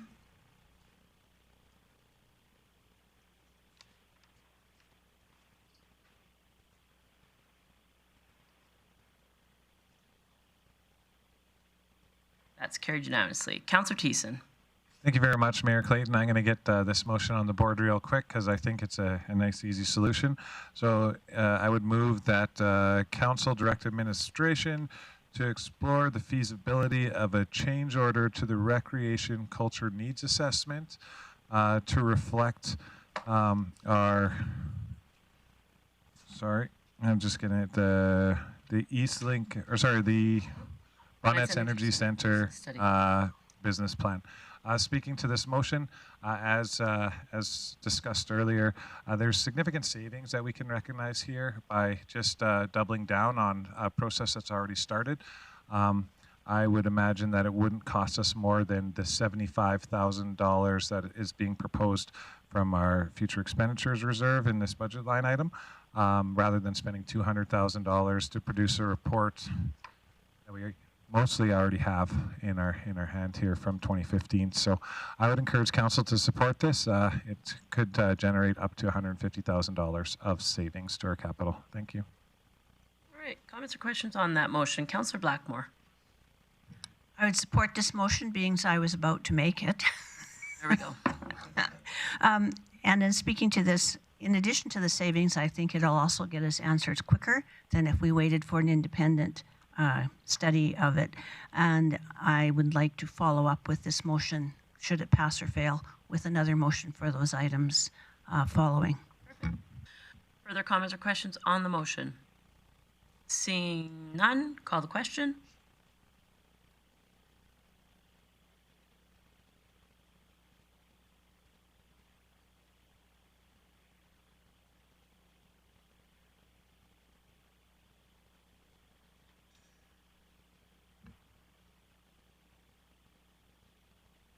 Councillor O'Connor, how do you vote? In favor? That carries unanimously. Councillor Blackmore.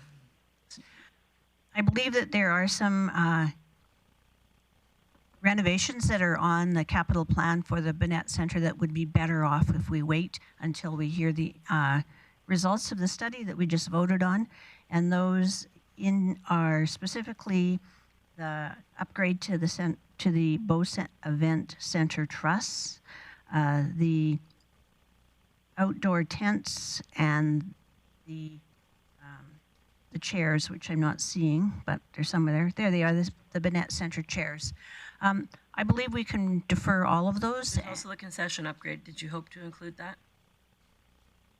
I believe that we can defer all of those items, including the center concourse.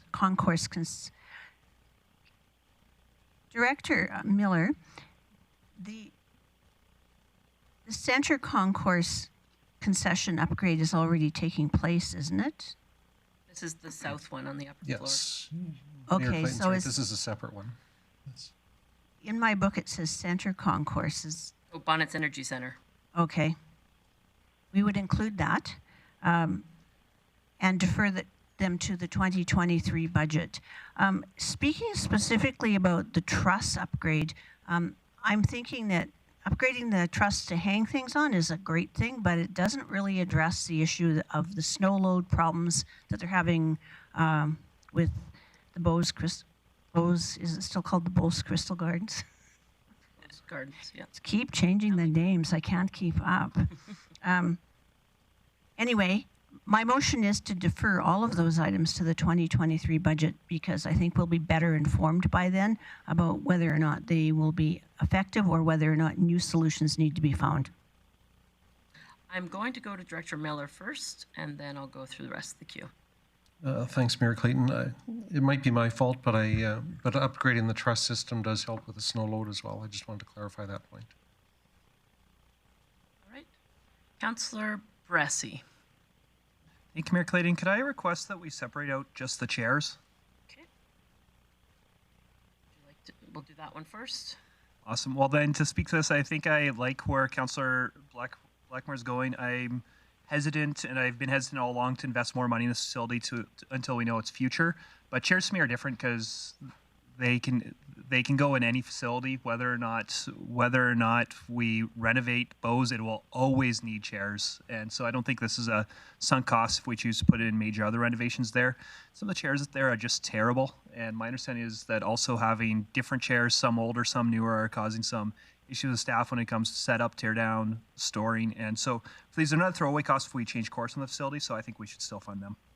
Okay, so in the queue, is everybody there to speak about chairs?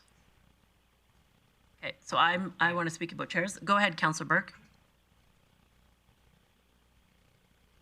Yeah, actually, I support pulling the chairs out as well.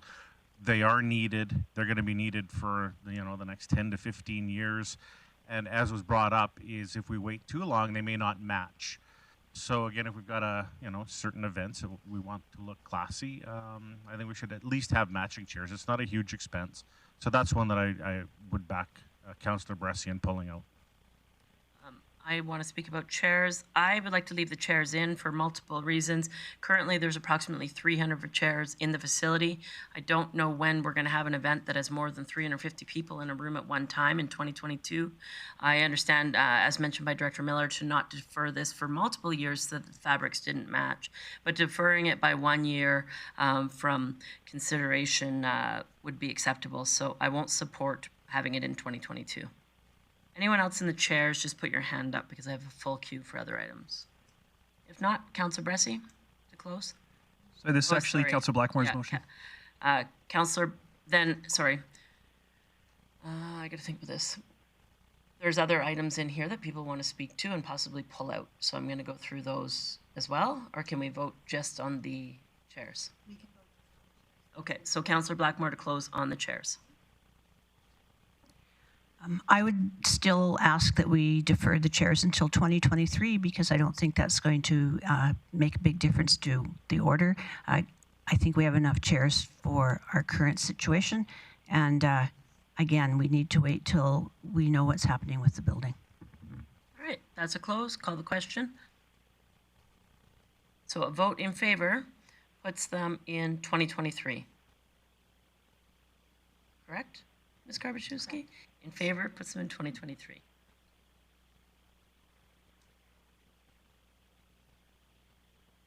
and that is defeated. So now that item has been pulled. That item is will be actualized in 2022. The other items that are there, including the concession upgrade, the trusses, the tents. I see Councillor Thiessen. Yeah, thank you very much, Mayor Clayton. I would move that we split out the truss system. And to speak to that, it's my understanding in talking with our Bonnets Energy Center personnel, especially on our tour, how important that truss system is to the integrity of the Bow Center, not just to put on bigger, better shows on that side of the arena, but as Director Miller alluded to earlier, is that it actually helps with the snow load on the roof, and that was my understanding as well. And I almost came in an objection to say, no, the truss actually helps with the weight bearing loads on the roof. And so I'm just going to say this, and it seems that maybe it's a bit sideways, but we do have a lot of more extreme weather events that happen. Now, we may not have a lot of snow today, but tomorrow we might have 20 inches of snow that could land on top of the Bonnets Energy Center. And if we don't have that extra reinforcement, we could lose a roof there. And when we lose a roof there, then we don't have a whole facility for a long time, especially when we're talking about $90 to $100 million to replace it as we wait for this feasibility study to come forward. So for all those reasons, I think it would be prudent of us to maintain this investment for the 2022 year and protect our investment that is the Bonnets Energy Center. Thank you. All right. I will just double check. Councillor O'Connor, you're in discussion for the trusses? Okay. Councillor O'Connor. I will support this motion as I think they need to protect the building, which is a huge investment for us, and to put points so they can market the building to hang at least 2 points for all the speakers and the lighting. So I'm in support of this motion. Perfect. Actually, you're not in support of the motion because the motion's the other way.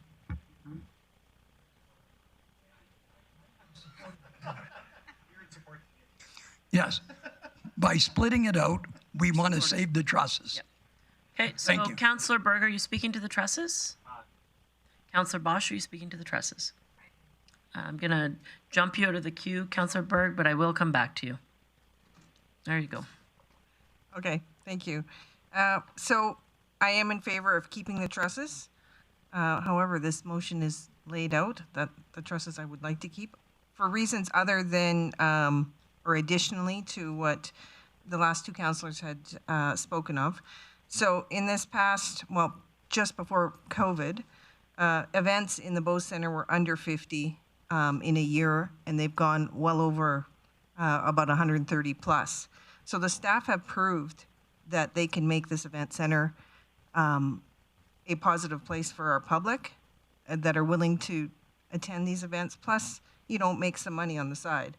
I think they need assistance with the sound in that building. Just doing events there myself, I think we can increase the quality for sound and theater events. And so I most definitely think that the truss system needs to go in. Councillor Leonard's on the trusses? As an engineer, I like trusses, but I just want to get some clarity because I heard something here that made me nervous. Are you suggesting that the existing structure in its present form is not able to handle the existing snow load and then there's concerns about that, or is just the addition of the live load, the speaker system at a full snow event that we're concerned about? Because if we're concerned that the roof can't handle it, that's a different concern completely. Director Miller? Thanks, Mayor Clayton. So what I've been advised is at times in the past, when we've had events and we've had speakers suspended from the ceiling, that we have to monitor the snow load, and we've actually had to shovel off the roof in the past to make sure it's a safe venue. So only when there's big speakers hanging in there that we're worried about the snow load, not normally. If we got 3 feet of snow tomorrow, within the design criteria, we wouldn't be worried about it, but we would be worried about it when we start hanging stuff from the roof. Director Miller? Thanks, Mayor Clayton. Maybe I should just clarify that as well. But, that was my understanding, but it could be when we have events in there and there's a heavy snow load that we've shoveled it off. But I can... I just, the reason I say that is because that's why we have a brand new high school, because of this exact thing that you're talking about. So I just want to make clarity that we don't have that same problem again. So I'm hoping Catherine Ridgway is still listening.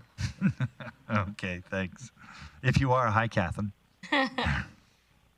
All right, maybe we will. Sorry, Mayor Clayton. Mr. Phillips is listening, and he says snow load plus the speakers is the issue. Okay. All right, Councillor O'Toole. Yeah, I'm fully supportive of having the new trusses put in. I know when we put the original repair or extension onto the trusses, we were able to hold concerts that even Calgary Saddle Dome can't have. And we got Elton John here. We have a bunch of other major concerts. Speakers are getting less of, but they're more heavier. And for those reasons, I definitely want to go with the trusses addition. I'll just quickly chime in. I too support having this item. Of all the items, this, in my opinion, was the most important item to be actualized ASAP. So, Councillor Blackmore to close. Okay, call the question.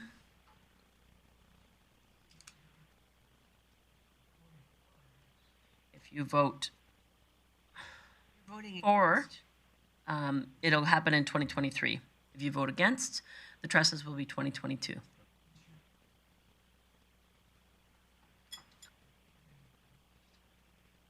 I hate negative attitudes. I wasn't referring to you.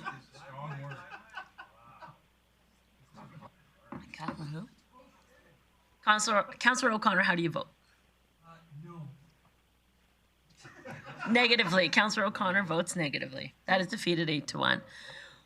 So, I don't see any other intent to split. So the motion that is left would be to defer the concourse concession upgrade and the winter outdoor tents to the capital budget for consideration in 2023.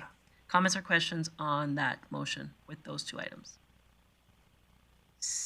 Councillor Bressie, you almost missed it, you two. Yeah, I know. Because I've been dithering on this. I actually would like to split out the outdoor tents, please. All right. So go ahead and speak to it. Yeah, and just again, for me, I don't want to put throwaway costs into this facility when we're deciding what to do, but these aren't throwaway costs. These will be used no matter what facility we do. And also there's been concerns about, hey, do we want to be investing into the center in 2022 when there's still pandemic implications, and who knows if we could get that building full or not? I'd actually say that's a reason to invest into more infrastructure for outdoor events.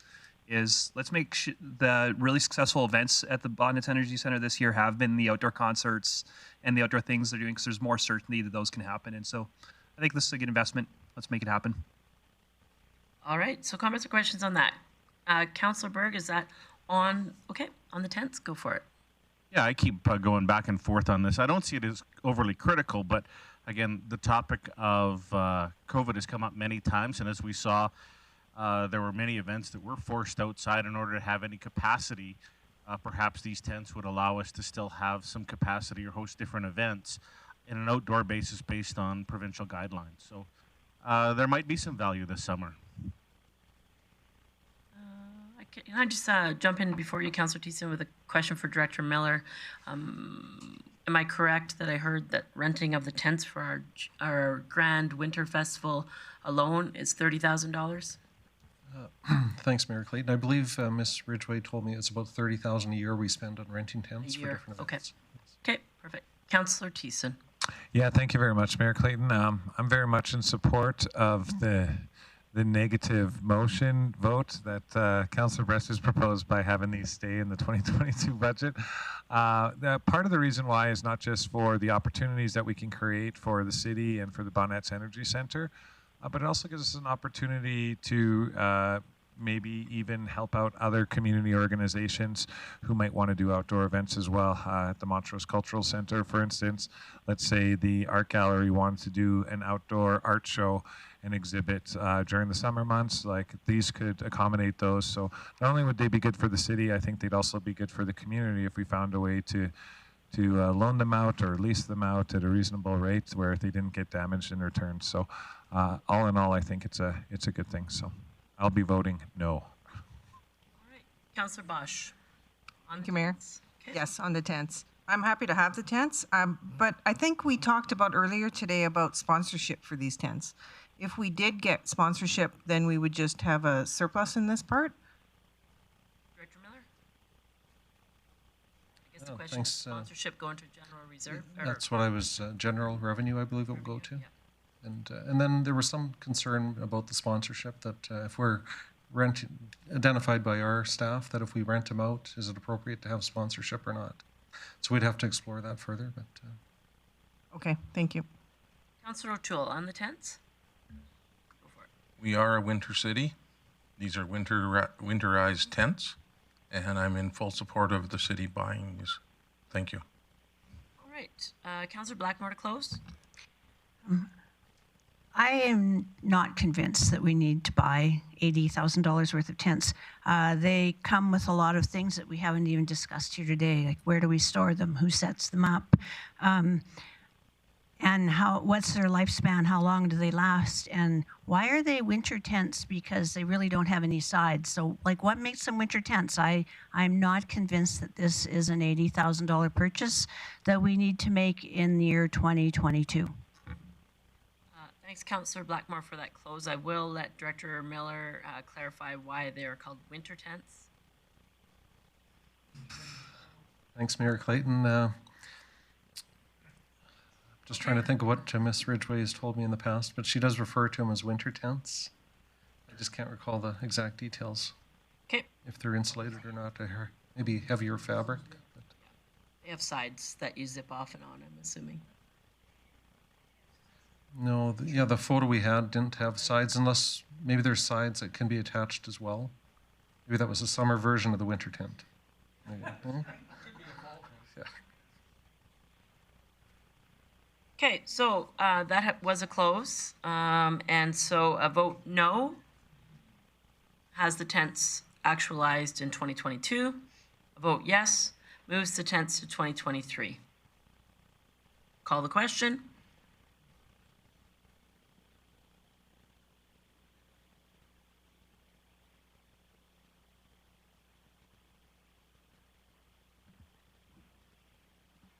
And that is defeated, 7-2. So one motion left, which would be to defer the concourse concession upgrade to 2022 capital budget for 2023 capital budget for consideration. If nobody has any comments, I'll go to Councillor Blackmore to close. I think that because we haven't completed a study yet, we haven't even started the study yet, really. I think we're we're putting the cart ahead of the horse by deciding to do all of the renovations that we have listed and apparently approved already today. So I encourage you to at least move this out of the 2022 budget to the 2023. Sorry, Councillor Thiessen, that was to close. So call the question. So a vote no would have the concession in 2022. A vote yes will have it moved to the capital budget.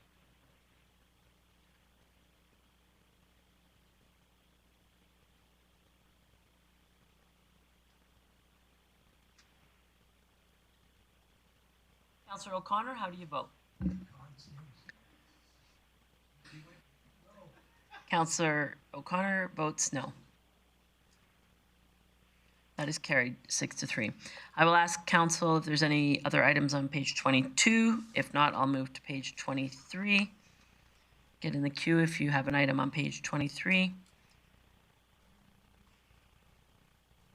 I have a question for Director Glavin on the Service Center Small Scale CHP, because you made the comment that this money could go to roads if we wanted to. In your estimation, is this a nice to have or a need to have? I understand that it generates potential payback of $42,000 annually for the approximate life expectation of 20 years. But if you were me, would you put this to roads or to a CHP?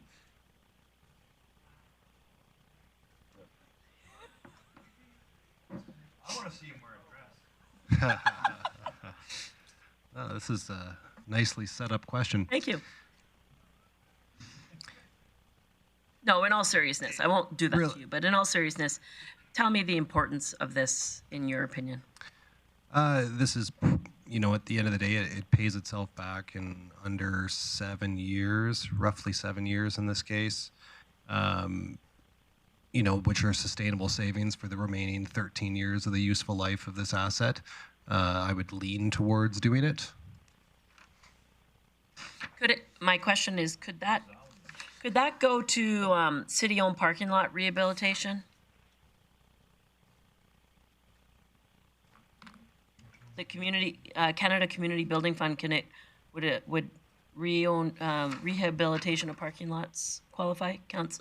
Director Glavin? Thank you, Mayor Clayton. We'd need a couple minutes just to confirm. So we can come back to that. Anybody have any items on 23 or 24? Councillor Bosch. Just have a question in regards to this service center small scale CHP.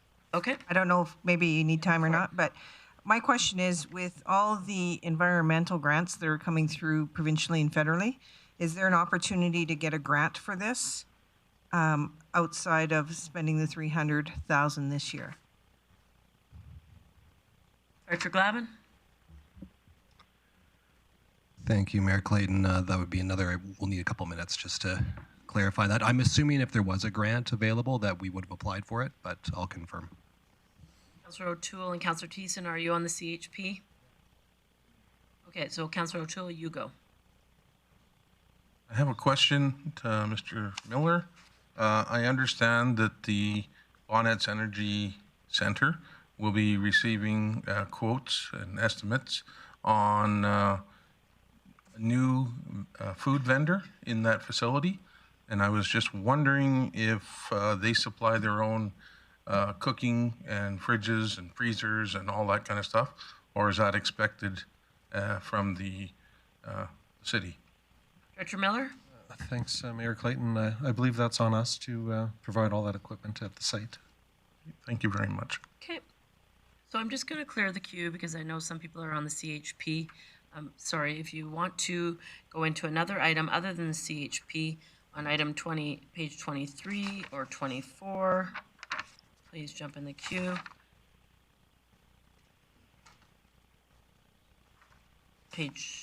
Councillor Lerners. Yeah, I think it feels good, but I know if I was in private enterprise and someone said that it's going to pay off in 7 years, I'm not sure if that would. Plus, you're going to have maintenance costs and those kinds of things that you might add into that to make it 8 years. It starts to get, you're getting out there, right? So, there's stuff that we could probably invest in right away. That's probably a little bit more prudent. I'd be okay with leaving this unless someone convinced me otherwise. Okay, so I think, Director Glavin's back with some additional information. Thank you, Mayor Clayton. So there were no grants available for this. The grant we applied for to do the CHP units at the Eastlink Center, we maxed out the allowable portion that we could apply for with that project. And just the additional context with the CHP unit is that the reason why we look at some of these as opportunities, even though they do have some longer payback periods, is that we have limited tools available for lowering our GHG emissions, which we do have targets that we've adopted as a city. Okay, Councillor Thiessen on the CHP. Go ahead. Thank you very much. Thank you for that context, Director Glavin. I was actually going to say that exactly, that we do have targets that we signed on with the FCM sustainability goals for reducing our greenhouse gas emissions. Also, an investment in this, I heard the mayor suggest maybe this money could be going into parking lots, but parking lots don't pay itself back. This CHP unit will pay itself back. Like in 10 years, we're going to have to replace a parking lot with the same grant funding.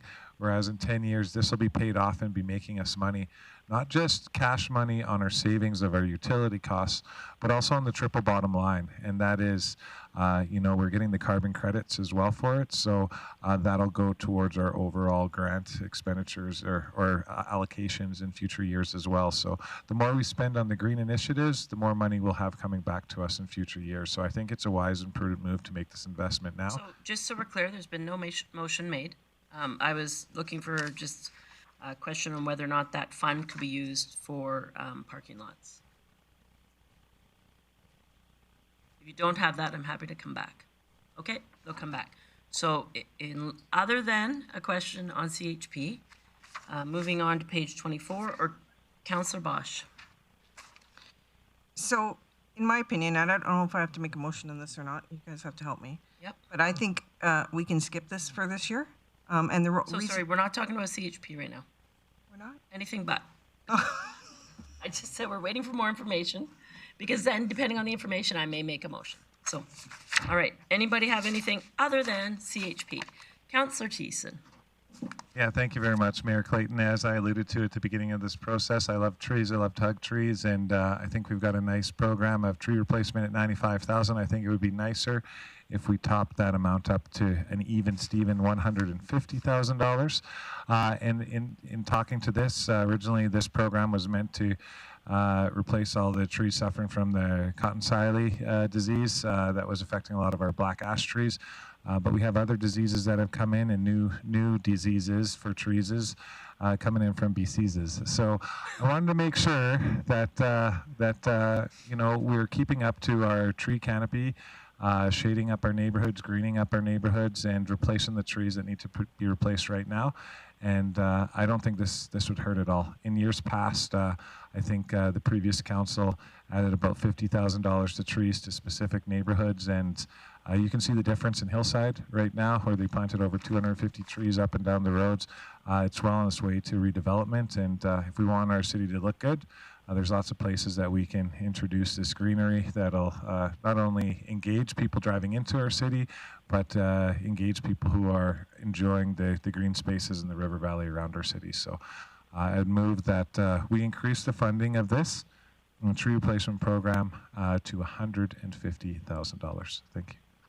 So that motion is in order. I just clarify, Councillor Thiessen, I'm assuming the entire amount would be capital tax as originally intended? Yeah, as originally intended, capital tax. Okay, Councillor Berg. Speaking in favor of the trees, one of the things when you drive into Grande Prairie from the west side on 100th, it looks pretty scrappy, to be honest, and it's not very welcoming.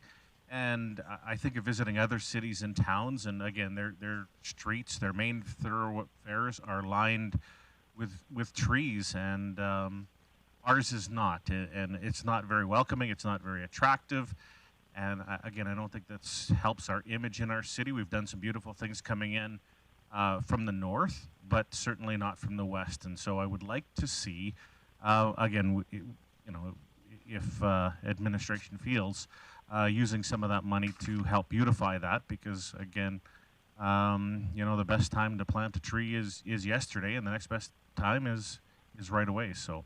Again, we push that off, and it just takes infinitely longer for those trees to mature. Councillor Lerners. I have a question for you. When we plant these trees, do we get greenhouse gas emission credits for the carbon sucks that they are? Director Glavin? Thank you, Mayor Clayton. Not to my knowledge, but I can ask. Yeah, you would think so, because we just looked at that CHP and worried about it in the context of greenhouse gas emission. And I guess, as much as I love trees too, we've got a recommendation from Parks that said 95,000 will do what we got to do, and then probably whatever else. And so I kind of want to tend to defer to their knowledge as opposed to that, unless we had a plan. Like, I'd probably support it next year if we had a plan to say, what Councillor Berg said, we want to do this road coming in, and we want to do this one and that one. But I don't know if they can just go willy-nilly planting trees wherever they want to. That would be a separate motion, I would think, if in certain areas. So based on where we're at today, I think I would stay at the 95,000. Councillor Blackmore. $93,500 is a lot of money to put into trees. That's a lot of trees. And we, if we increase the amount, we have to think, well, and we have more people who are planting, more people who are watering, and it becomes a management issue. So I would rather plant the amount in the budget and look after them. Additionally, when we're talking about high wind areas of Grande Prairie, such as coming in from the west on 100th Avenue, planting individual trees is not effective because they don't grow well. One of the issues Grande Prairie has with trees is we're really not a tree-friendly soil. And so every time we plant trees, we have to mitigate the soil in that area. So it's a challenge to grow trees in Grande Prairie. That's all there is to it. And so I think that if we want to see more trees, then we need to put that in a strategic plan in February and allow administration time to build that plan. Because just saying add more trees, here's more money for more trees is not the effective answer.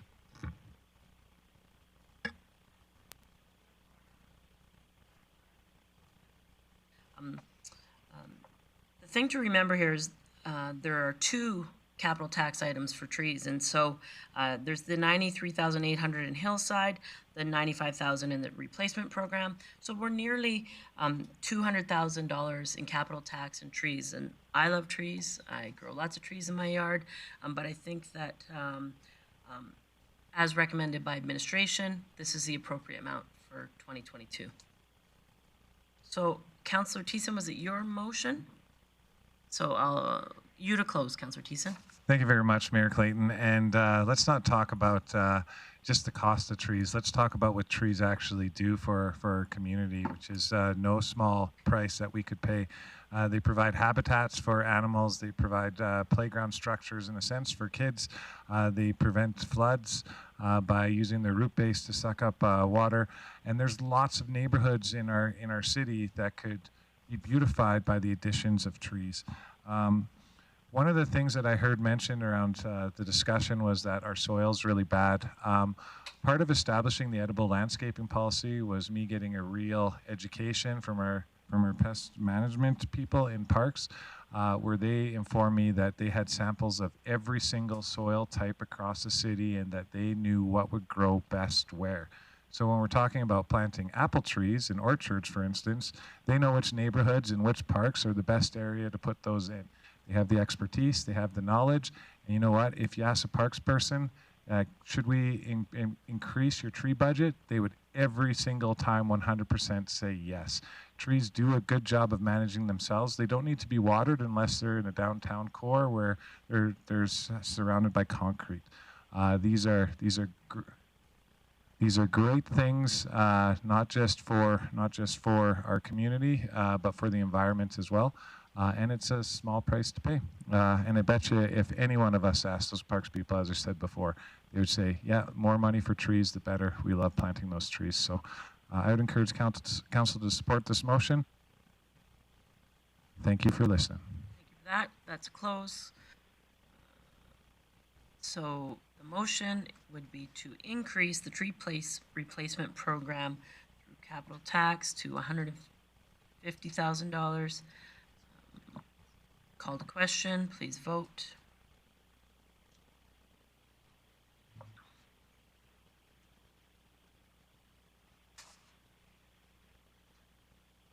Defeated 6-3.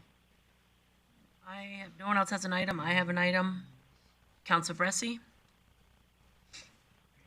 Thank you. I'm going to bring up an item that's not exactly it, but is related to the Hillside Area Redevelopment Plan. And for that, I would move that committee refer the College Park Area Redevelopment Plan to the 2023 budget deliberations. Just to speak to this, the last few years we've been investing in Hillside Redevelopment Plan action steps, and 2022, I believe that we're going to be done that. We're going to be done our multi-year investment. So I think it makes sense to, in 2023, at least consider continuing investment in our older neighborhoods by starting to work on the College Park ARP. So again, if you vote yes to this, it's not actually committing to spending money.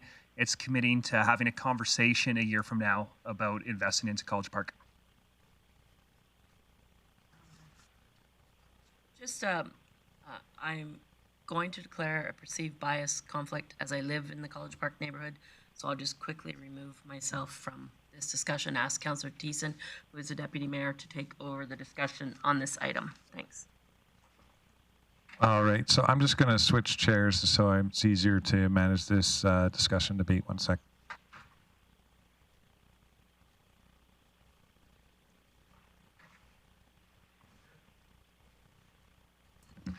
I thought the previous mayor was a lot better looking than this mayor, but is any discussion or debate on Councillor Bresci's motion to put forward the College Park redevelopment plan for 2023? Again, this has no budget impacts for this year, but as far as pushing this forward for next year and ensuring the redevelopment of that area, any discussion or debate? Councillor Gramberg. Thank you. More than anything, I just want to be brought up to speed with where we are on this, or is this just a brand new topic as of right now? So my understanding, and please any director correct me if I'm wrong, but we have a redevelopment plan currently going through that we're looking in the College Park area. Councillor Bresci wants to sort of actualize those action plans that the previous council discussed, and I'll let him elaborate. Yeah, so what it was some of the last, actually it might have been the last business our last council did was we passed College Park area redevelopment plan, and some neighbors loved it, some neighbors hated it, but part of what was in that plan was the city saying that it would explore and consider investment in some paths on the west side of the neighborhood, some trees, potential, some better wayfinding sign, a potential parking pad for food trucks. And council, when we passed this plan, said that we would consider putting funding into the neighborhood, and I think we should fulfill our promise of at least giving that due consideration. Yeah, thank you. It was just more for information because it was obvious there had been some background that I wasn't familiar with. All right. Any further discussion or debate? Thank you very much, Councillor Berg. And seeing none, I'll go to Councillor Bresci to close if you need to. Yeah. All right. So I will clear the queue and move back to my seat and call this vote on.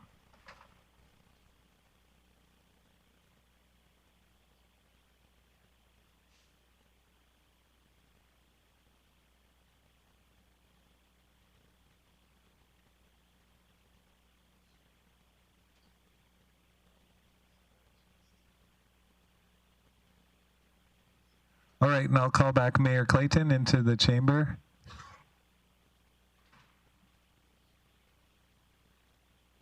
All right, thank you for that, Councillor Thiessen. I have one other item, and then I'll see if anyone else has items. Under Protective and Social Services, question for Director Miller in regards to fire equipment replacement, $91,000 capital tax. Can you tell me how large this equipment is? Is it a fire truck or what is it? No. Did I say Miller? Sorry, I meant Manuel. That's okay. So what this is life cycle replacement on an annual basis of a variety of equipment. So the fire department used to have its own reserve that they would draw annual replacement costs from when they needed to. They lost that reserve. It then comes out of this process every single year now. This will include things such as fire hoses, pumps, protective gear like oxygen tanks, all of those ins and outs required to continue the current level of service in the fire department. So what triggers those replacement dates is manufacturer expiry, wear out. So to your knowledge, is there any concern with deferring this a year? And I guess my reason behind that thinking is after the opportunity at ICF is complete, there's going to be some discussion on mutual service opportunities. And so I'm curious if this is deferred a year, is it impacting our safety or the equipment that they currently have? I would be exceedingly hesitant to remove this item. Okay, thank you for that. Anybody have anything else? Last call. I feel like somebody told me they had something. Oh, there we go. That's who I was looking for. Director Glavin. Thank you, Mayor Clayton. We have an answer for the Canada Community Building Fund eligibility for parking lots, and parking lots are ineligible. Okay. So now other people had comments or questions on that CHP. Councillor Bosch. Thank you, Mayor Clayton. I guess for me, with environmental grants coming more and more often through provincial and federal lines of dollars, maybe this is a bit of a gamble, but I think it's a pretty safe gamble to think that there's going to be far more grants in the future for environmental heat and power generation. I think we're just really starting in all this type of methods to, save money and greenhouse effectiveness. So I don't know if we need it right now.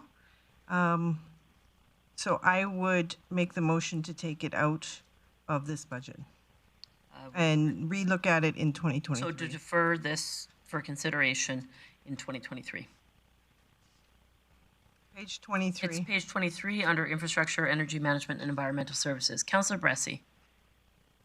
Thank you. I think we should be voracious champions of this technology. I think that for us as Grande Prairie, this technology is so essential. Maybe not this unit for this building for our corporate organizations, but the world right now is going through energy transition, and Alberta natural gas has a very essential role to play in that transition. And this is a way to be more environmentally responsible by burning gas in a way that is a lot more energy efficient than our traditional energy generation. This is something that we should be encouraging our community to adopt, and we should be learning more about to encourage more of the world to adopt. If we as a community can't stand behind this kind of energy transition, then I don't know why we should expect others to be buying the product that our region produces to support this kind of energy transition. So for me, we should do this. It's great that it makes sense from a corporate perspective. It's got a 7-year payback. It helps us meet targets we've hit.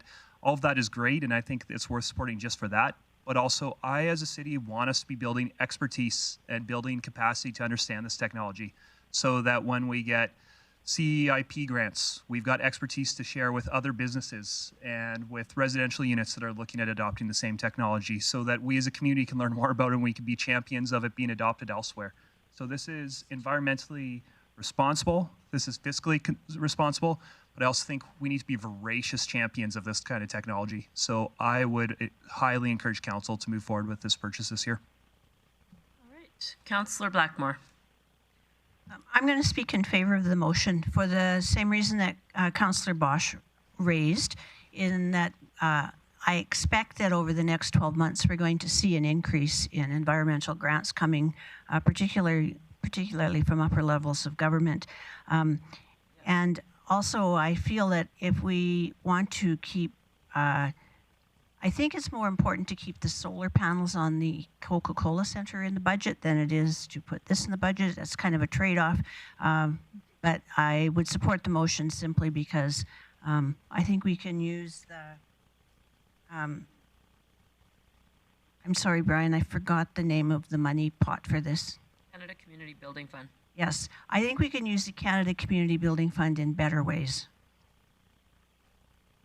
All right. Councillor Thiessen.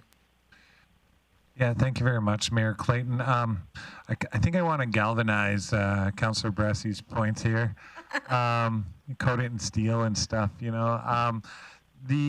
What we're talking about here is taking the next step in our own energy procurement. It's also about being proud of having Alberta Energy. A CHP unit converts natural gas in a very resourceful way to minimize the impacts of greenhouse gases and other stuff. I think it would be penny wise and pound foolish for us to take this money that we already have in hand. A bird in hand is worth more than two in the bush, I think is the old saying. So we're talking about seeking out two in the bush, but really we might have one combined heat and power unit already paid for through grant monies. And as those environmental grants come out in the future that we're so confident that are going to just fall into our lap, we could use those for other projects too. Maybe other CHP units at other city buildings, maybe planting more trees. I'm not sure how it actually goes, But the reality of the situation is this is a wise investment of city taxpayer dollars that is going to create savings at our service center and work similar in conjunction to our solar power like station that we have there, like that are currently energizing our buses. So there are lots of great benefits to this program, and I think I don't want to call anybody here foolish, but I think it would be foolish of us as a group to take something that can provide such immediate benefit now and slough it off for the hope that we'll get an environmental grant when we're already using a community building grant to create this right now. So for all those reasons, I encourage council to support this motion. Thank you. Councillor Bosch to close. Thank you.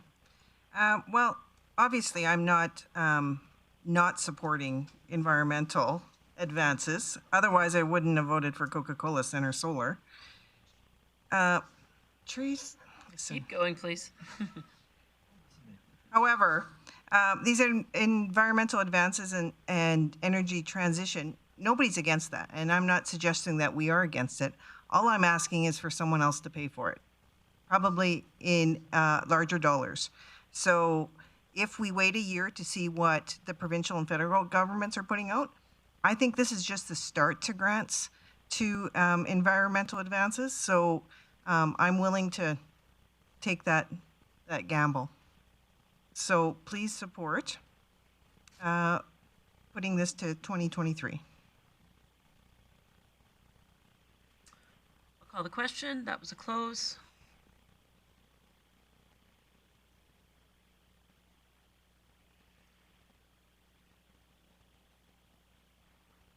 Voted. Can we reset the vote? Oh, I can change it before I submit. There we go. Thank you. We're good.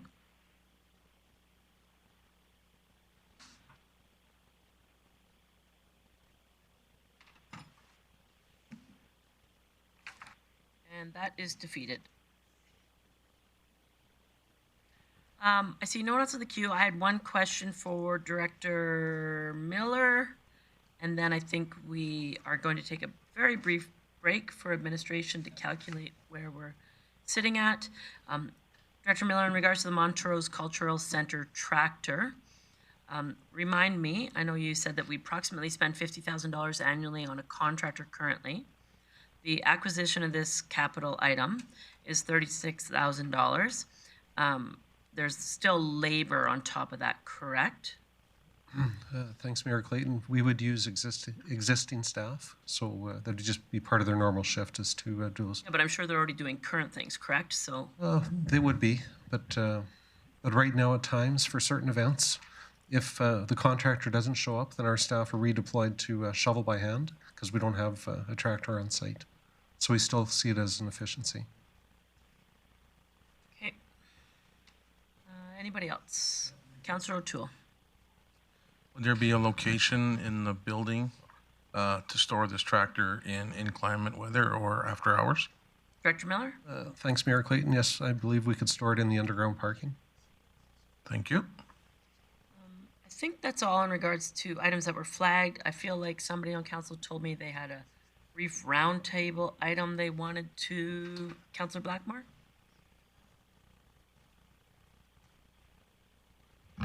I wanted to discuss briefly the 84th Street running from 100th Avenue to 132nd Avenue, which does not exist, but it wouldn't add any, it wouldn't make any difference to the current year's budget.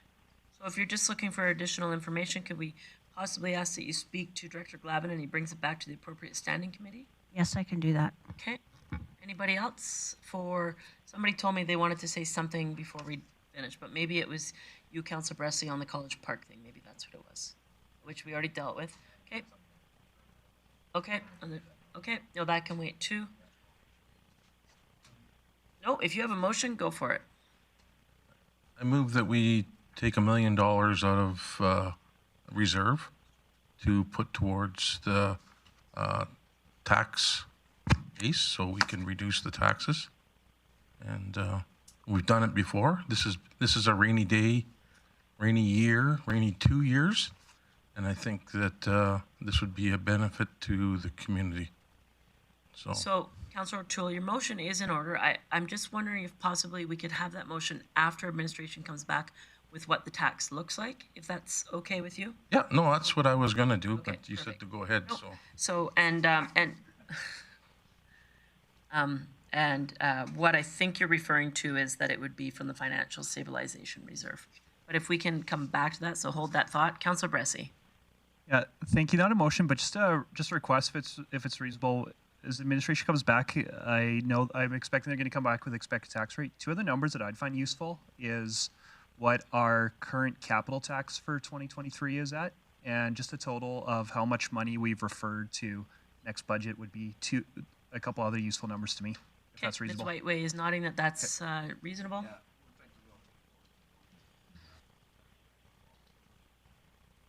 Okay, so we'll come back with a 4-year calculation. All right, so we're going to recess. Is 5 minutes enough? 10 minutes. Okay, thank you.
3, 2, 1. Good evening. Welcome back. Thank you for your patience if you are still watching online. As you may already know, we are here to discuss the City of Grande Prairie 2022 budget, and we are close to the end.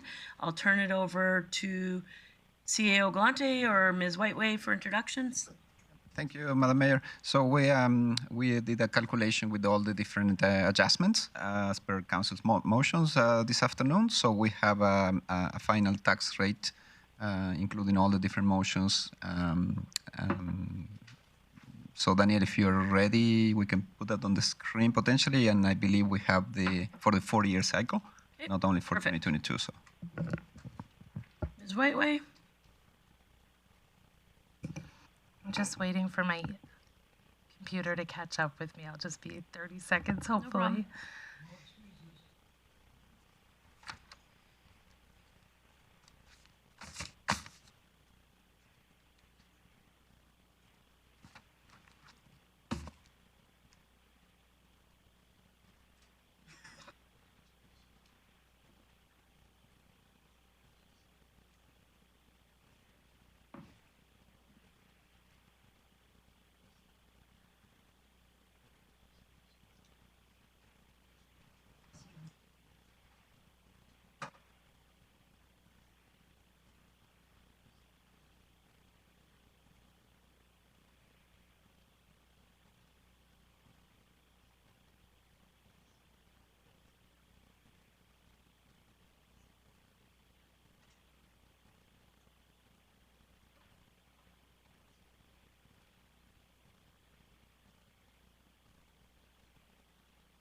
There we go. All right, Ms. Whiteway, if you'd like to walk us through this. Thank you. So as a result of all of the motions made so far today, I'll just walk through what the adjusted tax impact looks like. So you'll see the revenue required. So that's the additional tax required to levy to balance the budget. For 2022, that'll now be 1.4 million at 1.16% increase from 2021. You'll see the results in the other years, and that does take into consideration the $500,000 ongoing decrease to salaries, and it takes into consideration shifting of capital tax projects to 2023. So the results being potentially 2.96 for 23, 2.62 for 24, and 1.9 for 2025. And then just to give a summary of the decisions made on capital tax. When the original proposed budget came in, it was $10,500,000 of 2022 capital tax projects. Decisions made has resulted in $10,537,000. So just a slight increase in capital tax there overall. And the total capital tax deferred to 2023 is $470,800. Thank you. Great, thanks for that, Ms. Whiteway. I don't think, Councilor Bressi has a question. Great, thank you. The slide just disappeared. So, thank you. So that 2023 2.96% increase, what assumptions is that making about the things we just deferred to 2023? Is that 2.96 assuming that we fund all of those deferred projects? Ms. Whiteway? Thank you, Mayor Clayton. Yes, you're exactly right. So it's just assuming an increase in capital tax of the $470,800. Any further questions on the slide as shown? And if not, other comments or questions? I think Councillor O'Toole had a motion. Go for it. Over the last year, thank you very much for allowing me to speak. Over the last year, we've had a number of residents, seniors included in there. We've had businesses, some in the downtown core, some in other areas of the city. And when you look through the community, you can see houses for sale as well as businesses that aren't even in business anymore. And I'm proposing that we take $1 million and put it towards the taxes out of reserves. And like, I can't remember the name of the tax reserve that I mentioned. You had indicated the financial stabilization. Financial stabilization. And I think there's money in there to do this. 2 years of a pandemic, people not working because they had COVID, people not working because somebody else in their family has got COVID.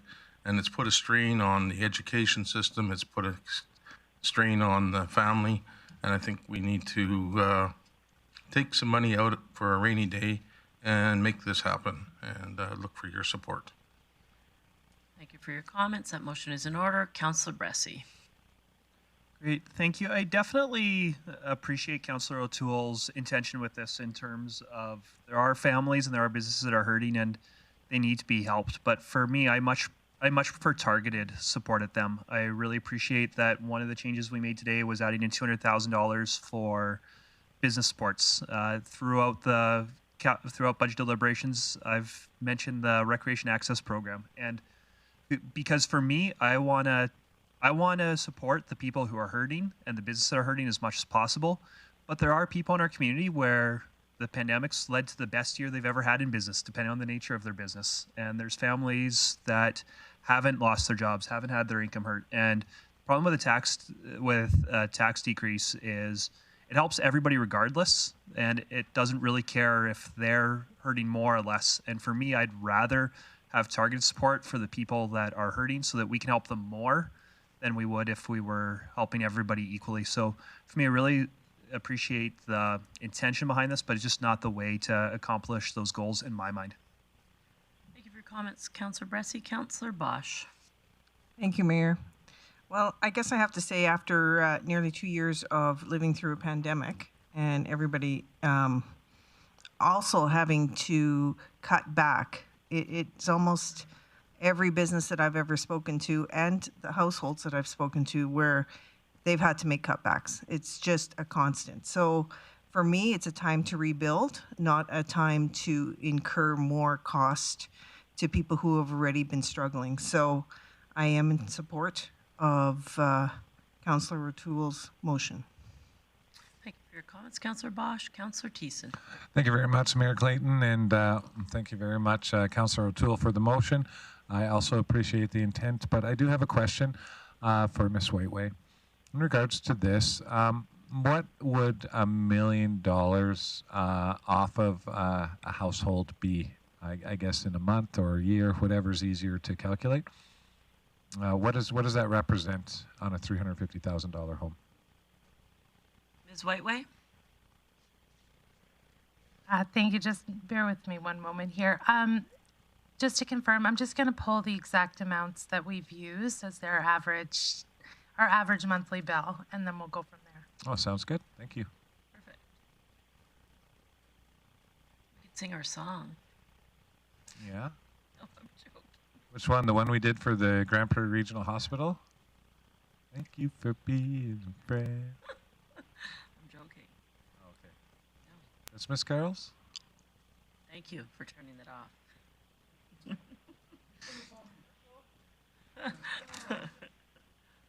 Public service announcement.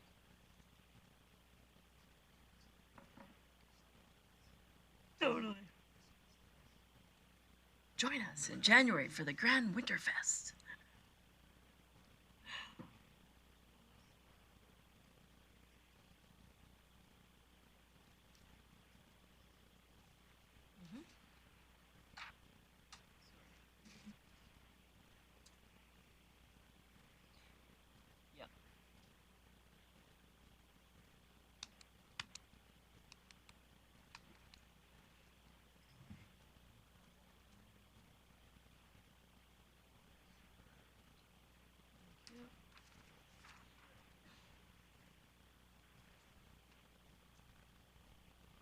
Ms. Whiteway, you're back whenever you're ready. Okay, so $1 million is approximately 0.82%. So monthly, $256 is what supports the city's operating budget on an average home. So it's about $2.11 a month. $2.11 a month. Okay, so less than a cup of coffee is what we might be saving people per month.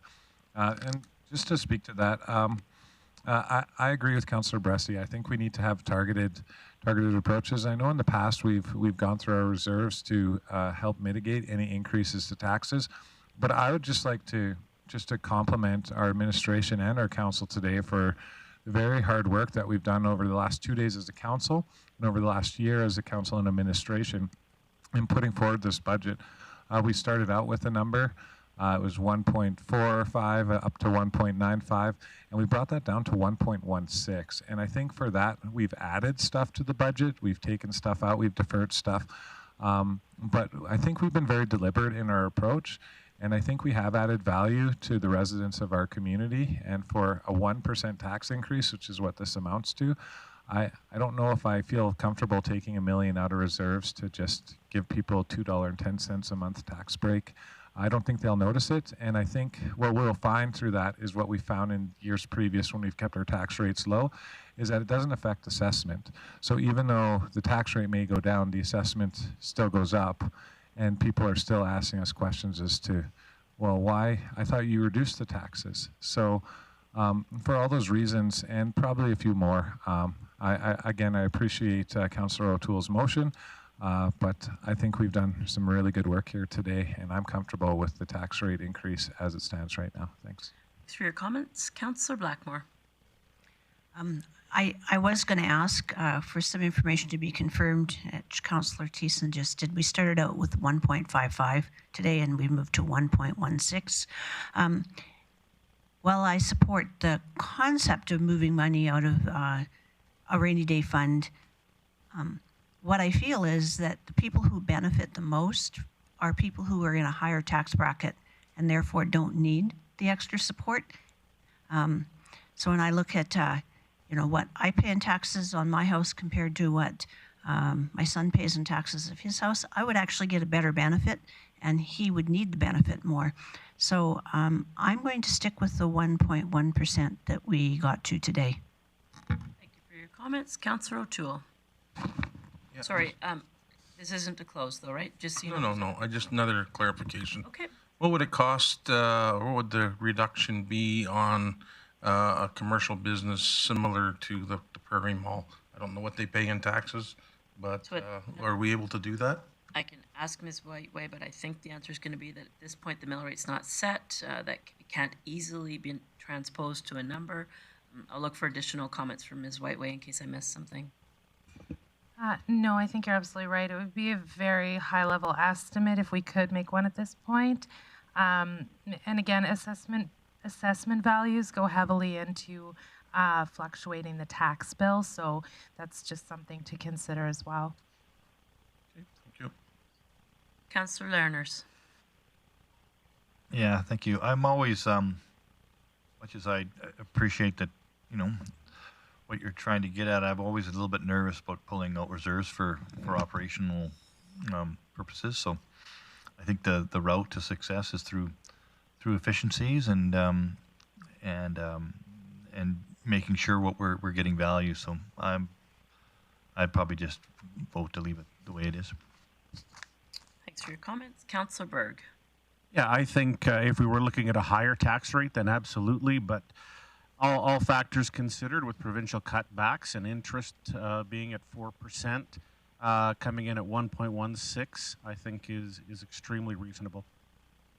Thanks, Councillor Berg. Councillor Bosch. Thank you. I think my concern is once the assessments are in and there is already an increase in their taxes, and then you add this up on top of it, are we showing as a council that we understand what people are going through in this time? So that is why I am looking at being in favor with Councillor O'Toole. I think the assessment piece is already going to be an increase for them. So then adding this up and above isn't necessary. I do understand it's only a couple dollars, but in the spirit of what we're going through right now, I don't believe tax increases is where we need to go. I think we need to rebuild as a community through COVID, instead of adding more to people's pocketbooks. If things were different, if this wasn't a time period of, COVID, I wouldn't have any trouble with 1.16. Thanks, Councillor Bosch. Councillor Bressi. Great, thank you. I just want to clarify something. I keep on hearing folks talk about assessments going up, and I want to clarify that we have no idea if assessments are going to go up or go down. We literally, our legislation doesn't allow us to start calculating assessments until after December 31st. And also, whatever assessments do is completely independent from this. What we're talking about with that 1.16 is the average tax increase that what we're talking about with that 1.16 is the tax increase that an average property will see, and that is independent of assessments. So if assessments go up by 30%, the average property would still just see a 1.16% or 1.6%, whatever it is, increase. Assessments, on the other hand, if they go down by 10%, an average property would still see this increase. Assessments are completely independent from this, and we have no idea what they're going to do yet. Councillor Berg. Yeah, actually, I was just going to say exactly what Councillor Bressi was saying as well. We don't know assessments, and I'm not as confident that they're going up either. So what 1.16 works out to real dollars, following up a question that I'd asked earlier, and I always want to know what real dollars are. So based on the average house value here in Grande Prairie, it's $35.64 a year, or breaking that down monthly, $2.97, or over a 30-day month, less than 10 cents a day in real dollars.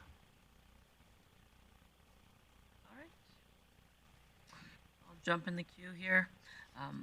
I think that this council's worked with the support from administration very hard over the last couple of days to put together a 2022 that not only adds capital dollars to our community through additional supports, playgrounds, trees, support to see enhancement of facilities. I do, however, believe that at times that there are opportunities, as mentioned, Councillor Bosch mentioned, assessment may go up. I do think that, as economic development mentioned, there's this potential of $16 billion in projects coming to this region, which, when you look at assessments and evaluations of properties, potentially the region has an increase in valuations. I will ask if, who might know this? Ms. Whiteway, have you heard any indication of what the school tax increase looks like at this point? Thank you, Mayor Clayton. So we've already had to increase the 2022 budget for requisitions by 860 something thousand based on the increase in 2021. So we do hold it there because we don't find out from the province until later on what the actual requisitions will be, but they were already increased last year. So okay, perfect, thanks for that. So yeah, I think that end of the day, 1.16, as much as it pains me to have an increase come from this budget, I think is a fair approach. We've done some great things. I also think that saving the stabilization reserve for potentially next year and the year after, when the increase looks like it could almost be 3%, would be more relevant, and to save that money for when it's really needed. And at that time, if people are still in this pandemic, we can support them. Also, by not touching a lot of reserves, there's opportunities for us to look at how we support our community. As Councillor Bressi mentioned, we support them in with direct needs and incentives and directly impacting and supporting the sectors of our community that truly need it, whether it's through economic development grants, whether it's through recreation access grants, and there's many ways that through the community that we can support people in need in our community. So I will support. I won't support the motion. I thank administration for the budget and the work that was put together. I thank council for their thought and conscientious decisions in regards to protecting the community in a difficult time. So thank you for that. I will call the question. Sorry, I will give Councillor O'Toole an opportunity to close. Everything that was said is legitimate, and I appreciate all your comments. And I do want to thank administration for working extremely hard and finding those little pennies, and the pennies added up to dollars, and we've done a really remarkable job this year. And I want to thank you all. And I'm okay either way how this votes. So I just thought I would throw it out there because I thought maybe. But in the down-to-earth part, 10 cents a day I think we can afford. So with that, I close. Thanks, Councillor O'Toole. Call the question.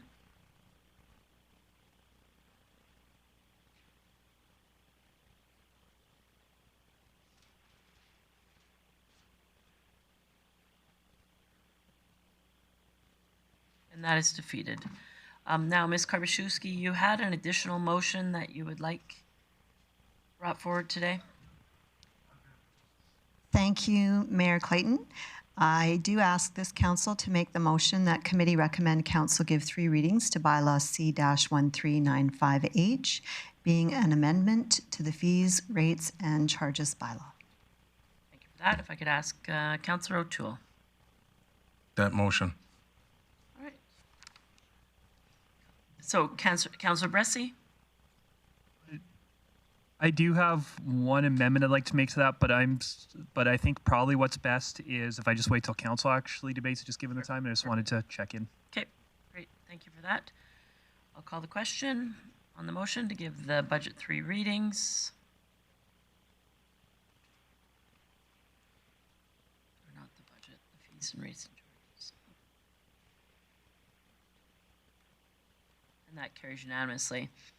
With that, seeing nothing further, oh, sorry, two more motions. I apologize. Go for it. Thank you, Mayor Clayton. The next motion that I would respectfully request committee make is that committee recommend council approve the 2022 operating and capital budgets as amended with a proposed increase of 1.16% to the 2022 tax rate. Councillor Bressie? Great, thank you. I'm happy to make that motion, but with a slight change. Instead of tax rate, it should be average tax amount. Would be more accurate. Perfect. Comments or questions on the motion? Seeing none, I'll call the question.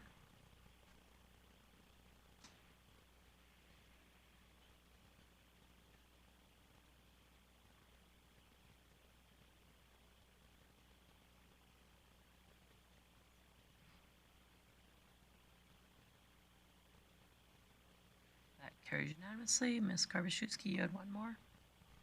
Thank you, Mayor Clayton. And the final motion I request this committee to make is committee recommend council approve in principle the 2023 to 2026 or 5 operating and capital budgets as amended. All right, Councillor Blackmore. I would make that motion, but I think the capital budget is one more year, isn't it? So 20, 26? Yeah. Sorry, apologies. 26. All right. Seeing no comments or questions, I'll call the question on that motion.